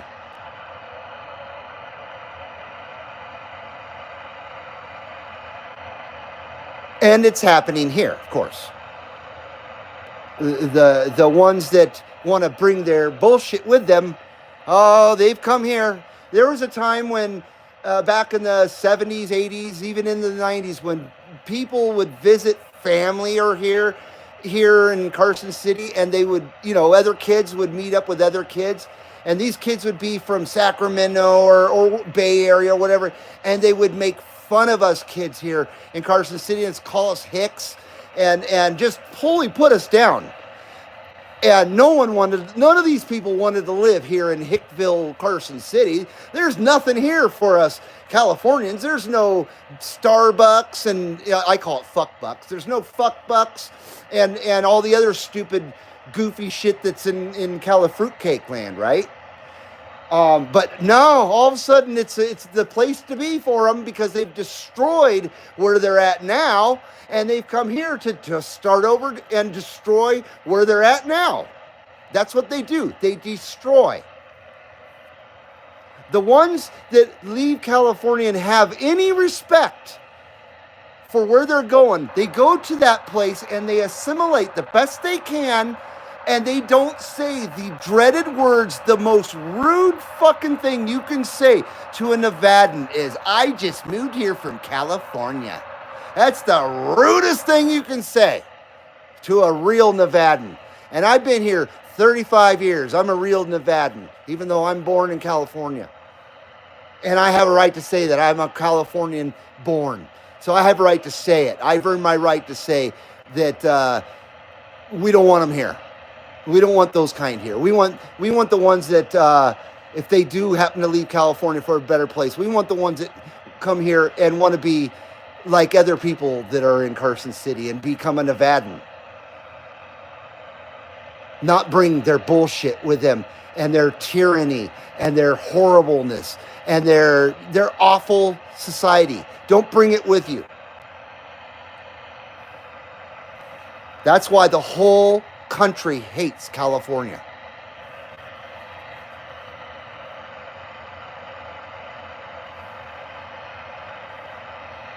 Yeah, it sucks that you're trapped in all that, cowboy. I'm sure are you born and raised there in the Bay Area or in San Jose area? You've probably seen it go from a great place to be to a fucking third world hellhole. I'm sure I haven't been to San Jose in a long time, but it didn't look like it did in the 80s last time I was there 7 or 8 years ago. Yeah, good old fuckbucks. And I have never stepped foot into a fuckbucks ever in my life, and I never will. And unfortunately, my wife doesn't feel as strongly about that because fuckbucks has some kind of power with their crappy coffee that makes women go nuts, and they'll violate terms of service just to go in there. Their husband's terms of service. And so I refuse to go into one of those places. And I almost walked into one. They have a fuckbucks at Kings Island, and I was just following my wife around like a lost child around the amusement park, and she walked into fuckbucks, and I looked up and I saw the fuckbucks sign. It was like seeing the devil, hanging above you, the devil's face and shit, just pure freaking evil. And I stopped right before I stepped through the threshold into fuckbucks. It was the closest I've been to evil in years. And so thank God I have never stepped foot in a fuckbucks, and I don't ever plan to.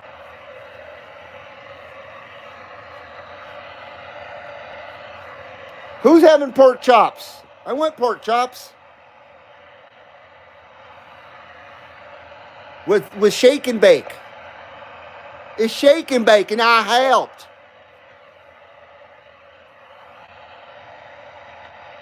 I grew up 30 miles south of Oregon, but been in San Jose for the last 20 years. So you are from like California City or somewhere around that area there, cowboy? I came here in 1989 to Carson City. I was 19 when I came here. I'm going to be 54 this coming year. I've been here a spell. And the last time I went back to my hometown was in '07, and I felt like I went to Mars. I was absolutely, completely uncomfortable. And to make it even worse, it stunk. The moment I got off the plane in Burbank, literally that place had a stench to it. It had a smell to it that is unique to it. I've never smelled any place like it before. And I'd been away for so long. And I came back and it smelled like a fucking butthole. I don't know what a butthole's really supposed to smell like, but I can imagine that a butthole is not too pleasant to smell. And I imagine a butthole smells like the San Fernando Valley. It was bizarre. And so I went back to my hometown and I felt like an alien there. I felt like I never lived there ever in my life. It was bizarre. It was very sad. It was very eye-opening. And I couldn't believe that I felt that way, because where I grew up, I loved where I grew up so much. I was such a local person. I loved my town. I don't want to go ever near it ever again. It sucks. It's like seeing an old friend that was all on the straight and narrow when you were younger, and you guys had a lot of fun together. And then you see that friend again and they're just a haggard, drug addict, frickin' libtard. It just, down on their luck because they're a big fucking loser. That's what it was like seeing my hometown again. Seeing an old friend all whacked out on drugs and believing in 100 different genders and shit.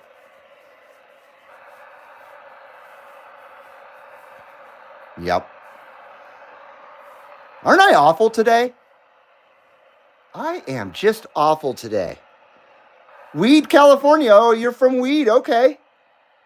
I've been there. Well, very nice, man. Where the weed grows? Well, kind of. Isn't that part of the triangle up there? What do they call it? Man, I got a brain for it. I should know. But some kind of pot-related triangle, they call it. The ganja triangle or some shit. I can't remember. There's a word for it, though. Two genders, Adam and Eve. Exactly. Not Adam and Steve, like they always say. Even though that's not funny anymore because of our society. I can't find humor. I try to find humor in everything, but there's some things I can't find humor in because it's so disturbing and so fucking wrong and so against everything a normal human being would think that I just can't. I can't deal. I just can't deal.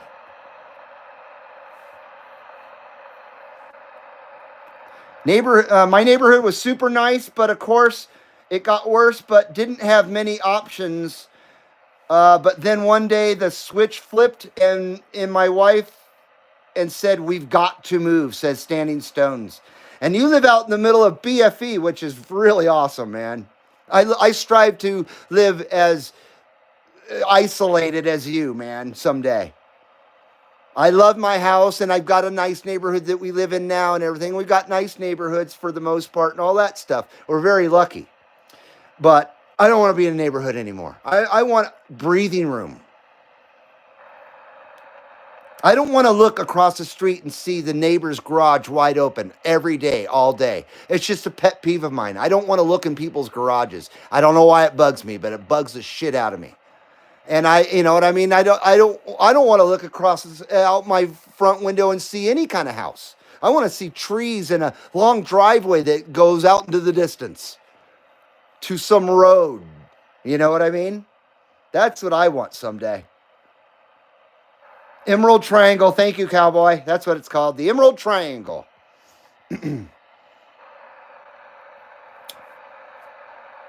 So Cowboy's kind of a local to the CB Lounge 2112 in a way. He definitely is in the region. San Jose is only 4 hours from me if you drive fast. The last time I was in San Jose, it was in the middle of the night. We came in from Kona, and they were going to make us lay over in San Jose and then fly to Los Angeles and lay over for 12 hours in Los Angeles, then fly to Reno to get back home from Hawaii. And we decided to rent a car, and the car rental place luckily stayed late, open late for us. My wife's amazing making arrangements and shit with a cell phone, and she had it all arranged before we even left Hawaii. So when we got to San Jose, we had a car, and we drove all the way back. After that long fucking day, we drove all the way back to Carson City with the rental car because we did not want to go to Los Angeles for, well, you don't want to stay in San Jose or go to Los Angeles for 12 more hours. It would be 24 hours by the time we got back to Reno. So we drove home half dead because we were tired. It's a long flight from Kona. And the time change fucks with you because you lose 3 hours when you come back. So yeah, we didn't want to stick around, so we drove back. But I saw San Jose in the dark, so I didn't get to see much.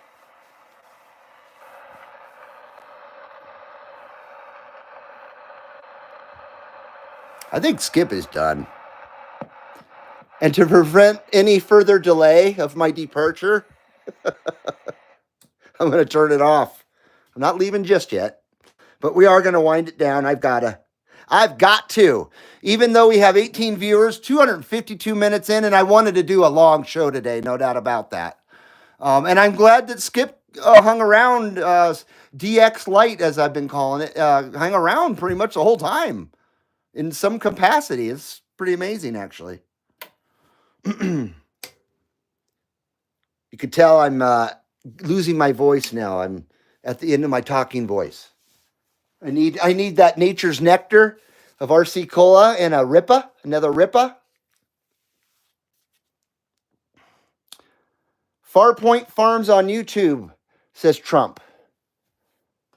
I guess.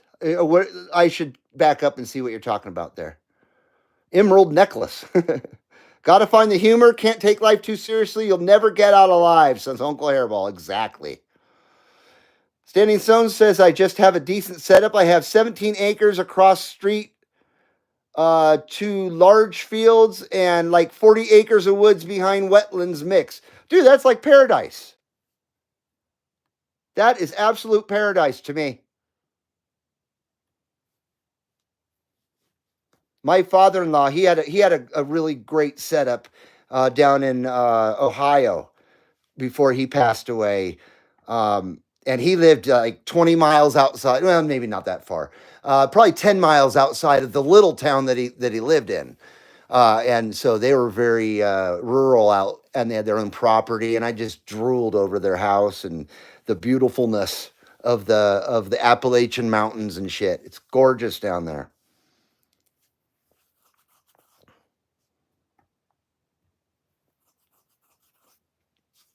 And now that it is 420 friendly in Ohio, we could move there.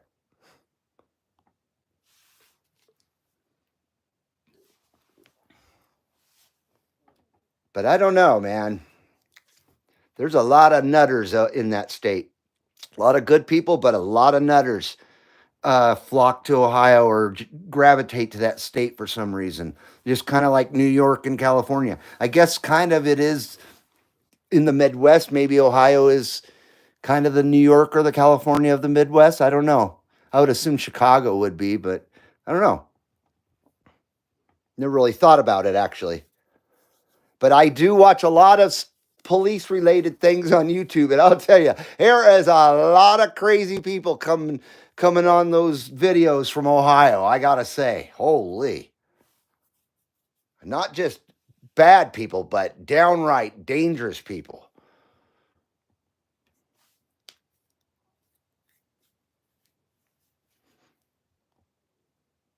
Okay. Let's see who's still in here. Everybody. Still got 16 viewers. I'm going to try and close it out in the next 10 minutes or so. Um, Great show, Reed. Thank you so much. You're very welcome, Travis, as always. I appreciate you coming, man. You're welcome for the show there, Mr. 1776. And thank you once again for that awesome Radio Shack sign. I cherish that. I treasure that. No doubt about it, man. Massachusetts, for the most part, is beautiful. Oh, yeah, geographically. It's the people that make it bad, or the politics, yeah, and the shitty people. I'm sure isn't that a libtard area? And look at wasn't it the mayor of Boston that's having that Christmas party that honkies aren't allowed to come to? Isn't that where that happened there? There, Sean. And it's an Asian mayor of Boston that doesn't like us crackers. So she's going to have a only honkies exempt Christmas party. Talk about racist, man. Fuck. Imagine if it was the tables were turned. There would be so much uproar. We've all heard the same old rhetoric when we talk about this shit. It's so fucking lopsided. And when they get a taste of their own medicine, they can't take it. They can't fucking take it. They got to change the rules. They got to run away. They got to hide. They got to plug their ears. They got to stick their heads into their man vaginas and all that shit. Sorry about that. I lost my train of thought. Darn it. You can tell I've kind of been paying a little more attention to the looniness out there because I'm getting worked up again. That's why I kind of gave it a little bit of a rest today, and I just got up and started putting the lounge together and didn't really mess with too much of the stupidness out there. Jed's got to go eat. Darn it, Jed. I got to go eat too here real soon. You take care, Jed. I'm sorry we didn't get that live lounge intercept, but we did get you in the receive today, no doubt about it. Excuse me. Jeez. Oh, have a good night, everyone. Mr. Q. Time to close this shack and head into the house. Excuse me, I got the hiccups again. Thank you, Mr. Q. You take care, man. Oh, man. Always appreciate you coming in, my brother. Have a great night. Have a great Sunday. Great weekend. Great week ahead as we get closer to Christmas and New Year's. I can't believe it. As the year of the potato closes out, and the year of the potato starts again in 2024. Yay! Yay! Said nobody. Hello, everyone. Sorry I'm late. Himphead, you're late. You're so late. We're getting ready to close it out in a couple of minutes. We're just saying goodnight, I guess. So have a good night, Jed, and I'm glad you came in later. Better late than never, Himphead. I've been a jerk today anyway. I've been an opinionated jerk. An insensitive, opinionated jerk. And I don't feel bad about it. In other words, I told the truth and spoke the truth today. That gets you labeled these days, right? When you talk about reality and the truth. Yeah, you become some kind of pariah. Awfulness. Need to be dealt with. Need the rules changed. Need to move that goalpost. What about Farpoint Farms? I know who that is. I don't know if he knows who the CB Lounge 2112 is or not. But I have made a few comments on his videos over the last year or so. I do not watch that channel very often. It's hard for me to watch a lot of stuff when you're doing the channel because you're busy making shit instead of watching shit. So that's why I don't have that many. I don't subscribe to much in my subscriptions because it's just easy to get overwhelmed, unfortunately. Yeah, I'd love to have a property like that too, cowboy, like 1776. Maybe not in Boston area, of course, but I'd prefer to go, down to Point Pleasant, West Virginia, somewhere around that area. I even like Arkansas. Arkansas wouldn't be so bad out in the country. I'd like the South though.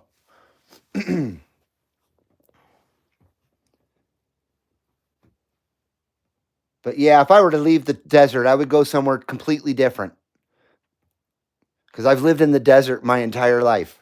The high desert, at one, yeah, my whole life, I've lived in the desert, and I love the desert. Don't get me wrong, but if I'm going to leave the desert, I'm going to go somewhere that's kind of opposite.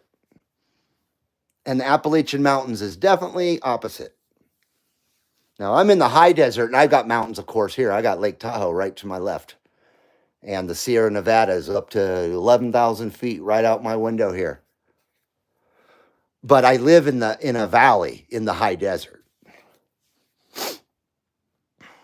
Weed is legal if you don't get caught, same as moonshine, says Travis. I'm surprised the potato and the camel toe has not gone through with getting that shit taken care of. I mean, it's ridiculous. Us people with a brain, we enjoy the herb too. It's not just for the libtards and stuff, and we would like to see it legalized as well. But of course, I would expect the conservative folks to not want it legalized more than the tards out there, right? I bet that's probably the only thing I could ever agree with those people on is that it needs to be legalized throughout the whole country. Let's just get it over with. Come on, it's ridiculous.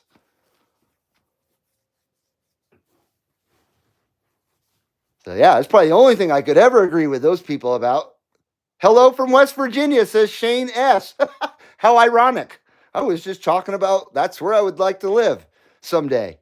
Is West Virginia or near West Virginia, right there in that area of Point Pleasant and Gallipolis area, right down there on the Ohio River. I love it there. It's very nice. Now, of course, I don't love it as much as like Big Island, but who can afford to live there? Jesus Christ.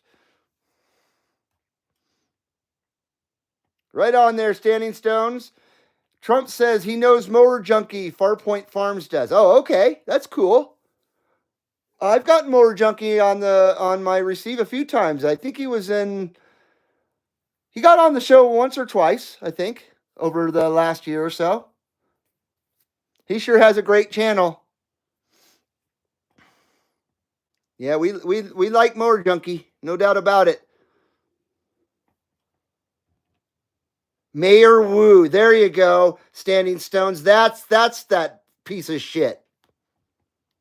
Can you believe we live in a world where it's so upside down that they can do that kind of crap, and it's just okay, you know what I mean? It's just it's so fucking wrong.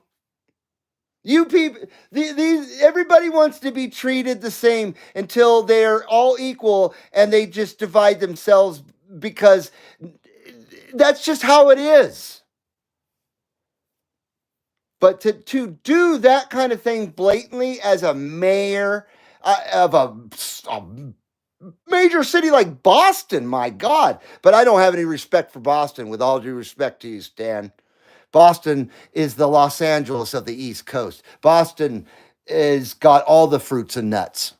So Boston can go fucking fuck off as far as I'm concerned. Not Massachusetts, Boston. And that mayor can eat a big bag of Pelosi shit, no doubt about that. A bag of wooden dildos. That bitch can eat a whole bag of wooden dildos. Yeah. Hate it. I hate it. I'm not offended by it. I'm disgusted by it. I'm not offended. It doesn't make me feel less of a person, not at all. She can go eat shit and die because she's just an ugly thing to begin with. That person's just jealous of something. I won't say what it is, but people like that are just jealous of something. To be that hateful, that's all it is pure fucking hate. I don't subscribe to that shit. No, sir.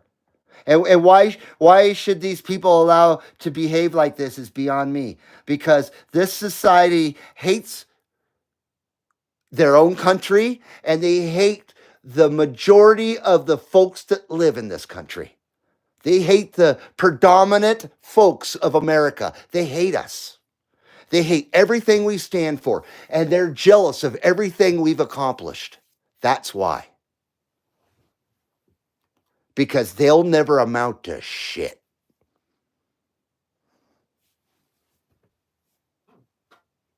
We'll just leave it there, guys, because now I'm skating on thin ice.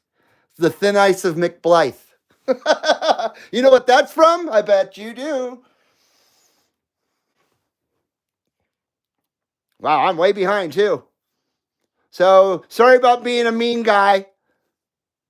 Sorry about being an insensitive guy. Oh, wait. No, I'm not. Oh, Shane says he lives 20 minutes from Point Pleasant. That is awesome, man.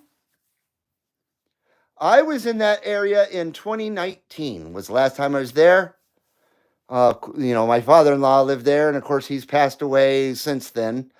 But my wife's still close with her mother-in-law, who lives in Gallipolis. So we plan on coming back there someday soon. Well, someday. I shouldn't say soon. I'm afraid to go anywhere still. I don't want to be around any people or stand in any kind of lines at any kind of airports or amusement parks or anything with any people right now. Not until it's safer. I've got the fear of definitely bad right now, and it sucks. Definitely not a lot of nice country in the South, says Cowboy. I just need a place with mountains and trees. I couldn't do the desert. Well, that's why I love it here because I got both. I got the mountains and I got the desert, which I love the desert and I love the mountains. And it only takes me 5 minutes to get, well, 10 minutes 5 minutes if you drive fast to get into the mountains, get into the trees, and get almost to Tahoe. It's probably 15 minutes, literally, till I can get to see Tahoe from my house. So it's nice to have it both, and it was nice in the days when no one wanted to live here because of us hillbillies in Carson City, because there was nothing here. We didn't have stores, we didn't have shopping, we didn't have Panera Bread, we didn't have fuck bucks, we didn't have this and that, but like they have in California, we didn't have that here. So we were just a bunch of fucking hicks, and we were one of the smallest state capitals there is. We were one of the last state capitals that didn't have a freeway. Now we do. And that's just happened in the last 15 years. And I live on the south end of town, and it used to be dead silent at the south end of town. I've lived at the south end of town for 30 years. And now that the freeway goes through the city, it's as loud as shit back in the south end of town now that it is anywhere else. And it sucks. I don't like progress. And progress isn't always progressive, you know? It's not always a good move forward, I'll tell you that. So it used to really be the best of both worlds here in Carson City at one time for me. Now it isn't so much. I feel like a stranger in my hometown in a way here now because so many outsiders have come here and I don't fucking like it. I like watching, but you spend more time talking chat than you do the radio. Well, I'm sorry about that, Rudy. I apologize, man. That's just how it is at the CB Lounge 2112. You guys agree with Rudy? Do I spend more time talking chat than I do with the radio? Seeing as the radio's not on, and I'm just kind of rapping with you guys and trying to close out the show. Because I've spent the last 270 minutes trying to give you guys something to have some entertainment on a Sunday. So sorry it didn't go to your liking there, Rudy.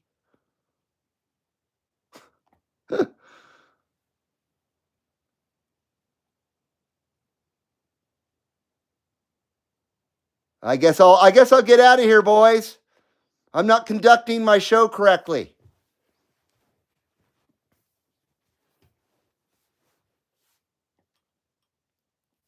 Try Fallon, Nevada, 2112. No, thank you. No, thanks. No Fallon for me. Yeah, I don't mean to sound rude, Rudy, but kind of what you said is rude. You really don't go into someone's house and tell them how to conduct their home. And that's kind of what you just did. You came into my house and you told me that you like some of the things I do, but here's what you should do to please me, basically, is what you said. So, GFY, dude. I don't care if you ever come back, man. I'm not in the mood to be nice either. So I'm sorry it didn't work out there for you, bud. Go watch Farpoint Farms or somebody else. Go watch one of them sad hams that's a prick and doesn't have a sense of humor. Unfortunately, Rudy has erased my sense of humor for now. I apologize. I do apologize to my because I've never even seen Rudy before. Just comes in the chat out of nowhere and starts, complaining. It's not how it works, man. It's exactly not how it works at the CB Lounge 2112, pal. Where'd that asshole go? Whoever wants to block that son bitch, go ahead. You guys have the power. Block them. That's why these guys have a blue wrench here. They help it out the CB Lounge 2112. And I trust them to help out the CB Lounge 2112. They don't come in here and bitch about shit. I can admit when I'm doing a bad show and stuff and apologize for it. I don't need someone coming in here and telling me how to run my show. What show are you doing there, pal? Where's your show, dude? Where's your show? You probably got green hair and shit, man.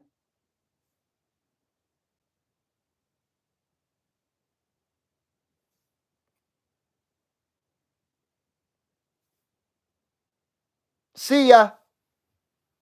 See ya. And here's what we used to say back in the day, and it's a bad one. Why don't you go suck a fat baby's dick, dude? That was a saying between my brother and I back when we were young and shit. And it's always been funny and offensive. And once again, I'm sorry I got bent about that. I really try not to get bent and try not to let people affect me. But you know what I mean? I don't go into other people's places and shit on them. Whether I like what they're doing or not, I won't do that. I won't give my 2 cents. I'll just move along. I'll go somewhere else where the content's more appealing to me.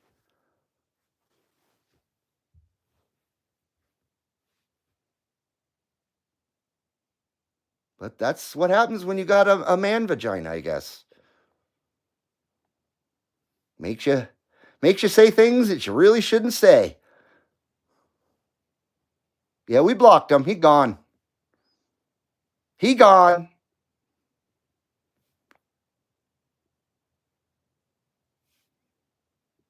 I just went to block Rudy in 2112. Beat me to it, says the cowboy. Thank you, cowboy. I appreciate your assistance. Once again, I'm not better than anybody else. I'm not cooler than anybody else. My channel's not better than anybody else's channel or anything like that. I do not believe that. I do not think that. I try to be as humble as possible. And I don't want to sound smug. I never want to sound smug because smugness is one of the most repulsive traits of people to me. But I won't have someone come in my house and shit on me either. Ever. Ever. I don't care if it's in my chat room or literally in my house. It ain't happening. So, my happy-go-lucky kind of persona is a little bit blown at this point, but I'm not here to hide anything either. This is how I am when I get mad. When I get mad, I defend myself. When I get mad, I don't say nice shit. When I get mad, I tell the fucking truth.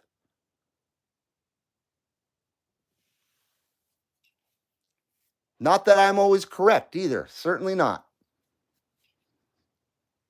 Can you imagine if we went into 390 and said, "Hi, 390, I like your show, but you really shouldn't be on camera." You know what I mean? What kind of shit is that? I like your show, but you shouldn't talk through it. I like the radio. Well, go get your own radio, set up your antenna, and listen to your own skip.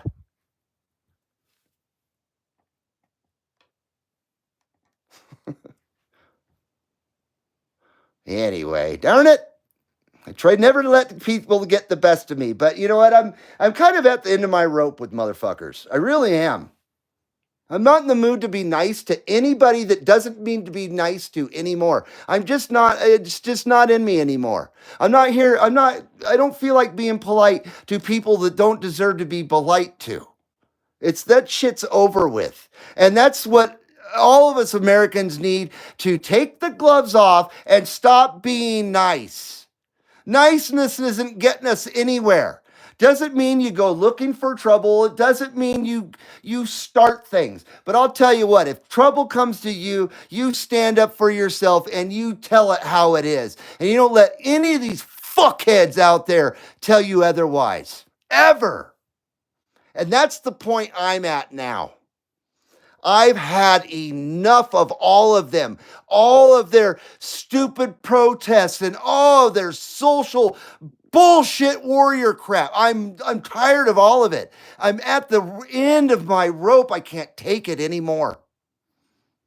I can't. I'm so sick of fuckheads.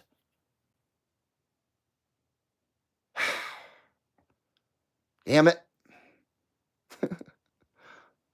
Yeah, Jake. Hey, hello, Jake. I didn't even say hello to you. I read your damn your not your damn comments, but I read your comments as I'm spouting off, but I didn't even bother to say hello. Never a bad show, says Jake from State Farm. Thank you. I appreciate that, man. Once again, I can always agree to disagree with anybody if they give if respect and courtesy and things like that are exchanged between the two parties.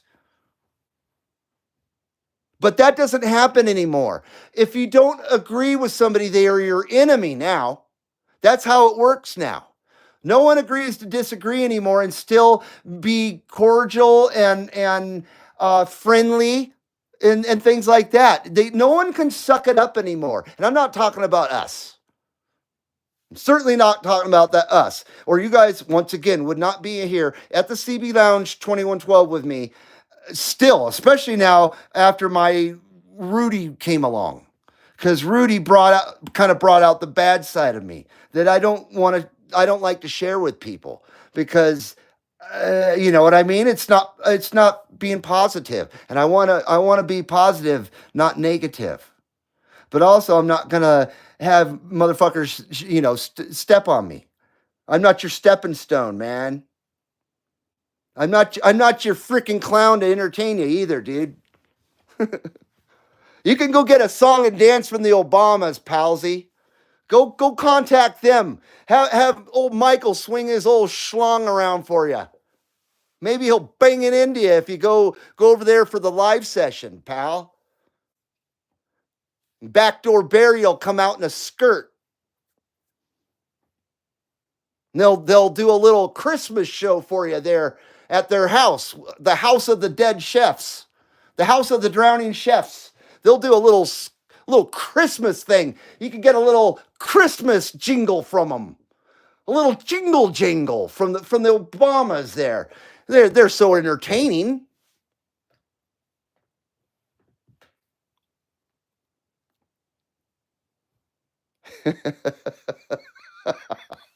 I'm trying to make this into something funny now.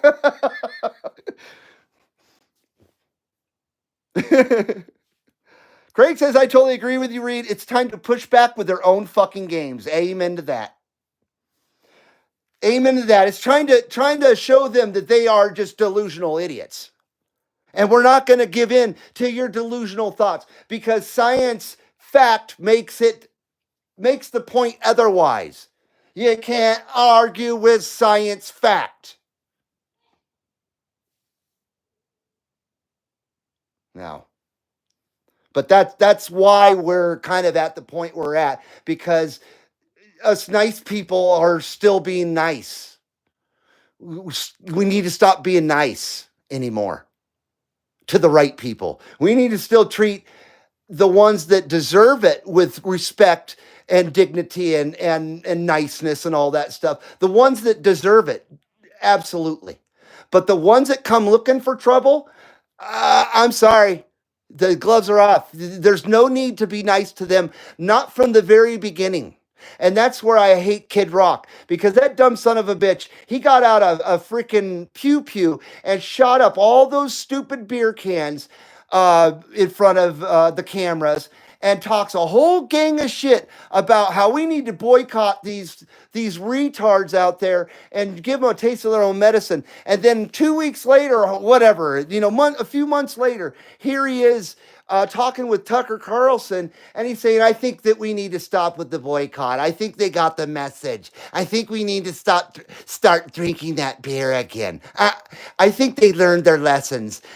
We're not like that. We can forgive. Bullshit. It's time to not forgive no more. They'll never forgive us. They've never forgiven us. They hate us. And they need to go. They need to be gone. They need to go down the ship. They need to have no fucking mercy. No mercy, I say. You know what I mean? The niceness is not cutting it anymore. Being polite and friendly is not cutting it anymore. It is not de-escalating things like we hope it will. It just isn't working anymore. There's no need to be nice from the get-go with these kind of sons of bitches. Wow, I really fell into the trap today. I'm sorry. I strive to not be like this at the CB Lounge 2112. Unfortunately, I'm a hypocrite today, and I admit it. I'm a hypocrite today, and I fell into the trap of stupidity, unfortunately. But I do appreciate that you guys, I have somebody to listen to how, what I think. I appreciate that you guys are out there and hopefully either agree to disagree or are there with me. Once again, I don't expect anybody to agree with everything I feel. And I would never push anything that I feel on anybody else, but I'm certainly going to let you know how I feel about it. That's what the First Amendment's for. It's not for people's feelings either. The First Amendment wasn't written with feelings in mind. You know what I mean?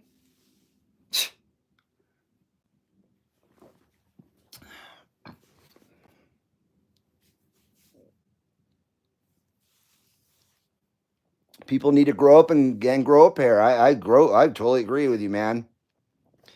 Cowboy says totally true about keeping positive energy, but not letting people step on you either. And it's a slippery slope. I'm sorry if you guys are sick of what I'm saying. I don't blame you. You guys don't come here for this kind of discussion, but you know what I mean? Unfortunately, we live in such a hard time right now that it creeps in to a discussion whether you want to it or not. I don't want to feel like this. I don't like being upset and feeling like there's no hope and shit. I don't like that at all. I don't but I also don't like people coming in and telling me what to do either. So, I'm going to let it go at that, guys, and I'll try to leave this on a more positive note. So, Himphead says, I know what you mean, CB Lounge. These people are nuts. I've had enough of their garbage too. And all of us Americans need to reach that point and follow through with it and follow through with the boycotts and all that shit because they are effective. But we need not be Have mercy. We need not have mercy. They wouldn't have mercy on us. So why should we? And so there is no forgiving. And so that stupid beer company can go die. It can go die.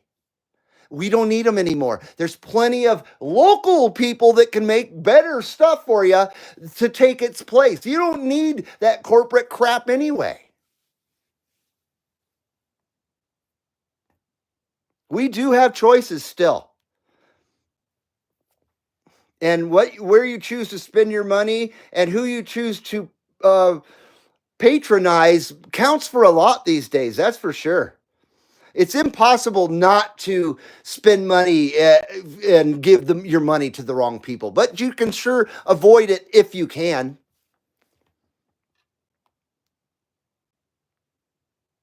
Nothing wrong with a vent. Most people to do it once in a while. I don't mind it at all, says Uncle Hairball. I didn't mean to vent. I really wasn't looking to do this. Once again, we strive for positivity, positive here at the CB Lounge 2112 because there is so much negativity out there in the world.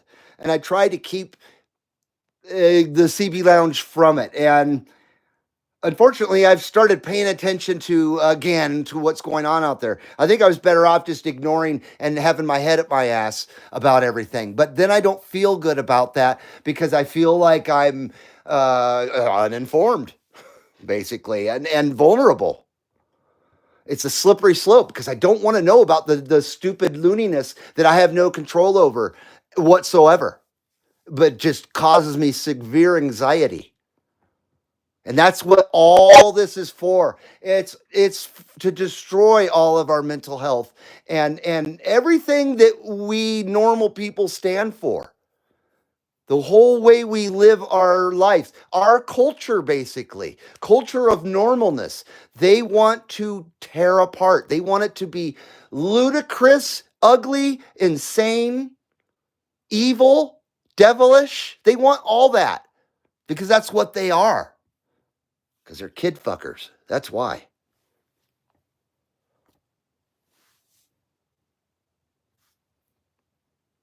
Cygnus X1. Wow, look at that.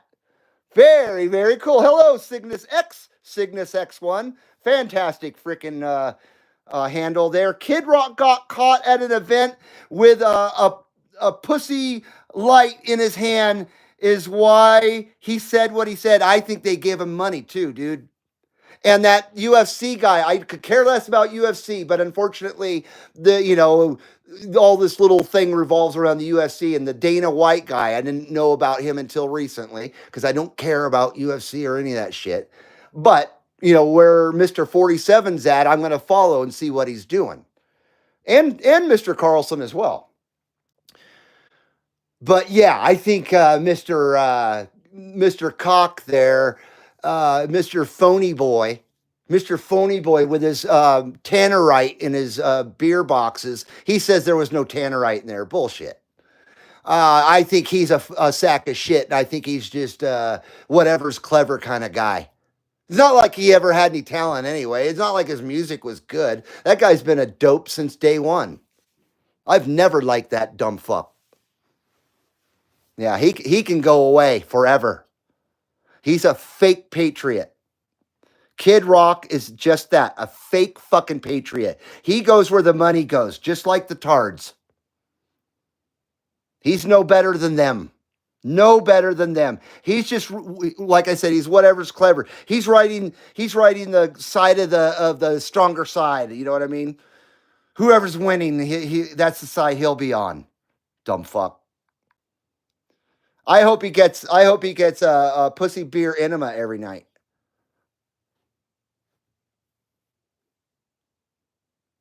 See what he says, Reed, do you need a hug from daddy? No. Yes, I do. Oh boy. Well, thank you for that info there, Cygnus. I saw him with Tucker Carlson and saw him speaking that way, and I wasn't surprised, of course, but I was hoping, there was a sliver of hope that I was hoping that maybe this guy was finally for real, but no, I was right the whole time. fake as fuck, man. That guy's as fake as they get. He's no patriot. No, not at all.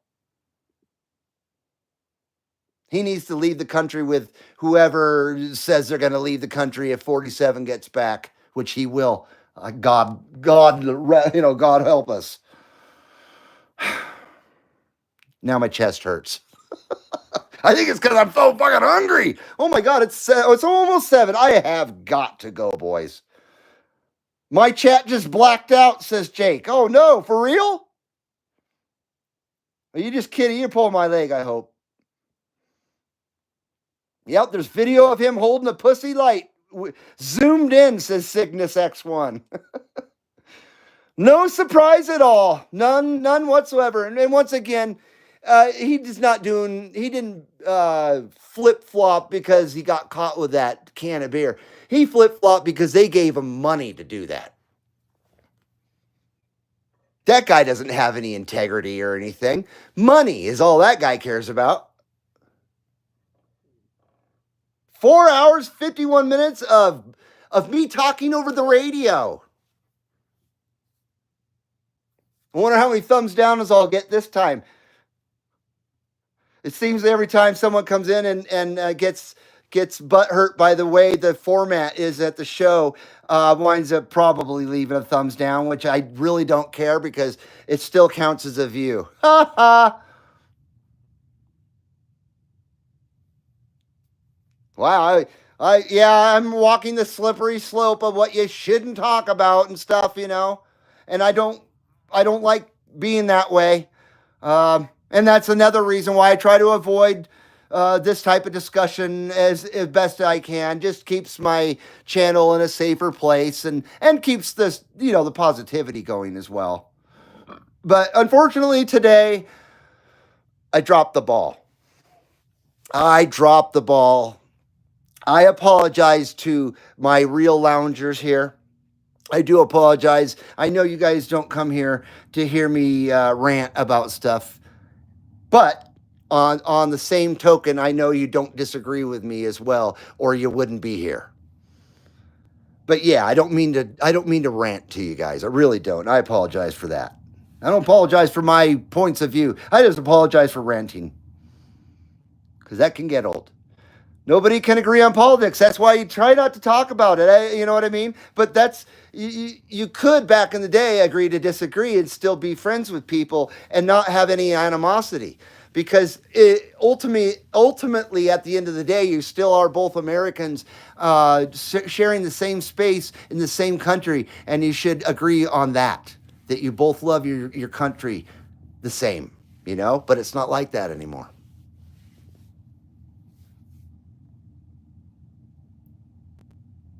Mr. Q, thank you very much. I appreciate that. He's paying me $5 to shut up.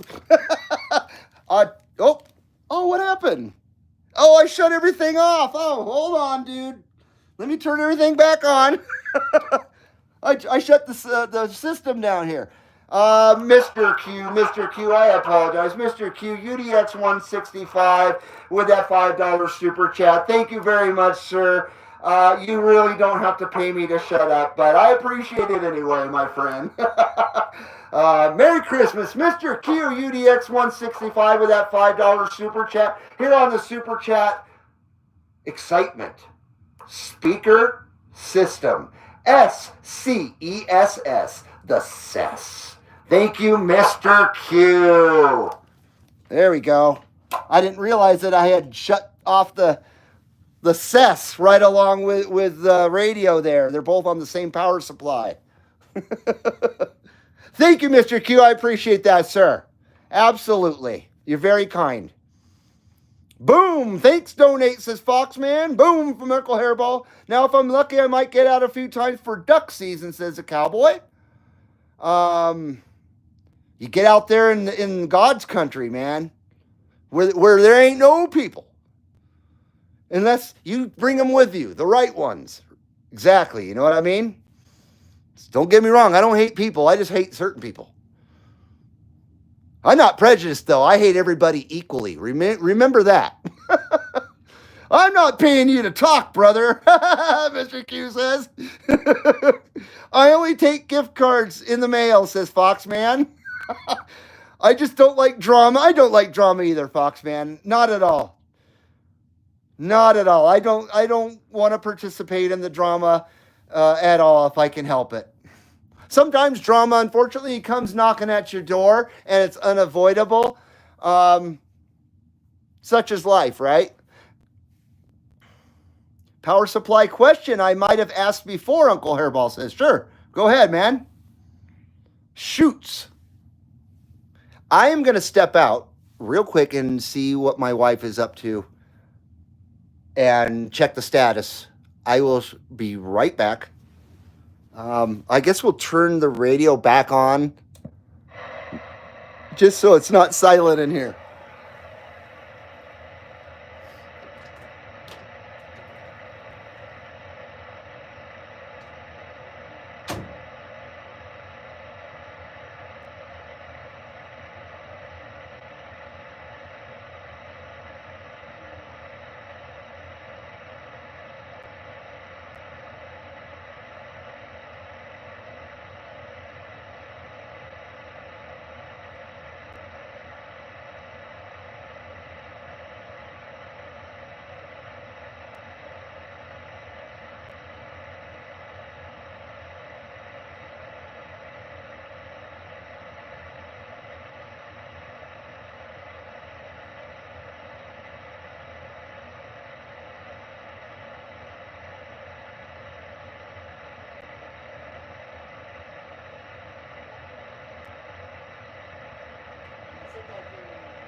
Well, luckily, the Wahine already ate her food.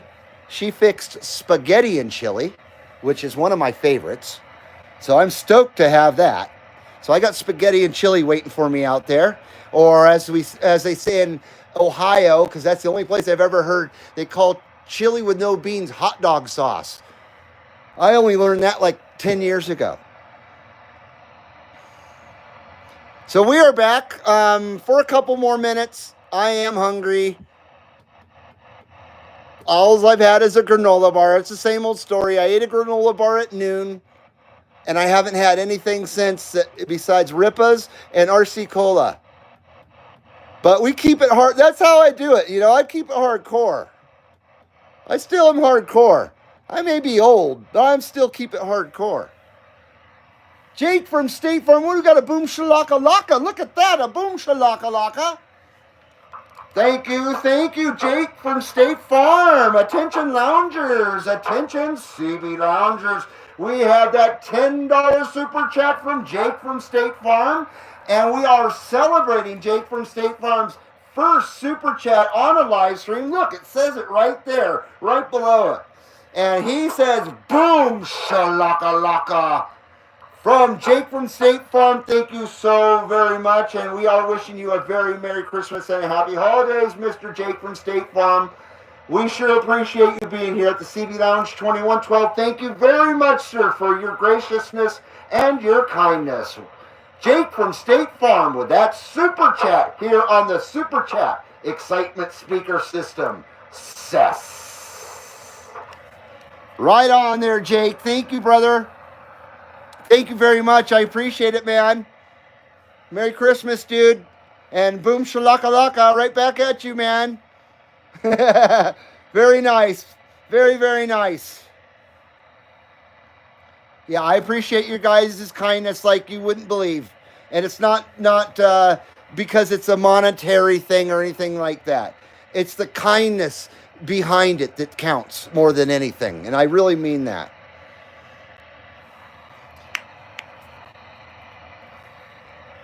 Yeah, I guess there's no... I was hoping I could leave you guys with a little DX to hear at least. But I done run DX out of town. We'll just leave it on 38 lower. Leave this on just for background noise. The furnace is running, and we're going to start winding it down. This Ripa right here, this Ripa for all you guys out there. Thank you very much for always coming back and always being so cool to me. I much appreciate it. I can't tell you how much I appreciate it enough. See, Uncle Hairball had chops and mac and cheese. Damn, that sounds good. I like that, and that's what I eat with my pork chops is mac and cheese as well. I try to eat mac and cheese with everything.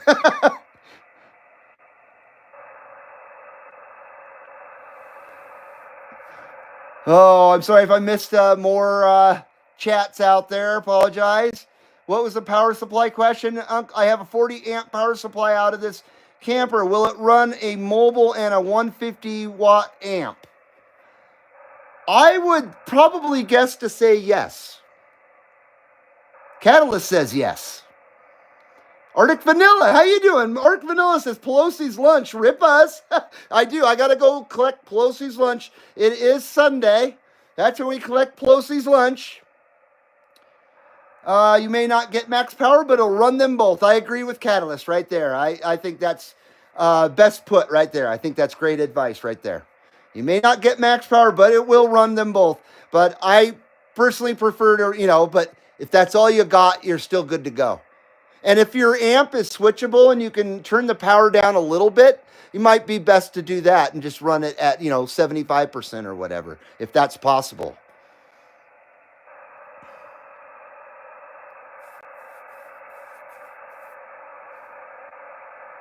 Because I know I run a 100 watt amp off of a 12 amp power supply, and it did just fine. I didn't run a radio off of it as well, but I definitely could have run a radio with it and been just fine.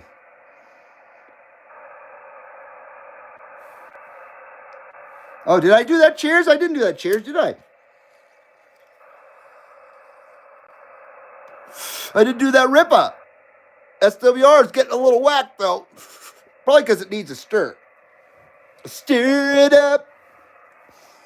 Little darling, stir it up. That's all I know. Sorry. Uncle Hairball says, got one here for you too, boss. Ripa! Nice. I got radios to dump. Hook me up on Facebook some way and we will talk. Send them for free. Limited space nowadays, says Jake. Wow, that's a nice offer. Excuse me. That's a very nice offer. Catalyst says, you're as bad as me. I eat candy bar during the day, Pepsi, then dinner. Yeah, it's not a good thing. And I physically do feel it sometimes. I starve myself and then I eat like shit. I still eat like I was when I was 22 and shit. Not good. Actually, I eat a lot better because I'm married, but I still, if I was left to my own devices, yeah, it wouldn't be good. I'd be in bad shape. My last meal was a cup of coffee at 7:30 a.m. Dude, you're as bad as me, cowboy. Yeah, I've had a half a soda and a granola bar today. And my stomach's telling me right now that yeah, I'm at the end. Okay, everybody. I'm going to end it here because I'm starting to get a stomach ache and stuff. Thank you so much for listening to me and putting up with me, number one. I apologize about the rant that I stepped into and stumbled down the road with there for a little while. Unfortunately, that guy caught me, made me mad. Simple as that. He made me mad. Simple as that. So you guys take care. There's Jake's Gmail, darkwing3324@gmail.com. If you want to hit Jake up for a free radio, apparently. And I hope to get another CB radio show soon, says Foxman. Oh, you're replacing the 2112, you're replacing the CB Lounge, with another radio show, Foxman? I'm sorry, dude. I know, that's not what you meant. You are sorry for it. I'm sorry I missed it. Well, play it back. I'm sure, you know, it's probably a lot of things I said are something that you think about or think and agree with. Most of you guys out there, or at least agree to disagree with respect. That's all I ask for. I don't ask for anybody to agree with me. I just ask for the respect to agree to disagree. You know, the old cliche. Sometimes old cliches are good. So thank you, everybody. One last ripper. One last ripper. Let me stir this up a little bit. Oh man, I'm so fucking hungry. Yeah, I overdid it. I pushed my boundaries, boys. Thank you so very much for the super chats. Merry Christmas, happy holidays to you guys out there. I will be back, of course, before Christmas. I might even have a Christmas show. We'll see what happens. 306 minutes, 13 viewers, 32 thumbs up, $15 in super chats. Awesome, awesome show with a bit of a rant thrown in for your pleasure. Yeah, smokescreen, 79 smokescreen coming up.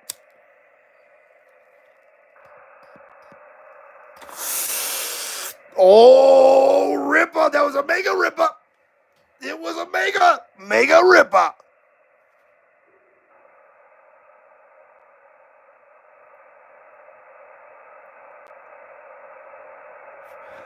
Whoo, and it was a smooth one, too. The final Ripper of the show was a nice, smooth 79 smokescreen. Very nice. 5 hours, 6 minutes. Thank you, Foxman. Good night, everybody. Thank you very much for putting up with my dumbass. I appreciate it. Sorry I'm such a jerk. Well, no, I'm not, but I am if I was a jerk to one of you guys there, the loungers that I care about, though. But I don't think I was a jerk to you guys. Hope not. See you guys later. See you in the next one. We'll have videos for you this week, too.